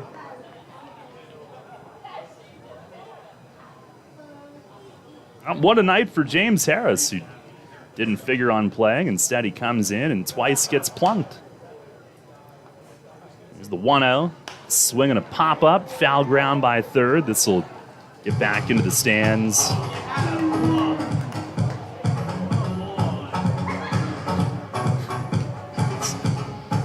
Guy, rather than catching it, kind of slapped at it with the glove. Like Smalls' first chance in the Sandlot. 1-1, and a swing at a line drive, and leaping grab at second. Oh man, a double play. Unbelievable. Melvin Mercedes went as high as he could. Top rung of the ladder, leaping catch on the line drive from Sanford, and he sprints to second just ahead of Encarnacion's dive back. It's an inning-ending double play. Time to stand up, stretch them out. Unbelievable. No runs, one hit, 2 men left. We'll go to the bottom of the 8th. Still 12-5 Lancaster. I'm here with Kevin Smith from Smith Wealth Advisory Group of Janney Montgomery Scott, who was recently named by Forbes and the Financial Times as one of the best financial advisors not only in the state, but also in the country. Kevin, explain the meaning of your group's tagline, a wealth of knowledge about wealth. We've built our reputation as one of the premier wealth advisors in the country for many reasons, not the least of which is our vast expertise about wealth in all its meanings and forms. Although traditionally wealth is viewed in a monetary context with all the challenges that entails, which we're fully equipped to address, true wealth has little to do with money. To me, being wealthy is more a state of mind centered upon happiness and contentment. It's memories and experiences with friends, family, and those you love. It's finding meaning and purpose, pursuing passions, chasing dreams, and embracing life for all it has to offer. That's the type of wealth our clients long for and that we help them achieve. You've noted that your group is guided by a quote by Henry David Thoreau, wealth is the ability to fully experience life. Tell me more about that. It's so true. Being wealthy is really about experiencing the richness of life itself. When you think about it, it's not ultimately money that matters, but what money can do. We help our clients educate their children and grandchildren so that they can have promising futures. We help them retire comfortably, support worthwhile causes, and endow meaningful legacies. We help them age with dignity and so much more. For all your financial planning, investment, and wealth management needs, contact Smith Wealth Advisory Group at 779-2769 or at smithwealthadvisory.com. Smith Wealth Advisory Group, helping you fully experience life. Janney Montgomery Scott LLC, member NYSE, FINRA, and SIPC. Get the latest on the Orioles with the Baltimore Baseball Show, hosted by Dan Connolly. Mondays at 6 on Sports Radio 98.9 FM and 1350 WOYK.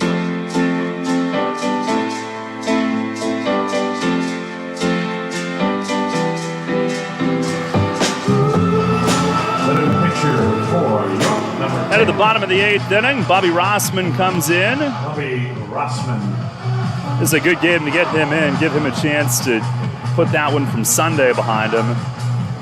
Here in a pitching change brought to you by Maple Donuts.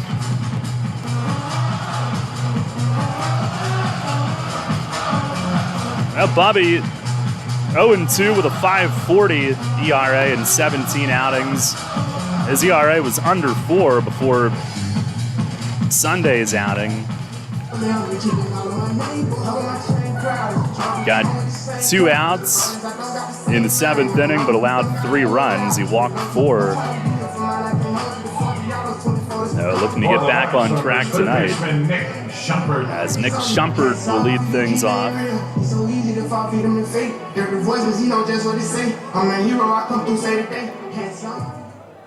Shumpert 1 for 3, RBI, run, walk. And I guess Bobby can't see the signs from Castro. He was going to come in and meet with him. Castro said, let's just go through him again. And he'll lean forward and look in.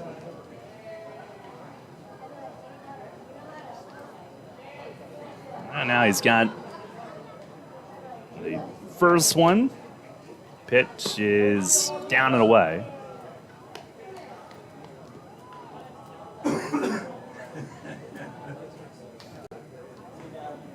A little dehydrated.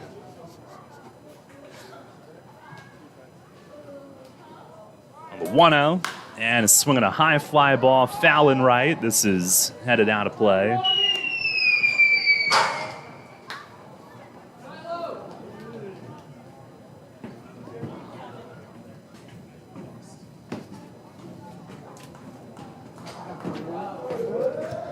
Oh, good. silos nearby.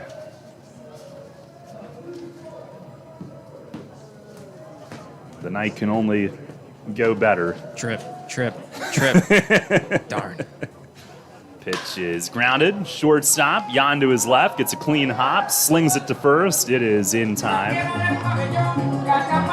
And there's one away. Shortstop, Cleo Luis Rondon.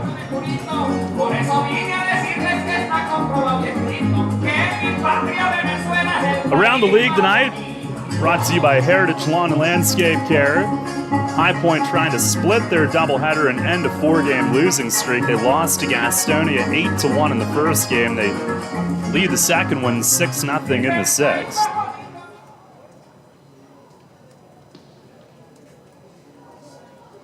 Here's Cleo Luis Rondon, who's 0 for 2 with a walk, a hit by pitch, 2 runs scored.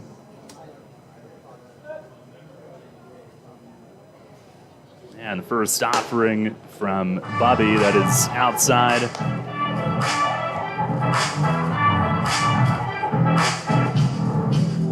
Long Island beat West Virginia tonight 6-1.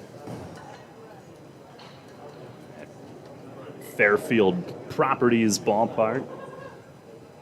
Southern Maryland is getting demolished 10-1 in the seventh at Lexington.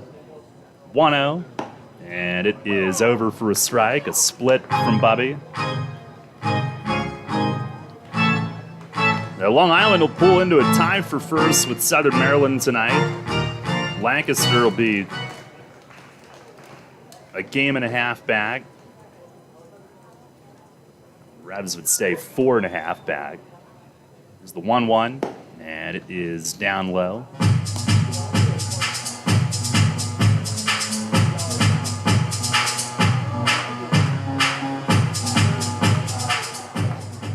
I really don't have to say much over here. I can just tell people tune in for the rave with a little baseball mixed in. On the 2-1, it is just outside. Bobby is left staring in. Look pretty good from here.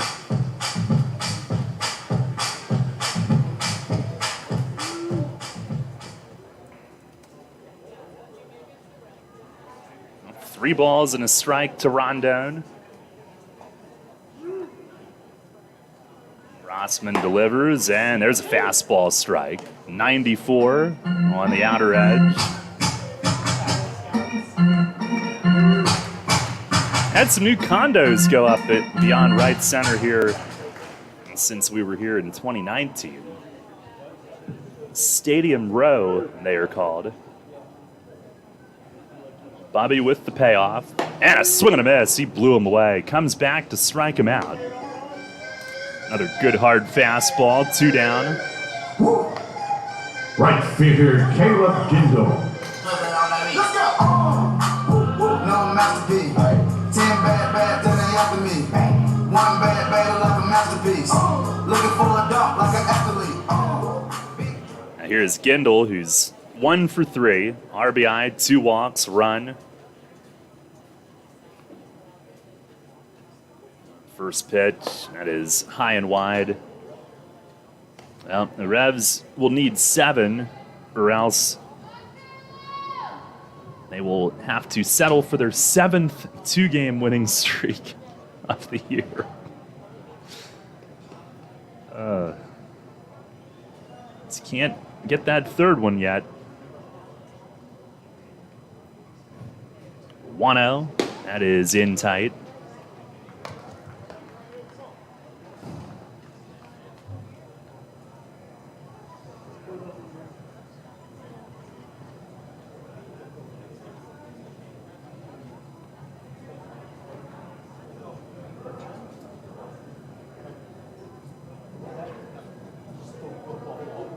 On the 2-0, swing and a miss. Fastball at 95. How's that Major League All-Star game, right?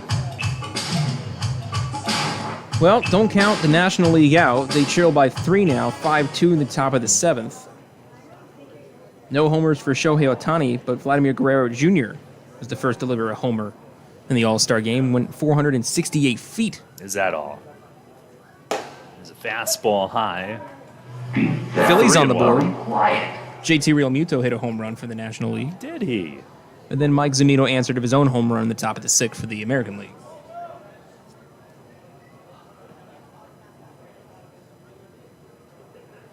Bobby ready. 3-1. Swing and a miss. Another fastball right by him. Did I read that the home run derby balls were wound by Titleist? I did not read that. Or maybe somebody was being sarcastic. But the players signed them before they hit them. That was pretty cool. Here's the payoff. Swing and a miss. He struck him out. Fastball at 94, and Bubby with a strong bounce back tonight. 1-2-3-8 with 2 Ks. And we'll go to the 9th. Lancaster leads 12-5. Since 1934, PSECU has given Pennsylvanians financial opportunities to live a better life. We are a credit union who offers valuable free and low-fee financial products, broad lending options, and outstanding money management for financing life. At PSECU, we are proud of who we are and committed to who we serve because our Pennsylvania roots run deep. We are banking on a difference. Visit PSECU.com to join us. This credit union is federally insured by the National Credit Union Administration. Equal Opportunity Lender. Hey Revs fans, now's your chance to win big with the Revs and Shipley Energy. This season, during every home game at Peoples Bank Park, it's the all-new Shipley Energy Grand Slam inning. Each game, one inning will be designated, and one name will be selected as the contestant. If the Revs hit a Grand Slam that inning, you could win $5,000. To enter, stop by Fan Services and fill out your form, or enter via the York Revolution app or YorkRevolution.com. Sign up today and win big with the Revs and Shipley Energy this season. Belle, the Beast, and the enchanted world of Disney's Beauty and the Beast. Playing at the Dutch Apple Dinner Theater June 3rd through July 31st. There goes the baker with his tray. It's the classic tale you love when Belle meets the Beast, a young prince trapped under a spell with time running out for the curse to be broken. A show for the entire family. Call Dutch Apple Dinner Theater today at 717-898-1900 or visit DutchApple.com. New FM signal, new website. Visit us online at 989WOYK.com and take us on the go. Download the new WOYK app today.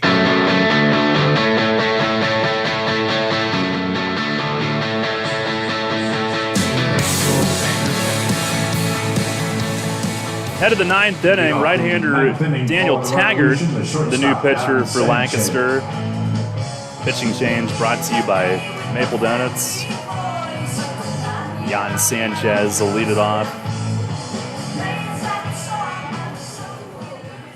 We have seen Taggart as a starter. 10 outings, 4 starts. He's 0-2 with a .923. And the first pitch to Sanchez. He swings, scalds one to center. A little hook to it. That'll get it down in front of De Aza coming over. And it is a leadoff base hit back up the middle. Well, a 7-run inning has to start somewhere, right? Left fielder Melky Small Mesa. beginnings. Opponents have hit .339 off Taggart.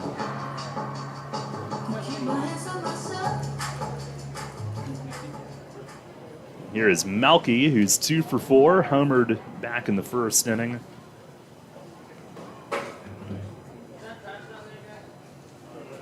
First pitch, check swing, did he? He did. And the appeal to first base.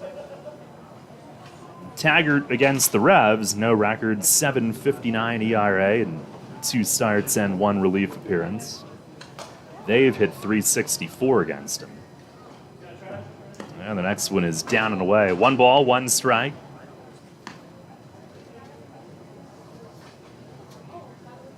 He was a young guy with not much experience when they signed him. Be a week or so into the season. Lost a bunch of pitchers early. As a breaking ball bends across for a strike. 1-2.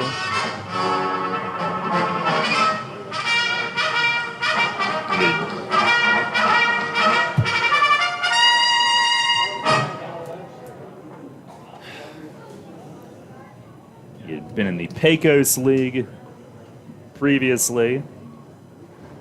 Pitch is swung on and bounced foul, third base side. The Pacific Association, those were both in 2019. Played in the Yinzer Baseball Confederacy last summer and the All-American Baseball Challenge. So one pro season with the lower levels, one during the pop-ups, as he misses high on Mesa, 2-2. And now in the Atlantic League this year.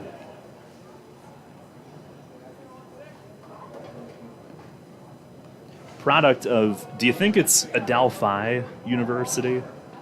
I think that's how it's pronounced. Yeah. It's in New York. He's from New York. Pitch is taken upstairs, 3-2. In the Northeast 10.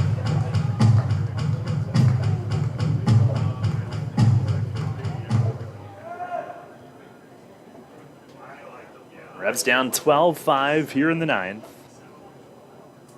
Here's the 3-2, and look out inside off the glove of De La Rosa to the backstop. And it's ball 4 to Mesa. That might have actually gotten a piece of the plate on Moshe, who is walking around the home plate area. Now, the first two are on here in the ninth.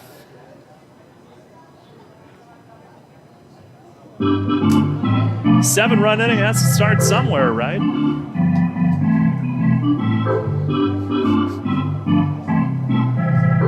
Carlos Castro coming up. By the way, we were about 10 minutes out from the 4-hour mark. I'm well aware. Just want to make sure you were.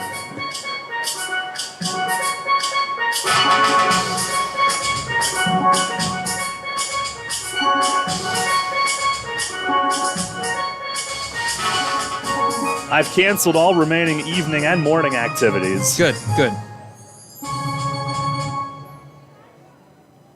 Catcher Carlos Castro. Now here is Carlos. He's 1 for 4 tonight. First in the league to 60 hits with his single in the 7th inning. First pitch is outside, breaking ball. Lancaster tonight, 12 runs, 11 hits. 1 error.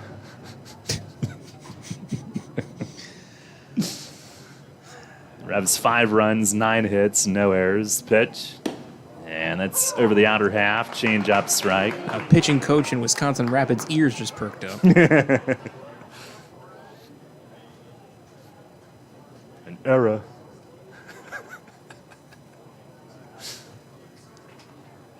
Lancaster has issued 5 walks. The Revs have issued 10.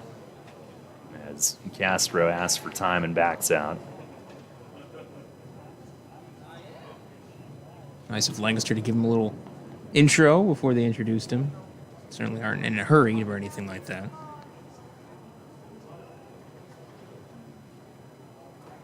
Here's the pitch. Swinging a little cue ball. Oh, it kicks foul. That thing went along the first base line. It hit the grass lip and shot sideways foul. 1-2. Good shot trying to get someone in the corner pocket at a billiards table, but not so productive on the baseball field. It's a game I've never been able to figure out. Same. My wife says it's a game of angles. I go, well, what's the angle of me throwing this cube stick at you? I'm sure she could describe it to me. No. I'm good at scratching. Yeah. This is the 1-2.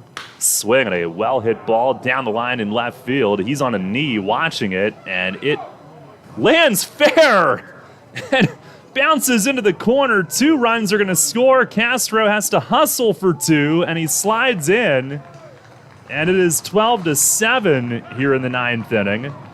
Castro with a double, drives in his 39th and 40th, and the swing took him to a knee. And he stayed on a knee watching it. I kind of think he thought it was going to hook foul. I don't think he assumed that it had the distance to clear. It kind of one-hopped the angled wall and rolled up the track a little bit, but it stayed fair. Well, 7-run inning has to start somewhere. And here is Lennon Rodriguez to pinch hit. First pitch, fastball is off the plate away. Revs have now used all 4 position players on tonight's bench.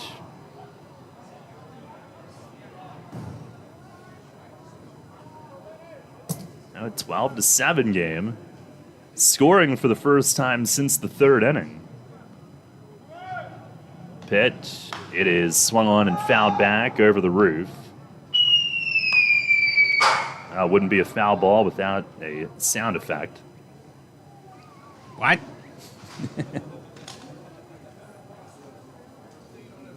Lennon, who's hitting 190 now. Last time that he started Saturday night, 2 for 4, double. Pitch is fouled back to the netting, right in off the handle. 1-2. Drove in his first 2 runs with York that night as well.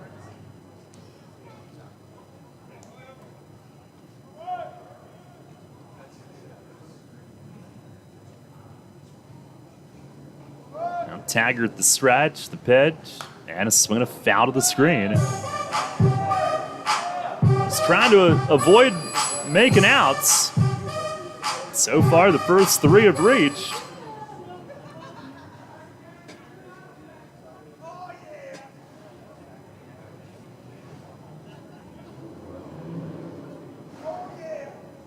Another 1-2, and that misses outside. Jack Kenley eyeing it up from the on-deck circle.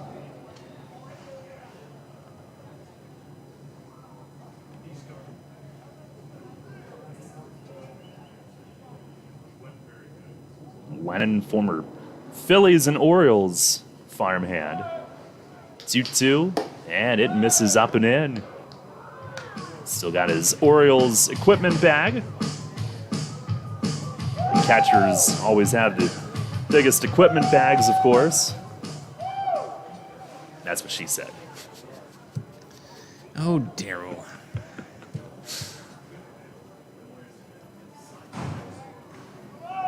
Now the 3-2. And a breaking ball down low. Why on earth would he throw that, first of all? And second, all right, first 4 have reached. I was going to say, I'm okay with it. Yeah. Totally okay with it. And once again, 7-run innings got to start somewhere. Thank you. I mean, what is he thinking? They have a 5-run lead. And not a time to get cute with it.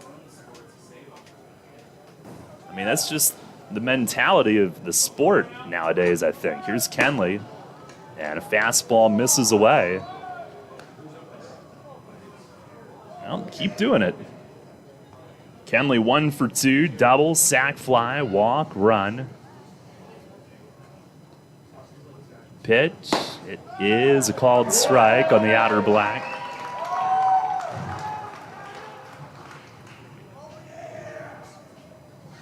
The 100 or so still here. We're very excited for that strike. And one dude sounded like Kool-Aid Man. The 1-1 swing and a foul back. Just got in on him a little. I finally got it. Right as Kenley fouled up that ball, heat lightning strike over right field. Oh. Finally got my wish. Could it be an omen? Maybe.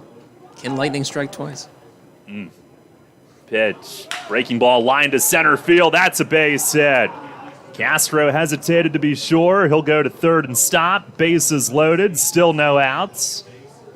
The tying run is going to be on deck. And Josue Herrera will be the hitter. First baseman Encarnacion on deck. That's who represents the tying run right now. And here comes Ross Peoples. Has a right-hander up, and it's Schumann, of course. The closer who, when the inning started with a 7-run lead, I'm sure he was praying to avoid. And he will take a very slow walk to the mound and buy some time. Well, this could not have started any better for the Revs. If you thought we were stunned when they came back from down 10 a week and a half ago at home, wait till you see us if they pull off a 7-run comeback all in the 9th. And no move yet, it seems. I think Schumann was taking it easy and is only now starting to inch his way toward getting loose. Will be an achievement just for the Revs to see him. So it'll certainly set up for a better future in the rest of this 3-game series and the remaining 2. And it would be a save situation if they were to call on him now, because the tying run's on deck. But for now, it's Taggart facing Josue Herrera. Taggart's going to go from the windup, and the first one is outside. Starts Herrera with a breaking ball. Be my guest. Keep falling behind. Herrera 0 for 3 with a walk and a run. Now the 1-0. Swing and a miss, a changeup.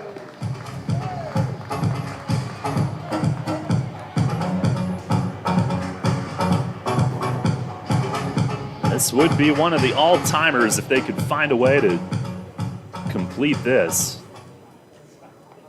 Still have to get one more base runner to have a chance to erase the deficit.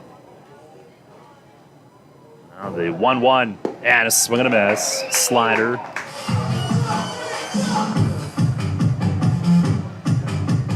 Herrera is very aggressive.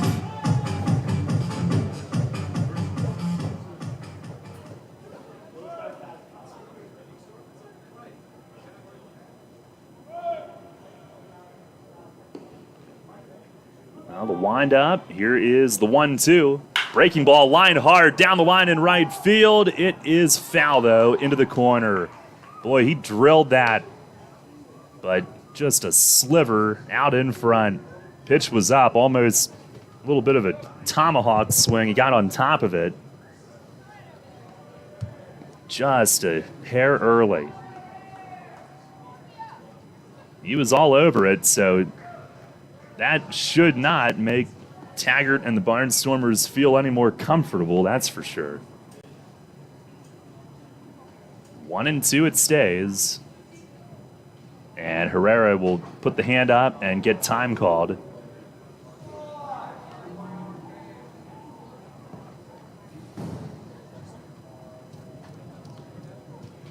Encarnacion, then Harris, then the top.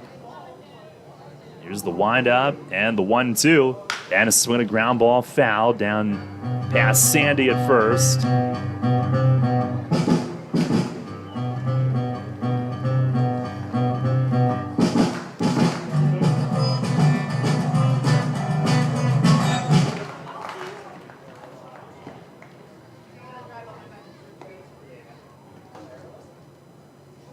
We'll do it again. Taggart, full windup with him loaded.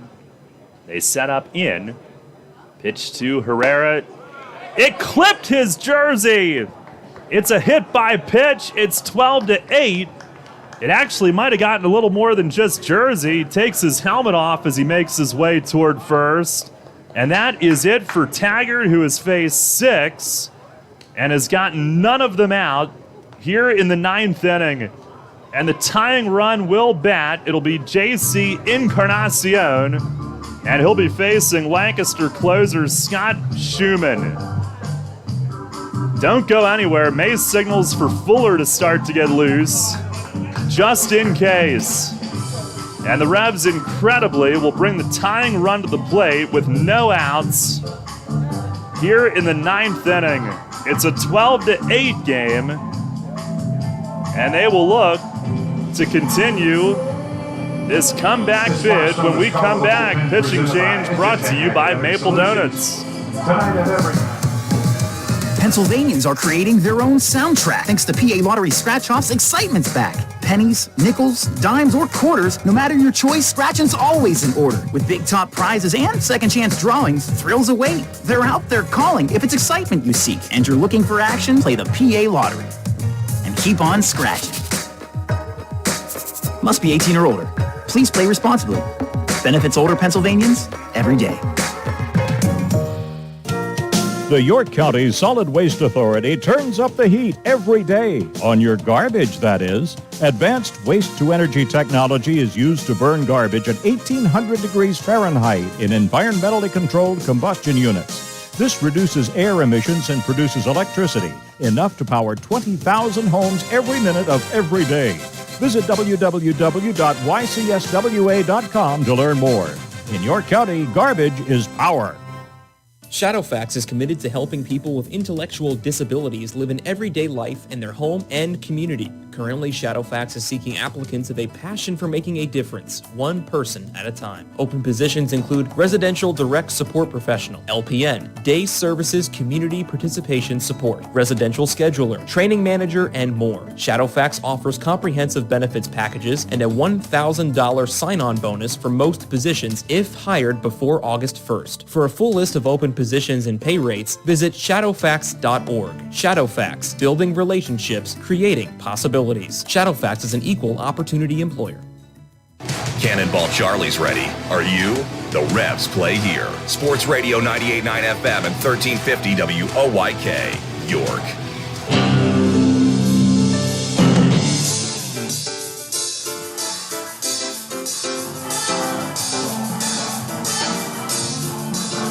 Well, it's a little shocking to even be in this situation. Revs were down 7. They will bring the tying run to the plate with no outs.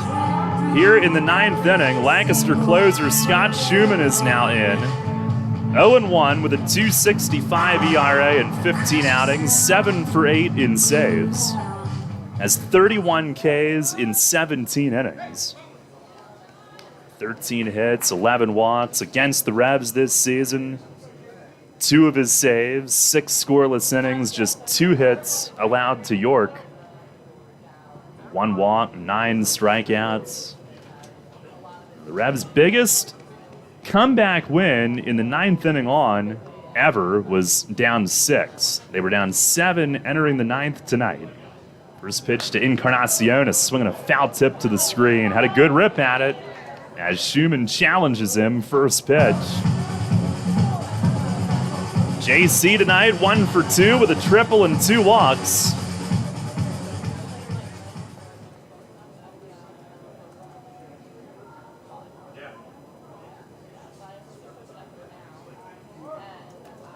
Now Schumann to the letters. And the 0-1, swing and a miss. Fastball in and out of the mitt of De La Rosa, but pumped that one up to 94. Revs came back from down 6 in the 9th, August 26, 2019 at home against Sugar Land, won 8-7 in 10. Biggest 9th inning comeback on the road was down 5, 2016 in Bridgeport, won 9-7. Brian Pounds, a 3-run homer.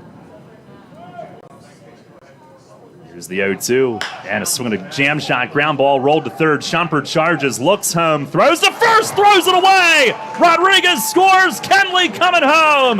Herrera to third, Encarnacion is into second!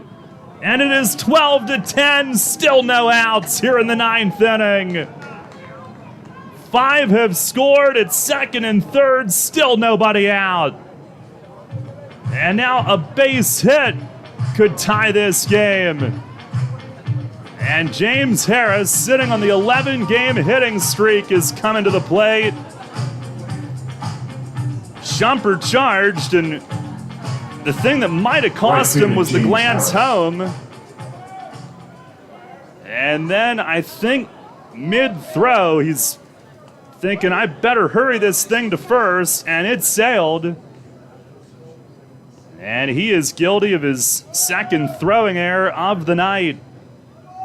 Now here's Harris, who came in the 4th inning when Dundon had to exit, and a single could tie the game. First pitch to Harris, he swings and misses on a slider from Schumann. He has batted twice, he's been hit by a pitch both times. 11-game hitting streak still intact. Overall at 271 since joining York. 7 ribbies. 5-run ninth so far. Here's the 0-1, and it is in tight. Fastball missed. If you make a mistake to the right field side, Harris does have opposite field power. Could be a swing away from giving the Revs their first lead since the 3rd inning tonight. Wouldn't that be something? Here's the stretch. And the 1-1, swing and a miss. Schumann kept it down.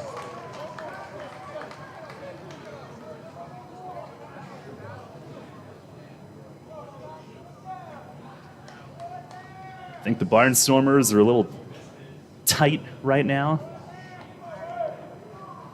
7-run lead when this 9th inning began. And now a single could tie it. The 1-2, fastball missed in tight. 95 from Schumann.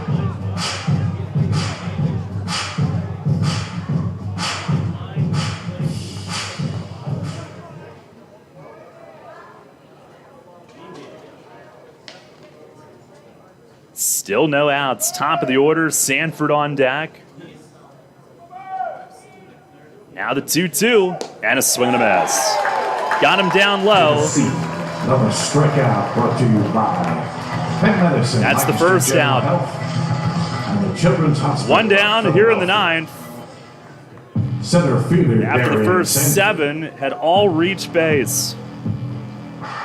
Now Sanford coming up.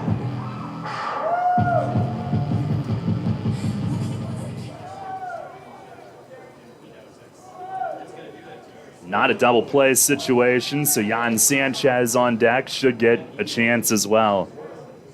Sanford 0 for 5 tonight.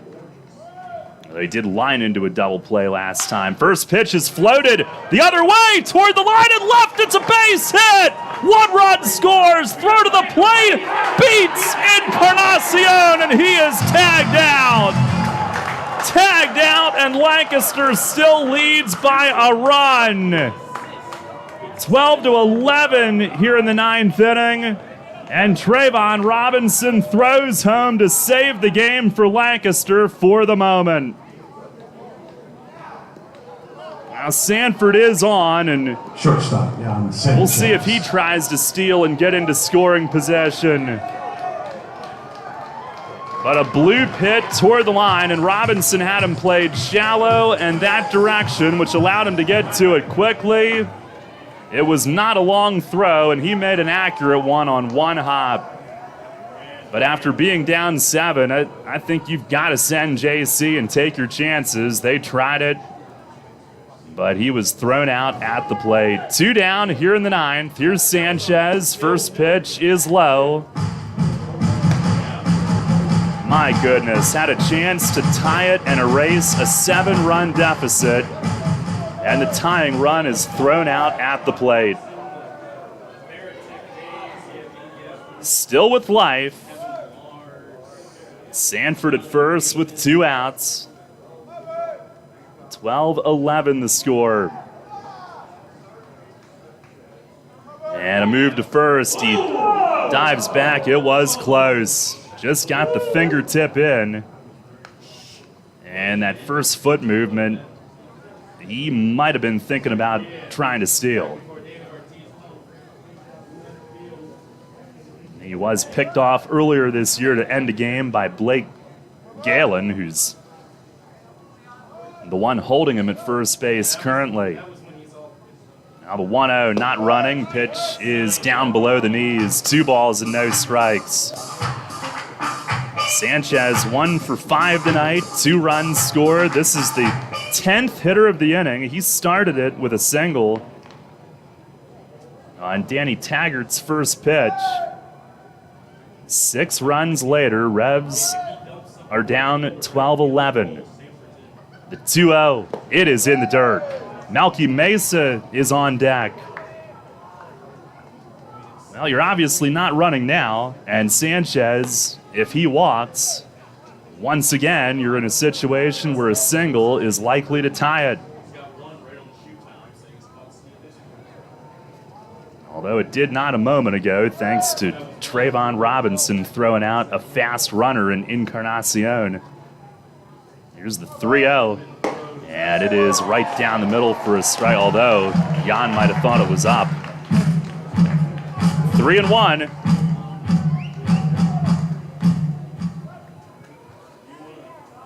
An incredible rally to even have a chance here.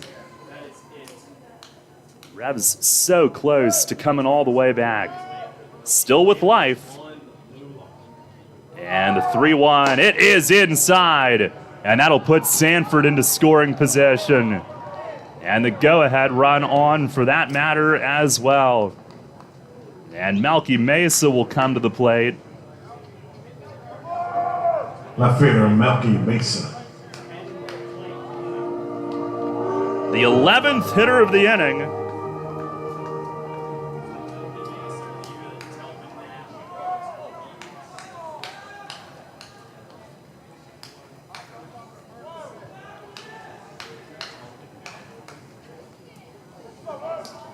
If they can pull it off, it will go down in history.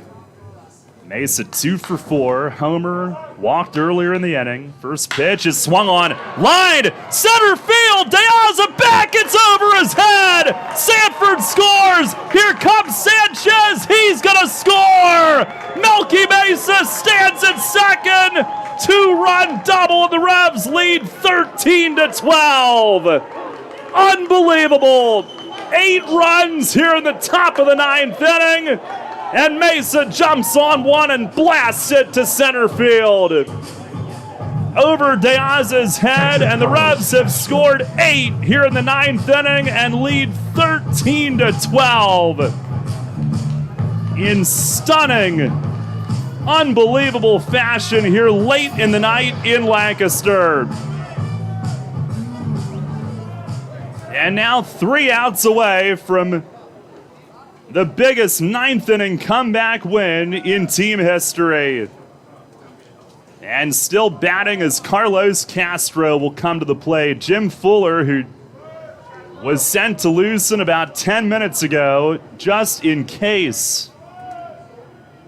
And he will now crank it up. First pitch to Castro, a slider, and it is a strike. Absolutely incredible. Previous biggest 9th inning deficit erased was 6. Biggest on the road was 5. Tonight, coming back from down 7, they've scored 8. The 0-1 and a swing and a miss. On a fastball up and in, it's 0-2. Castro, a 2-run double earlier this inning. And down 7 at all would have tied the biggest comeback in Revs history, if not for the 10-run comeback against Lancaster 10 days ago.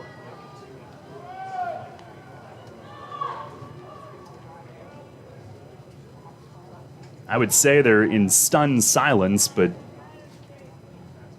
there's only been about 100 of them left for about the last 3 innings. Not enough left to be stunned. Now time asked for. De La Rosa, the catcher, requesting it. Now the Revs have also just experienced the biggest 9th inning in team history, no matter the score. 3 times previously, they had scored 7 in a 9th inning of a game. Most recently, 2016 here. Pitch. And a swing and a miss. Fastball strikes him out. Let's hope it's enough. Revs score 8 times in the top of the 9th inning. 5 hits, 1 error, and 1 left. And Jim Fuller's coming in. We go to the bottom of the 9th inning. And yes, it is a brand new ball game. It's York 13, Lancaster 12. Suffering from chronic pain, anxiety, or insomnia? CBD Supply MD York has the solution for you. Natural alternatives to pain relief while combating high prescription prices and deductibles. Our products are high quality, organic, and third-party tested. Family owned and operated, CBD Supply MD York is community and family oriented and the most trusted source and supplier of the highest quality Delta 8 and CBD products, including oils, ointments, vapes, gummies, and pet treats. Call us at 817-1097. That's 817-1097. Or stop in and see us at 3923 East Market Street in York. CBD Supply MD York, your quality CBD supply in York. Get ready to crush your goals. Join Crunch Fitness now for $1 and memberships starting at $10.99 a month. At Crunch, you get more of what you want. You can run, you can lift, you can train, you can jump, squat, lunge, dance, and hit it with us. And at Crunch, an obsession with so fresh and so clean means you can feel confident getting a safe workout. Join Crunch today and get 1 month free. Use code RADIO to claim your free month at crunch.com. That's the code RADIO at checkout to get 1 free month at crunch.com. Come see why Jack GM Volvo has been York County's trusted new and used car dealer for over 50 years. In need of service for your vehicle? Get a free PA state inspection when you mention promo code REVSBaseball. 9 brands and 4 convenient locations. For more information and details, visit gmvolvo.com. New FM signal, new website. Visit us online at 989WOYK.com and take us on the go. Download the new WOYK app today.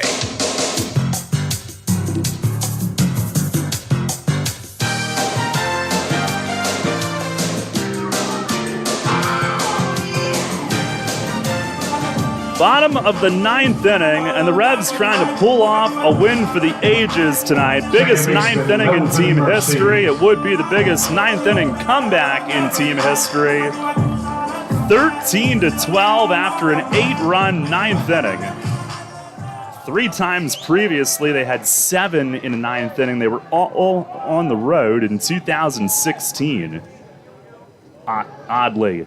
As Fuller comes in, Melvin Mercedes will lead off 2-3-4. And the first one missing outside. Mercedes, the switch hitter, will bat from the right. 2 for 4, 2 ribbies earlier tonight, a walk and a run. Fuller with saves Saturday and Sunday. And the 1-0 pitch, it is right there for a strike. One of his 2 blown saves did come here in Lancaster. An unearned run back on June 4th. Or the 5th, I should say. Now the stretch, the 1-1. And a swing and a foul upstairs, first base side. He leads the league with 10 saves after the 2 this weekend. 1-2 with a 3.63 ERA overall in 17 outings. Mercedes, Galen, and Robinson here in the 9th. 13-12, the lead for York. Now Fuller sets with it, delivers, and a swing and a pop-up. Foul ground from first. Herrera back toward the Lancaster bullpen, and it lands foul and hops up into the stands. You had Kenley from second sliding on the warning track to have a chance, and Herrera curling around him, trying to make the play standing up over the shoulder, and neither could. It lands foul, hops into the seats. And Mercedes still with life.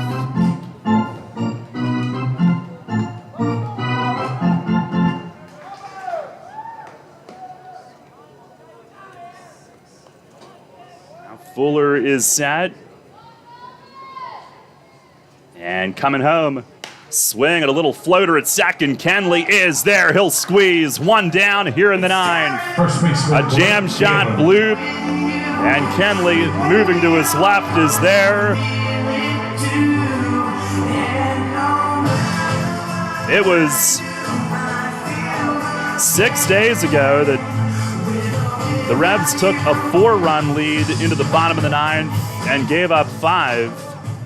Tonight, they came into the 9th down 7, scored 8, and trying to close it out. Here's Blake Galen.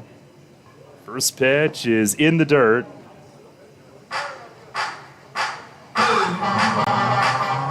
Galen tonight, 2 for 4. RBI, walk, 2 runs scored.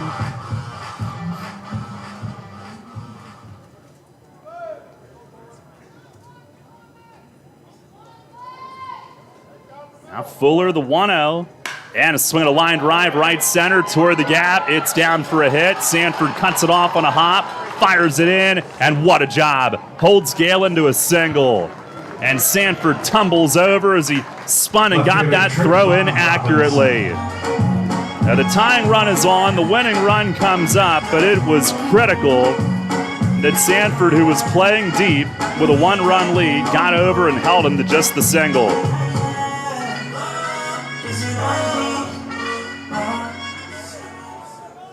Now Trayvon Robinson. Switch hitter bats right. And Fuller with the pitch. It is in tight. Robinson tonight, 2 for 3, triple, 2 ribbies, 3 runs, on base 4 times.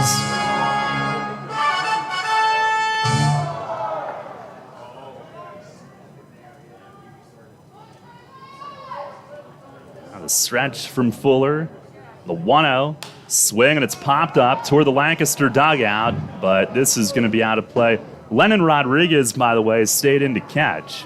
Mace did that Sunday in the 9th inning. He has proven to be very stout defensively. And after pinch hitting, he stays in. The pitcher's spot is where Castro was. But let's just get 2 outs and never think about that. And they set up in Fuller, the 1-1, and a swing and a rip at third past the diving Encarnacion. Base hit to left. Mesa over toward the line. Will keep Galen at second. Robinson singles. Encarnacion dove left, but could not get a glove on it. So now first and second for Fuller's former New Britain teammate, Alejandro De Aza. Tying run now at second, Galen.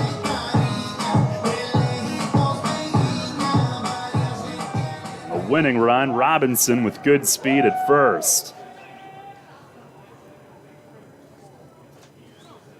De Aza, 3 for 4 tonight with 4 driven in, 2 doubles. Left on left, pitch from Fuller, breaking ball, and a beauty. It's a called strike to start him off. Grabs a 13-12 lead after an 8-run top of the 9th.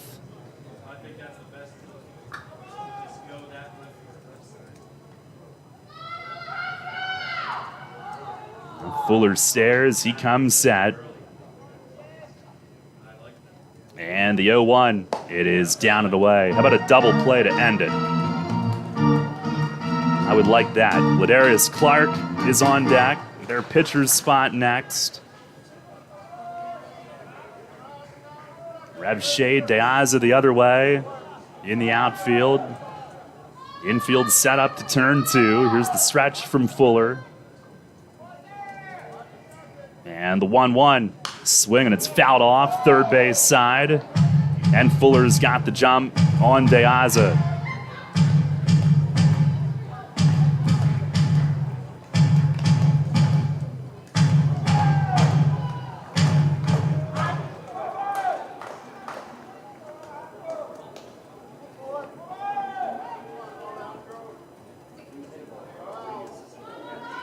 Fuller ready. 1-2 pitch. It is a breaking ball down and away. De Aza, a flinch of the hands, but immediately kept the bat back. They appeal just in case. 2-2. Revs trying to hang on and preserve a historic comeback. And in need of 2 more outs. Fuller is ready. The 2-2. A check on a high fastball. Appeal to short. No is the call. Did not go. And it's 3-2. That time it was close.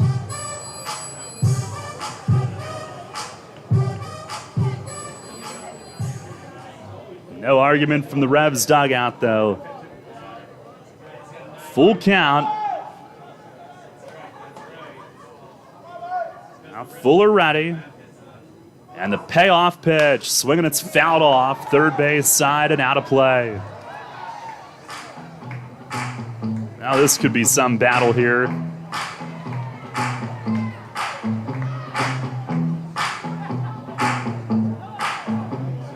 Deaza, a great hitter.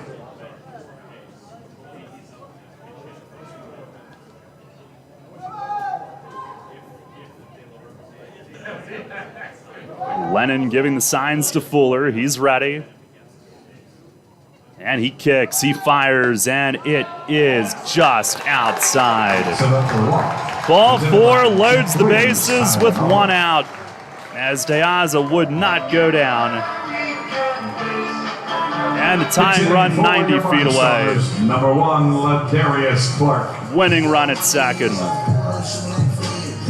And Ladarius Clark to pinch hit.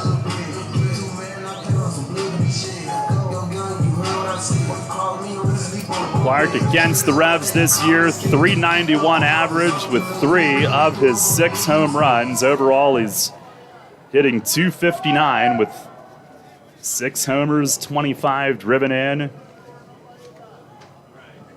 And Fuller ready to go.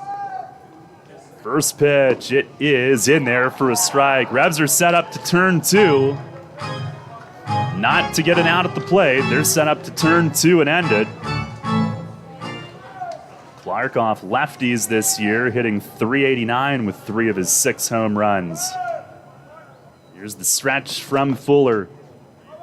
And the 0-1, swing and a miss. Fastball away. Anderson De La Rosa is on deck. Clark, who's hitting .355 with men in scoring position.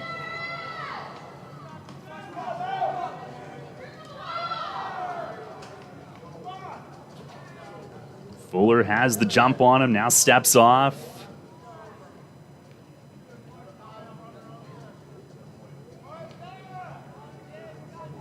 Revs up 13-12 in the 9th. Here's the stretch. And the 0-2. Fastball just outside. Good spot, trying to extend the zone. Base is full with a 1-run lead and 1 out.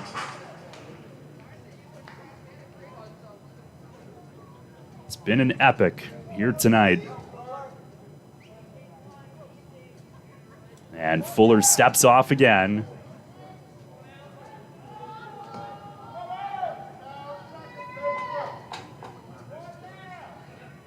Now ready. The 1-2. Breaking ball, swing and a miss. He struck him out. 2 down here in the 9th. Fuller might have just thrown the biggest curveball I've ever seen him throw. He pulled the string and swept that one right through.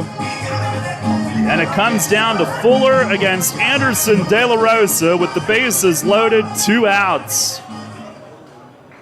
De La Rosa 0 for 5 with an RBI ground out tonight. One-run lead with them loaded. Fuller trying to finish off a historic comeback. And the first pitch, fastball lined the other way, right field. It is foul by a couple of feet. Down the line into the Barnstormer bullpen. A frightening first strike.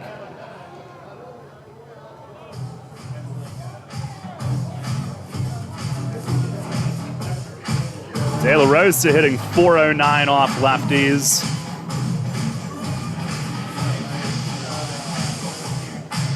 He has been hot.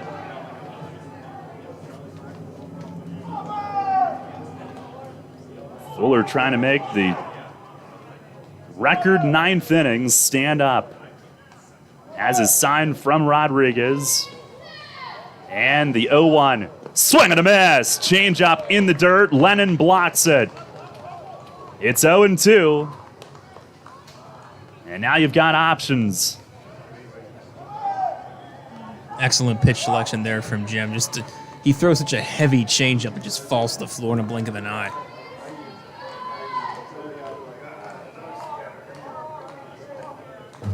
Let's see what the veteran goes with here. They're going to set up in. Here's the 0-2. And a swing and a miss! He struck him out! Got him to swing up high on a fastball, and the Revs with their biggest final at-bat comeback win in franchise history. On the biggest ninth inning in franchise history, they score 8 in the ninth and stun the Barnstormers, winning 13-12 here at Clipper Magazine Stadium. Jim Fuller saves his 3rd in a row. And the ice cream is melting in Lancaster tonight. 10 days ago, the Revs pulled off the biggest comeback in a game in franchise history. And tonight, they pull off what would have tied the previous record overall in a game. And it is the record for a final at-bat. 9th inning or later, 8 in the 9th, coming in down 7. And they have won one of their most improbable victories of all time. 13-12 here in Lancaster tonight. And Ray, break out the balloons. We have our first 3-game winning streak of the season. Save them just for this special occasion, Daryl. Just what an unbelievable game. That's the only way you can describe it. Unbelievable. The Revs were pretty much all but counted out in the middle innings with what they were doing against the Barnstormers, but then that 8-run ninth completely changed things. And my goodness, the Jim Fuller, he has been clutch when the Revs have needed him most, and the Barnstormers fall 13-12. He's got some cojones, doesn't he? He does. He does. And that's why he was brought to York, and he was York's first pick in that dispersal draft, because he has such moxie on the mound. Wow, what a stunner tonight. Just incredible. 13-12. And it might have been a residue loss 6 days ago in West Virginia. Maybe the Revs will return the favor on somebody else as they stun the Barnstormers in the opener tonight. They've won 3 straight. Looking to get some momentum late in this first half, and tonight was absolutely an unforgettable one. One for the ages, one for the record books. For the Barnstormers in the 9th, no runs, 2 hits, bases left loaded as Fuller ends it with back-to-back strikeouts. 13-12 is your final score. Stay tuned. Post-game show is coming up next. Hey, psst. Yeah, you. You want to buy some low-priced groceries? Just follow me into this well-lit Lidl grocery store. Here at Lidl, we buy in bulk and cut down on costs wherever possible. Then we pass the savings on to you. Trust me, everything's done totally legit and above board. Nothing to be worried about. Yep, Lidl's pretty great. It's just your run-of-the-mill grocery store, except with way lower prices. Lidl. Suspiciously low-priced groceries. Planting a tree, putting in a mailbox, whatever your project, Columbia Gas reminds you to be safe and call 811 before you dig and know what's below. Safe digging is no accident. Call 811 at least 3 business days before you start your digging project, and your utility companies will come out to mark any underground lines near your work area. Calling 811 is free for Pennsylvania homeowners, and it's the law. For more information, visit columbiagaspa.com. Facing a legal issue can be a frightening time. What's my course of action? How do I know who to call? Fortunately, the York County Bar Association makes it easy. Now, you only need to make one call to find the right lawyer for you. Call the York County Bar Association and let us help you find the right lawyer with our Attorney Connection Lawyer Referral Service. Just call 854-8755 or visit yorkbar.com. Don't hesitate in getting the help you need. Contact the York County Bar Association and let us help you find the right attorney at the right time. The York Revolution plays here. Sports Radio 98.9 FM and 1350 WOYK. First in York, first in sports.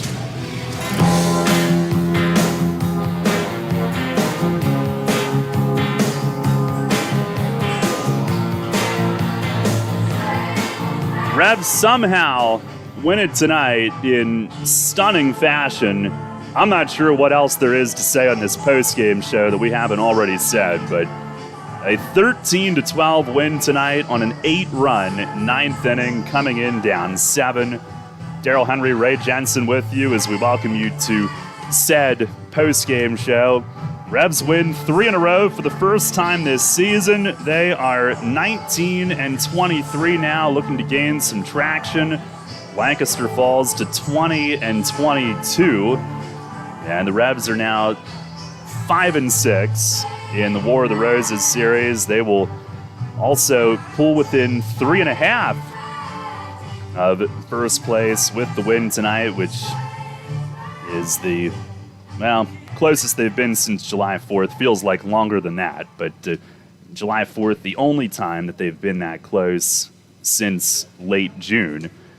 And it was a record 9th inning. The previous record for the Revs in a 9th inning was 7 runs, 3 times, all in 2016, all on the road. And the last time that it happened, ironically, was here, August 19th of 2016, a game that they led and put away with a 7-run 9th inning in a 12-3 win. Tonight they score 8, so that's a new record. And then the previous record for biggest comeback in the 9th inning or later was 6, which they did at home in August of 2019, and got the win on a Wellington Dotel single in the 10th inning when they came back from down 6 to beat Sugarland. A 6-run 9th tied it, and then won it in the 10th inning. The previous biggest comeback on the road in a final at-bat situation was down 5 at Bridgeport, May 31st, 2016, and a 7-run 9th inning led by a Brian Pounds 3-run homer completed that comeback win. But tonight supplants both of those as far as biggest last at-bat comeback. And if not for the 10-run comeback at home against Lancaster 10 days ago, an overall 7-run comeback tonight would have tied a franchise record, but they did a little bit better than that 10 days ago at home. So just an incredible night, and we'll go ahead and recap it for you, and we'll keep it somewhat succinct since it's already well after 11 p.m. But the Revs opened the scoring in the first. Malky Mesa, a home run onto the porch in right. Then a 3-run shot from Andrew Dundon with 2 outs in the second inning, just to the right of the batter's eye, gave York a 4-0 lead. Lancaster got a run in the bottom of the second. Alejandro Deaza, a bloop RBI double, but Jake Welch, a good job in that second inning of working around it. And in the third, the Revs got that run back unearned as Jan Sanchez reached on an error and scored later in the inning on a Jack Kenley sac fly to go up 5-1. But Lancaster scored the next 11 unanswered with 5 in the third, 6 in the fifth. The 5 in the third chased Jake Welch. The 6 in the fifth came against Isaac Sanchez. But they did not score the rest of the night. Revs got scoreless innings in the 6th from Eduardo Rivera, who worked around 3 walks to leave the bases loaded. We got to mention this because this game could have been, I mean, you thought it was out of reach. It could have been even more out of reach if Rivera doesn't leave the bases loaded in the 6th. He had 3 walks. It was a 40-pitch inning, and he got a strikeout and a flyout to allow nothing. And then in the 7th inning, Bruce Bell, one of the youngest guys on the staff, is greeted with 3 consecutive singles, and he did not cave one bit, did not bend. He got 2 strikeouts from the middle of the order and a flyout to get out of that inning unscathed, leaving the bases loaded. And then Bubby Rossman, a bounce back 8th, went 1-2-3. So all of that preceded and set up the opportunity to, I mean, you still didn't think it was ever even a rational thought to put a comeback together in the final inning, such as what they did, but they sure did. And even going back to the top of the 8th inning, Revs had bases loaded, 1 out, and were denied when Melvin Mercedes went top rung and stole a line drive from Darian Sanford, turned it into a double play. They escaped, and you thought, well, that's probably the last gasp tonight, but that would have been a wrong thought, because in the 9th inning, Revs sent 12 to the plate. It started, and of course, Ross Peoples is bringing in young guy Daniel Taggart, thinking the game is well in hand, going to save Scott Schumann, not have to waste him tonight. And instead, Jan Sanchez, first pitch single, Melky Mesa walk, Carlos Castro, 2-run double to left, Lennon Rodriguez, pinch hit walk, Jack Kenley single, Josue Herrera, bases loaded, hit by pitch. That was the one that brought the tying run to the plate and brought Schumann into the game. And with J.C. Encarnacion batting, huge error. He grounded one to third. Shumpert, I think he looked home, trying to, make a hero play, and instead of taking an out at first, and he threw it away. And that allowed 2 runs to score, made it 12-10. Then a strikeout of James Harris for the first out, and he does lose his 11-game hitting streak tonight on an 0-for-1. But Darian Sanford followed next, blooped an RBI single into shallow left the other way. 12-11 with Herrera scoring, and they sent Encarnacion all the way on that bloop base hit, which I think at that point you had to. But credit Trayvon Robinson. He was playing in, got off a great throw home, and nailed Encarnacion. And the Revs did not tie the game at that point. They had 2 outs, and the would-be tying run had just gotten thrown out at the plate. But Jan Sanchez walked, reaching base for the second time in the inning. That forced Sanford to second as the tying run. And it got Melky Mesa to the plate, who slammed a 2-run double over the head of De Aza in center, and the celebration in that Revs dugout reached a fever pitch at about 11 p.m. Revs took their first lead since the 3rd inning on that stunning turn of events, 13-12. And then in the bottom of the 9th inning, Jim Fuller, to close it out, got a jam shot bloop pop-up, but then a single. And again, credit Darian Sanford, who cut it off in the gap, held Galen to just a single. Could have been the difference. Trayvon Robinson followed with a single through the left side, then a walk to De Aza, loaded the bases with 1 out. But Fuller buckling down, striking out pinch hitter Ladarius Clark, and Anderson De La Rosa getting them to chase upstairs to end it. And the Revs with one of their all-time most improbable wins ever, as they somehow pull it out here in Lancaster, 13-12 here tonight. Ray, it's easy to look at the big innings and everything, but some of the stuff like Rivera leaving them loaded in the 6th, Bruce Bell in the 7th, obviously the job that Fuller did to buckle down and finish it, the play that Sanford made in center, a lot of little things give you a chance to do that, and I know in history a lot of those things are going to be forgotten, but this was just...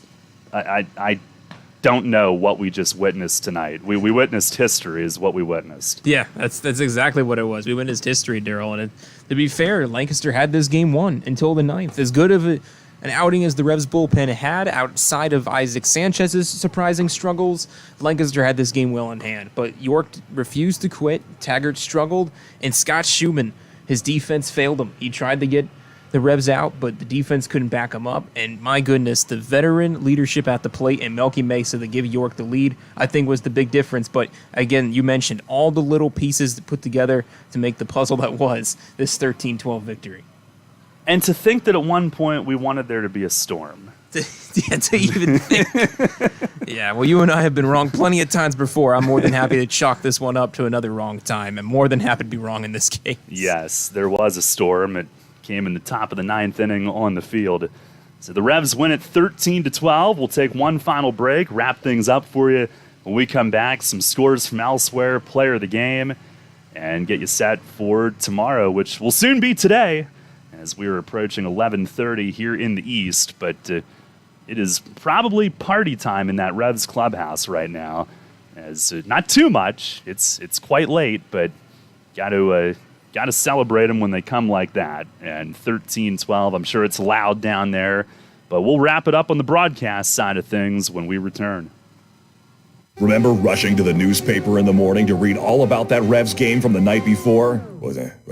Yeah, that was a long time ago. We barely remember that too. Sports Radio 1350 is your home for local sports, and we're taking care of that news void in your life. Get your York Revolution game articles delivered right to your inbox every morning, courtesy of WOYK. Simply log on to YorkRevolution.com and click to sign up to receive daily game recaps right to your inbox. Keep up to date every day as the York Revolution go for another Atlantic League title. We're your source for local sports. Sports Radio 1350 WOYK. First in York, first in sports. Hi, this is Vicki from Brewery Products. Stay tuned to catch the latest episode of Beer Talk airing throughout the day here on WOYK. Each day will feature one of our great brewers and share fascinating stories behind their products. Hear how they got started, how they brew, and their own favorite selections. You might even find a new favorite for yourself.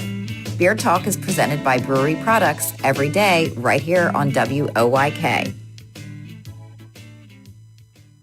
Catch the Revs all season on Sports Radio 98.9 FM and 1350 WOYK. First in York, first in sports.